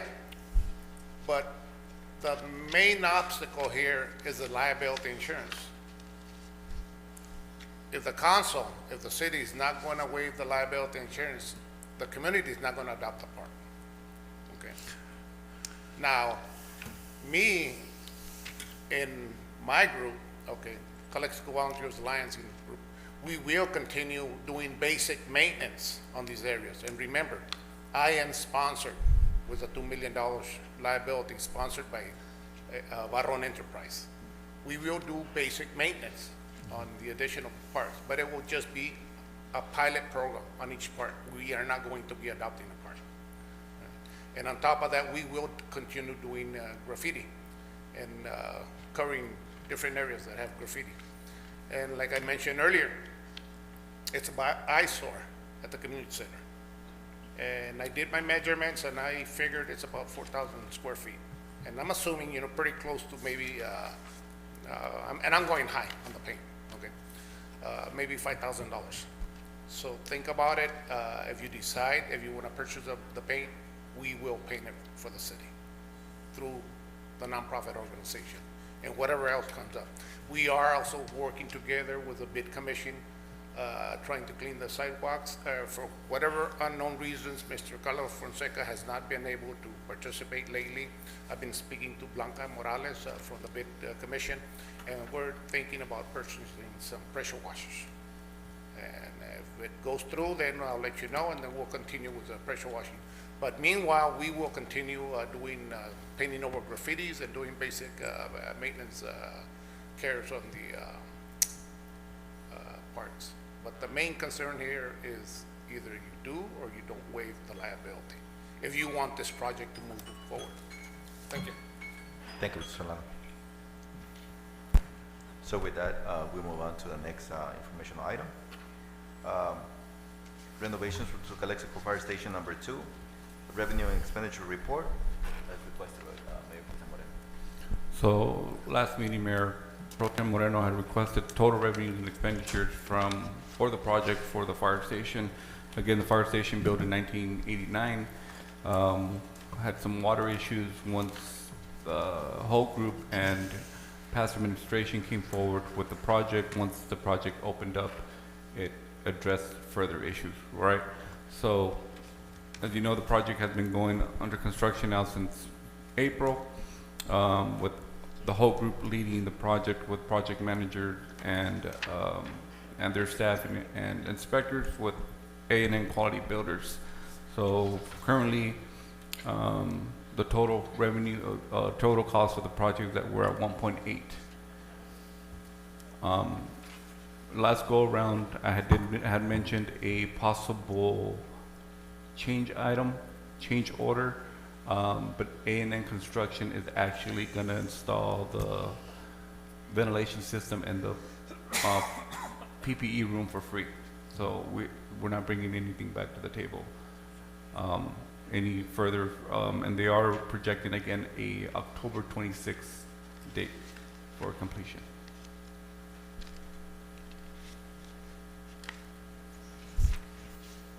Yeah, thank you. After the 26th, it goes through full inspection. It should have a full inspection before opening. Okay. Which the state will be coming down on October 16th. That week should be all final walkthrough, with the full inspection with the contracted inspector, and then for an opening the end of the month. Okay, and then after that, we do a grand opening. What do we do? And Yes. you have a plan? Once they give the okay that Right. that fire system, all issues of compliance, ADA and whatnot are clear, then we can proceed. I would bring this to council to let you know that we are a go, that they officially have turned over the building to the city, and we can proceed to move in. Again, there is the issues of furnishings, Right. additional, appliances and so on and Right, so right, forth, right. that we had submitted additional 100,000 to the state, which they accepted. Again, we are still waiting for those reimbursements. Right. With all the paperwork submitted, it seems like it's a go. We're just waiting for approval. And do you know how much reimbursement we're going to get on that? That's a rough figure? I believe it's 1.6. Okay. All right, good. How about the landscaping around the curb appeal? Like, there's going to be any grass, any trees, or any landscaping? The irrigation system got redone. Okay, The good. trees, everything stayed the same. The landscaping stayed the same. They did catch some few areas of the sidewalk that was lifting that A&N also will do for us, for the city. But everything, the landscaping, everything will be the same. Okay. All right, well, thank you for your report. Appreciate that. Thank you. Yes. I do have a question. Yes. So here in what was provided for the backup, and it says revenue, but I'm going to call it funding source. On item CDBG, it's blank. And then it says CDBG CV23 pending state transfer for 170K. You said that we're getting reimbursed. Has it been approved? No. No, but it has been applied for again? You guys applied for it again? We resubmitted one with additional 100,000 on top of the amended, on top of the previous one. When we met with the state, we amended that application. Mayor Garcia signed the amended 100,000, and the state accepted it. So it's what we're under doing review. now is we met with them. We clarified there were some questions regarding the initial application. The whole group came in and assisted us with that part and reworded some things what the state was good on. They said that's perfect. Let's put it back into the queue, and we should be a go. So it's under review still? So it's It has under not review. been approved yet? No. No, okay. Thank you. Any public comments? So now we move to informational item, the whole group, Inc., Agreement of Professional Services for renovation Station 2, requested by Councilwoman Lisa Thailenda. Correct. So this was requested by Ms. Thailenda, and there might have been some miscommunication as far as what she was initially requesting. So these are pretty much the items that we are currently contracted with the Hope for the station, which we're at 149,000. On top of the additional consulting planning director under Mr. Barba that city administrator initiated not to exceed 25,000, correct? So he's on a limited basis, which I think his time is almost up, which is gonna go ahead and coincide with HR has been working diligently to get a panel going for the director position for planning to have those interviews in these upcoming days, right? So as far as the informational item that is presented to you here is only the additional, it's the money that the whole group has been paid for the services for the fire station. Oh, thank you. Any comments on that? Mr. Young Kim. Mr. Kim?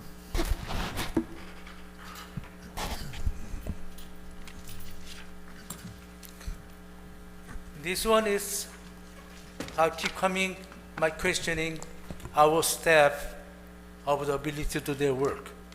Why we have to hire consultant to another control of the consultant? Why our employee cannot conducting the business? Why we cannot do that? If we don't have it, we supposed to send our employees or hired employees, we can keep in house. We have a lot of the jobs are coming in, and I'd rather spend money with our community member instead of sending the job away. And so if we keep hiring the consultant, what is our staff doing it? Certain level we have to have our own ability to do it. So saving money and more jobs for our community. I believe that our council members, they are one of the part of the responsible fiduciary responsible, saving the money and help the community. Thank you.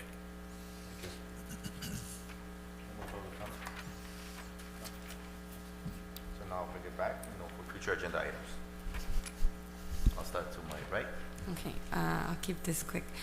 Can I get an informational item regarding the demo status for the old Tortas and Beer building, the one on Cesar Chavez? Cesar Chavez? Yeah, just a status update with I'm dates sorry I and didn't stuff. add that on my staff report, but there was an additional cost on the RFP that was accepted. Ms. Fonseca was able to generate those monies, so it should be moving forward for demolition. Have we voted on approving the RFP? No, not yet. It's okay. Yeah, it's okay. yeah. Okay, so it's coming soon. So, okay, good. But we'll bring that information. Okay. So I'll just wait for that to come before the council. Scratch that. I'd like to see a budget amendment for the contract city attorney position so that we can advertise. And then an informational item on the CDBG grant statuses of the CDBG grant of CV 123 and where we're spending them, where we stand, and if and then it's approved when it comes back. Yeah. And the backup. Thank you. Thank you. I think we tabled an item for the domestic violence, right? I think it was? At the beginning of the presentation? Yeah, because she can't. Right. Anyways, was that by any coincidence? Because was that Gina from the Woman area? Do you know? No, I think No? you brought up. I'm sorry? You brought that up, so. The when she reason- canceled it, she wasn't gonna make it. Oh, okay, yeah, well, so we'll recognize that next, at the 16th, from the proclamation for domestic violence, which is, Gina's the CEO for Women Haven, who, what? We might not be League of Cities.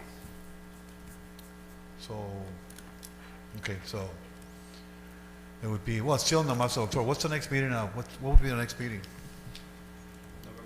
November? 6th. Yeah. Yeah. Okay. So that's gonna be a problem. Okay, that's fine. Just wanted to clarify that. So you and I met last time with developer for that airport about that hangar. So I don't know what's happening with that. Just give us an update whenever you can on that. Also the Rodriguez Park, since you got Mr. Solano, you guys volunteer on that.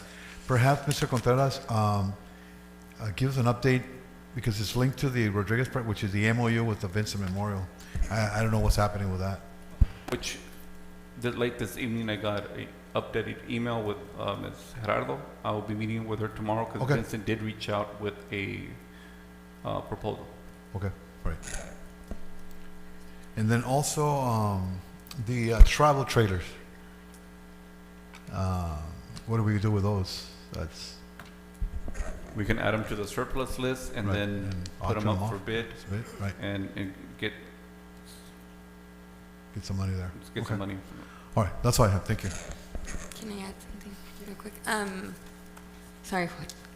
Can you explore with Norma the idea of potentially, if it's possible, feasible, and what could be charged for the community services, the community center, the kitchens, to be used like commissary? There's a lot of small businesses that sometimes need a commissary kitchen, like a sponsor, so maybe that's a way to generate money. Just an idea. If you could work on that for November 5th. And there was another one, but I'll let it go on. It'll come back. Sorry. Mine's short. Just set up a date and time with the attorney reference to the Chamber of Commerce. We're about 95% done with that. It's just the attorney part of it on the MOU. If we can have that done next week. Also, there's been a couple of complaints. If we can look into the speed bumps at the 1100 block of C and Perry and in front of Cordova Park. It's just, people are just racing all over the place. So if we can see if we can do a study with the chief on the speed bumps. That's it. It came back. If we can, on the November meeting, the next one, if Chief could give us an update, an informational item on dates and any noticing efforts done for the alarm system, just an update, like if it was sent in the water and what was established and so forth. Thank you. Thank you. I know you already have a handful. I know 13, I think 13 or 14 was an agenda because there's approved without my just Thank you. Thank you. If we can just, let me go back, try to, Chief, if we can just look at that, I know the Christmas parade and the Christmas tree lighting, I know that we have been discussing that. We can just go back and see what we were able to get on donations, contributions, and then if we can look at, maybe some, hopefully ARPA money. Yeah. To make sure that we get that, plan, for, We're about 18,600 short. Okay, so let's find out. And if you can just, start working on that. Yeah, and just for food for thought, because I know we don't meet until November 6th. There might be some pending items that might need to come to council for maybe a special meeting, but I can talk to you about that. All right.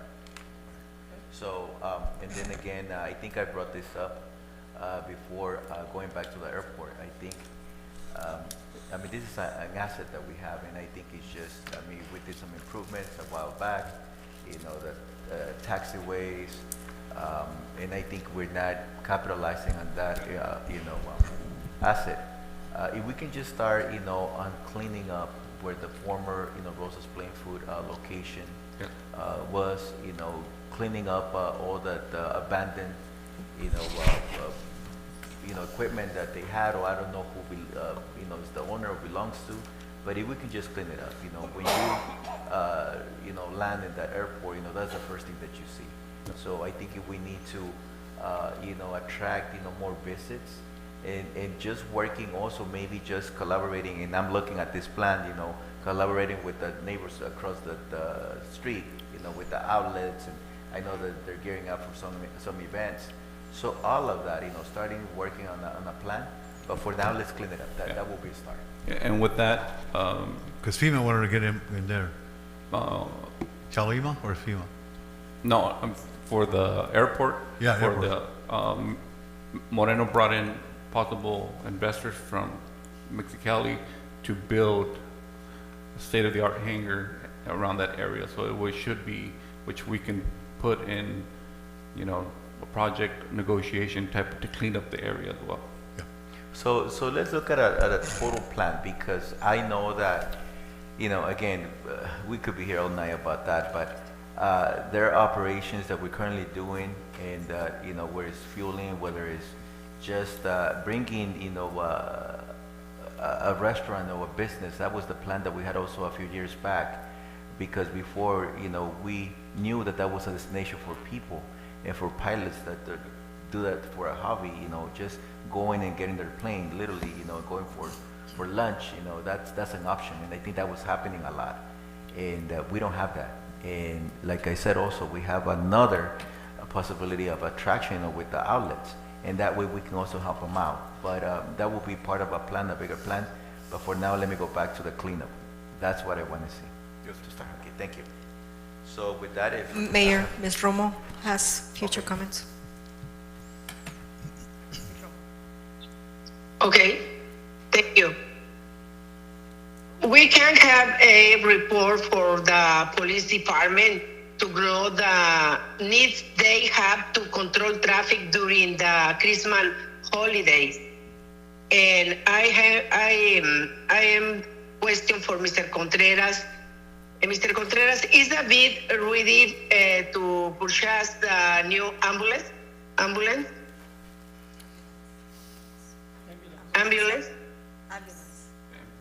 Ambulance, yes.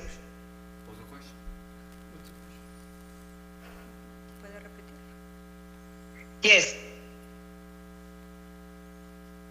A report from the police department to know the needs they have to control traffic during the Christmas holiday. And second, is the bid ready to purchase the new ambulance?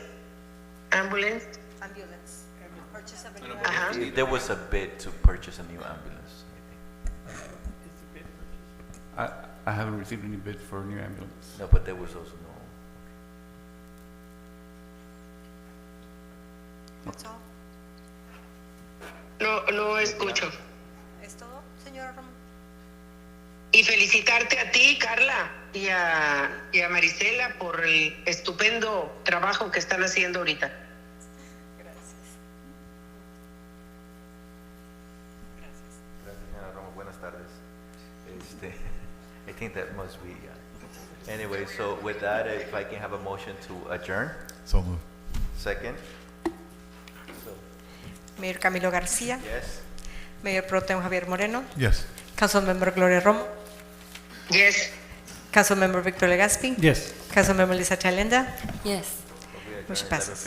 11:15.